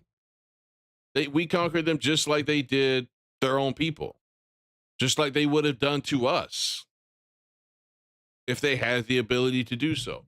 So there's nothing that was stolen. That's the way nations have been. That's the way nations have always been created and maintained all throughout history. Rome, right? Rome expanded. Did they steal land? No, they conquered land. England, when they colonized, did they steal land? No, they conquered land. Spain, France, China. I mean, this nations that have historically nations that have had the power and the means have always expanded and conquered people to take their land. But it wasn't stolen. They were conquered. There's a huge difference here. You didn't lose it. It was taken from you because you couldn't keep it. I understand what they're saying. I understand it, but they're wrong. That's just not the way the world works. And you can't now come around because we're civilized and say, well, you stole it from me. It's time for you to give it back. Because imagine what would happen to the United States if all the Native American tribes had the ability to sue people, to sue states, and then take their land back. There would be no United States. There wouldn't be. There's no way we should allow this to happen. But it would be fucking hilarious if this happened. Let's watch this. So Billie Eilish calls America stolen land. Here we go. As grateful as I feel, I honestly don't feel like I need to say anything, but that no one is illegal on stolen land. Wow. Wow. So brave. Look, and I've also seen memes where, look at this. I forgot her name. She's some singer. Oh, watch. Wow. Look, she's like, it makes me think of that monkey with the cymbals. Just, you wind it up and it claps like this. Look at the next person. Holy shit, man. Wow. Wow. So brave. Watch. What the fuck is this? What bird did she kill and put on her head? That's what I want to know. Did she hit it with her car on the way to this event and she thought it just looked pretty, so put it on their hat? All these people remind me of the aristocrats or the rich people in Hunger Games, right? They're the bad guys. They are. They're the bad guys. And that's what I think of every time I see these people, every time I see them go on the red carpet and pose for photos and stuff like that. Okay, you're either half naked or you look like you belonged in the Hunger Games. Or both. Really hard to know what to say and what to do right now, and I feel really hopeful in this. If it's really hard to know what to say and what to do right now, shut the fuck up. That's your best thing. Shut up. And what the fuck are you wearing? Holy shit. Look at this girl. This girl looks like she had her hair stuck out the window on the way to the event. And I feel like we just need to keep fighting and speaking up and protesting. We need to keep fighting. Meanwhile, you have suburban moms catching felonies, and she's up there accepting an award, and she's gonna go home to her multi-million-dollar mansion. She's like, keep up the good fight, guys. We're winning. Yeah, there is. It's the royal we. Well, no, I have it backwards. There is no we there because she's not going to do shit. She's going to stand up and push for these policies that hurt everybody like you and me, but then she's going to go back and hide behind her walls in her mansion and not have any impact by these policies affect her because she's rich. She's powerful. Nothing's going to impact her. Chinese people don't care who they kill as long as they can. Oh my God, they're Kenobi. Winning. Our voices really do matter and the people matter, and yeah. Fuck ICE is all I want to say. Sorry. Wow, that's amazing. This is something that's really going to get me a lot of claps by all these people. I'm going to say it so they clap like seals. Oh, oh, oh, oh, oh, oh. That's essentially what happened. Truly incredible. No one is so. And you notice something. All the people they're showing so far are rich white liberals. Probably 80% of the people there are rich white liberals. So brave. This is what I think. It's like Billie Eilish is from Ireland. I know that because there was some controversy. Yeah. Watch. I'm Irish, so it's really cool to come somewhere and everybody looks exactly like you. You're all. Oh my God. Can you imagine her saying that at a concert in America? I want to be in a place where everybody looks like me. I mean, don't get me wrong. I don't have a problem with her saying that. I think it's perfectly fine to have a position where you want a country that looks and reflects who you are. I think it's perfectly fine. But you can't be a hypocrite. when we then want to turn around and deport illegal immigrants because they are here illegally, or push out people who not because they don't look like us, but because their traditions, their moral values don't match ours, right? They don't believe in Christianities like well, hold on, I don't say that. They don't believe in the holiday traditions. They want to push their own version of a law, like Sharia law, for example. Just their whole culture, right, just conflicts and rubs against our culture in almost any and every way.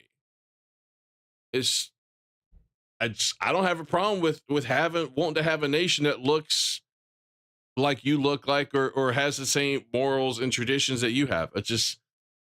I'm trying not to say anything that would be too offensive, honestly, but at the same time, I don't have a problem with what she said. She got killed over it, that's for sure. She was destroyed over this thing, but I think it's okay. But you can't say that in America. Just as tasty as me. I've got a great idea for you.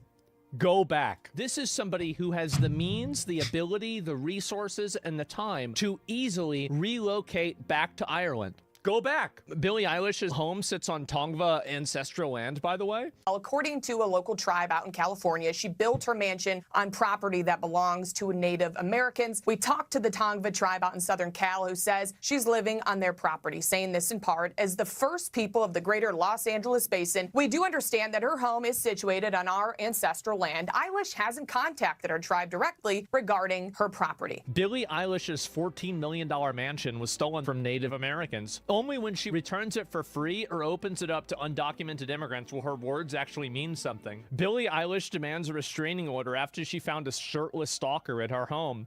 But I thought it was stolen land. I thought you stole it. So who are you to say? Maybe the person who was there was a Native American.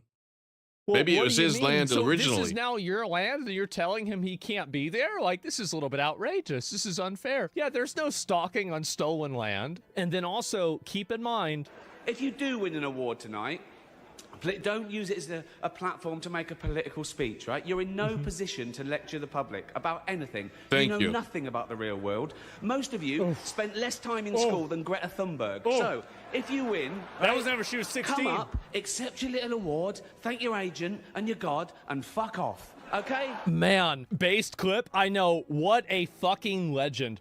I love this guy. Yeah. Oh, whoa. I didn't want to go to another video. Stop. So yeah, like I said, just to clarify, while I don't think it's a problem with wanting to have a nation that looks like you, right? We have black nations, we have nations that are predominantly black, we have nations that are predominantly white, we have nations that are predominantly Chinese, we have nations that are predominantly Japanese. If you want a nation that predominantly reflects who you are, from an ethnicity standpoint, I understand that. I think it's fine to want that. Now, in America, we had that for the longest time, but we were mixed to a degree, which I think was fine because the mix was just skin color. The mix was not culture for the most part. The mix was not, our traditions.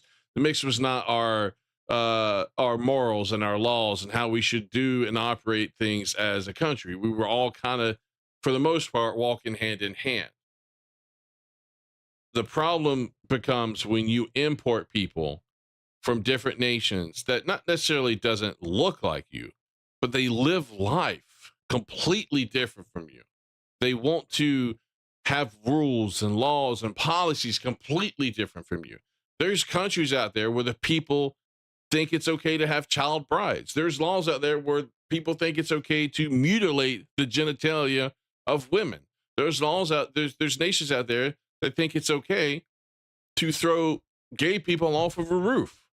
There's countries out there, people out there that have laws that if you get cheated on, you kill, like if you cheat on, if you cheat on your wife, then it must have been your wife's fault. And there's a lot of crazy shit out there.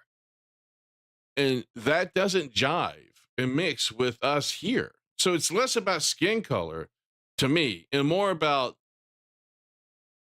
your culture, essentially your way of living, and how you contribute here versus how much do you try to throw a wrench in things here. I mean, it's that's my point of view here in America. I think multiculturalism is a bad thing. And again, that has nothing to do with skin color. Like I said, it's not what you look like, it's what you are. That's the difference. So, but yeah, I mean, we'll see what happens with her. I think it would be fucking hilarious if they actually did go after her and try to get her kicked out of her mansion because it's on stolen land. Do I want that precedent to be set? No, I don't, because if I'm not mistaken, something like this happened a few years ago.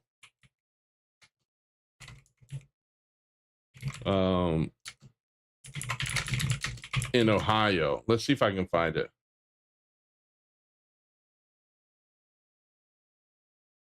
Native Americans, specifically the Eastern Shawnee tribe, have pursued legal action in Ohio to reclaim ancestral land, arguing that historical land sales and treaty violations, including at the Hog Creek and Wapa whatever reservations, were invalid. Now, I think they won.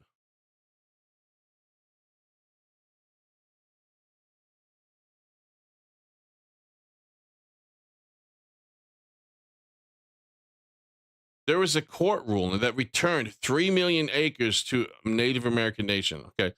In 2020, the U.S. Supreme Court made a decision to return more than 3 million acres of land in Oklahoma. Oh, sorry, it wasn't Ohio, it was Oklahoma. To its original owners, the Muscogee Nation. The case, McGritt versus Oklahoma, has been described as one of the most significant Native American related rulings in 100 years. Now, I don't know the details of this, but this very well could set a precedent where this could happen with other Native American tribes. I'd be kind of curious as to what this court case hinged on specifically, because that's the crucial point. Depending on what it hinged on and what caused them to rule for the Native American tribes, that could empower other lawsuits like this, or it could be so specific to this case that it's not going to impact and set a precedent at all. Now, with Billie Eilish, that very well could.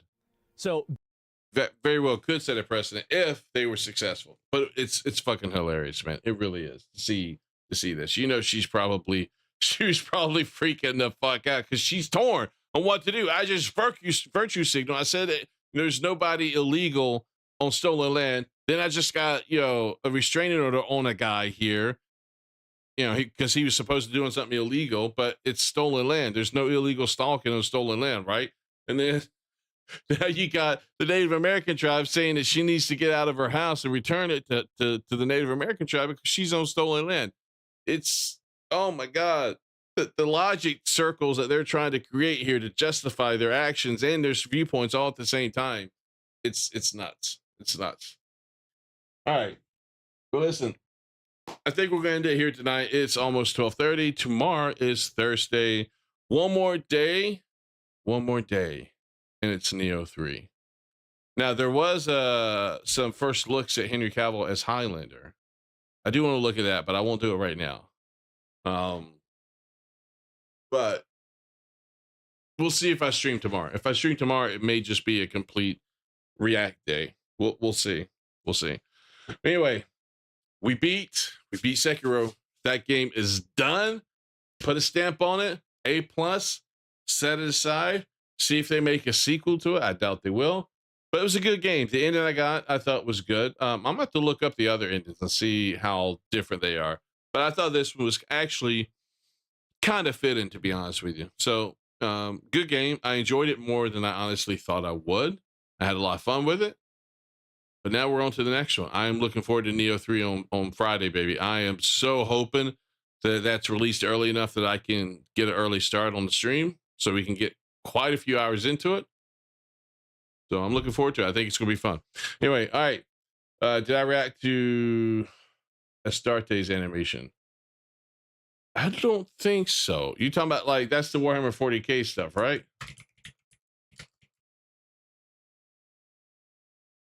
That sounds like Warhammer 40K. No, if you want to, let's see here. Move this over here.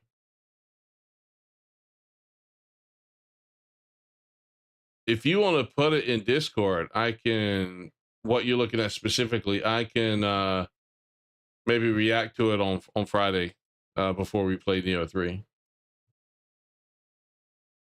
I'm assuming, yeah, it's a Warhammer 40K. Because it's long, right? It's says part 1 of 5. Yeah, the stuff looks really cool. I've seen other people look at it, but I've not looked at it in detail because I didn't want to spoil it. So, yeah. Put it in Discord. It's about 15 minutes, you think? Okay, yeah. Put it in Discord. We'll take a look at it. So, probably be on Friday. I'm gonna hopefully start stream early so I can get maybe 5 hours, 6 hours. Am I going to be early on Friday? I'm going to try to be. I have to make sure the wife is okay with it, but I'm going to try to be. That way I have a little bit of time to react and then still get my full gameplay of Neo 3. So, all right, but listen, I will see you guys on Friday. I appreciate everybody who joined the stream. I love having you guys here. It's always fun with you guys. Sorry, sometimes I ramble over myself a little bit. I talk too much at times. But I will see you guys on Friday, hopefully for Neo 3. Have a good night, guys. Appreciate it.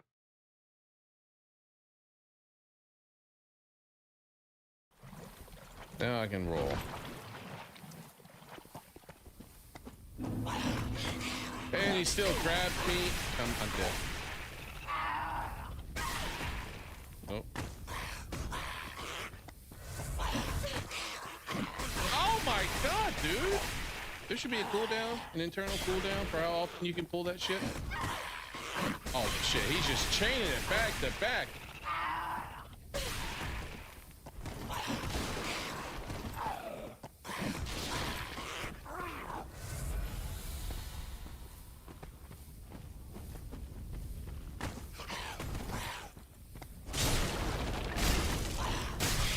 And he still did it. Oh my god.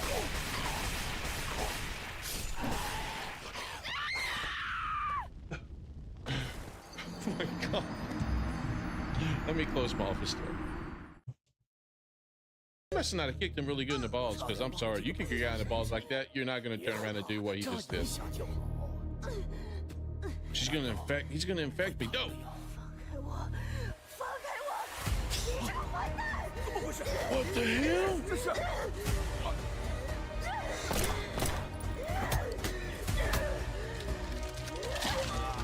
Whoa!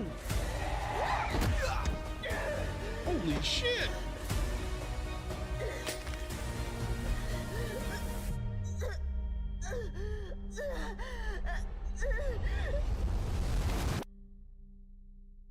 Oh, thank you.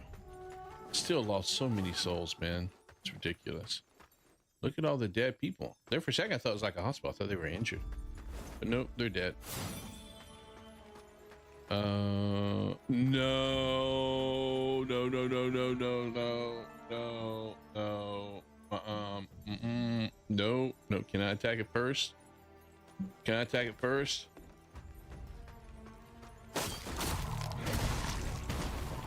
It still got me. What happens if I do this? Hold on. Oh, didn't do shit. Didn't do shit.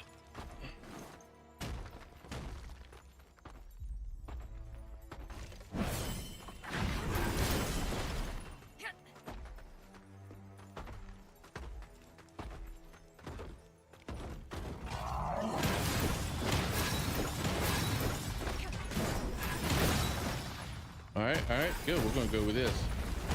Enjoy.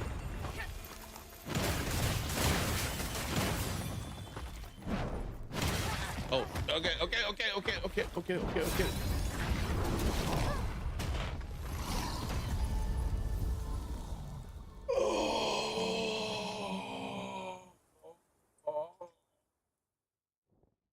I knew I should have done my move, and I thought I was gonna kill him before he hit me.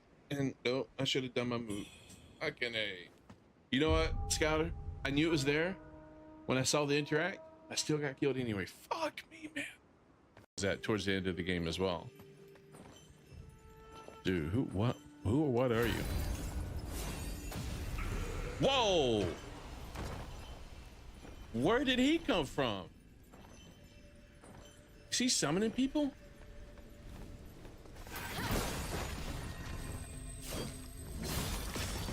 What the fuck was that? What the fuck was that? Oh, ooh, that guy's summoning people. I need heal. Max out. I want to use my big spell. Max out. Give me one more feather. Oh, he's summoning golden lotuses. There we go. There we go. I'm gonna try it on this guy. Hit him. Oh, look at me. It's a shield too. And I stood right behind it. Ha ha ha ha. That's so fucking awesome. Whoa. Who's still alive? Stupid skeleton. Because it looked like his little golden lotus thing came at me, but it got... I played this game. I had this game. It's crazy. Well, you're not missing a lot at the moment, Max. I'm just going through in Elden Ring. I haven't even done any of the main bosses, so I'm going through and leveling up in the main area right now. And look at the quality. It's 720. Okay, somebody didn't do a good job recording.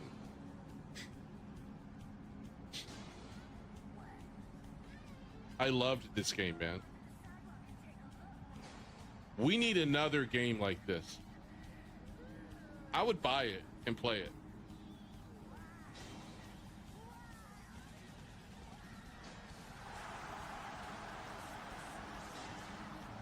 Yeah, it's an Xbox 360 game, man. Xbox 360 and the PS2 was prime gaming. You would get games like this and nobody would be ashamed of it. They were not ashamed of making games like this. I mean, nowadays, I mean, like you would even see full page like advertisements, articles all about this in gaming magazines. Nowadays they make something like this, you would see nothing but Karen screaming about it, and you know, on Kotaku and The Gamer and all this other stuff. I would not be surprised if that wasn't mimicked after Britney Spears, Zell. I would not be surprised.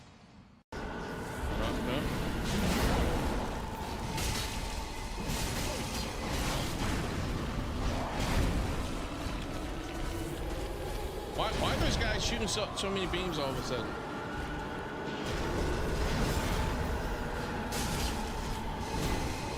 He blocked it! He blocked it! Oh, okay. Okay, heal. Don't choke. Don't choke. Oh, you son of a bitch, I got you. That's it, right? This spear?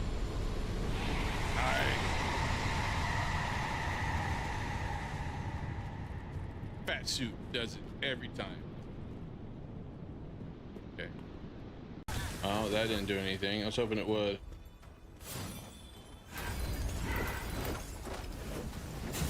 She's doing my move.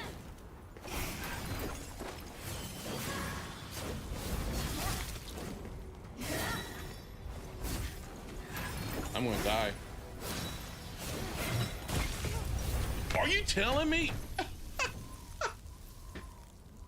Oh my god, freaking mine killed us both? Oh my god.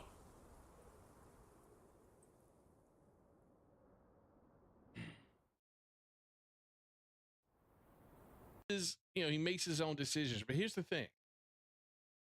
If Ludwig went into this knowing that Mango has an alcohol problem, he never should have invited him to the event, or he should have invited him to the event but not let him drink, or not egg him on to drink even more. If you know someone's got, look, here's the thing. If you know someone's what's the guy who, a pyromaniac, right? If you know someone's a pyromaniac and you put the match in the pyromaniac's hand and the pyromaniac goes and burns down the building, are you responsible partially for what the pyromaniac did there? I think yes. And that's the situation he's in. He put the match in the pyromaniac's hand. He did. And that Ludwig deserves some sort of responsibility, accountability here. Like, is the only thing that I did. Exactly, Captain. If you offer an addict their advice, they will always take it. Because I think it was the correct thing to do. And also... Oh, that thing's talking.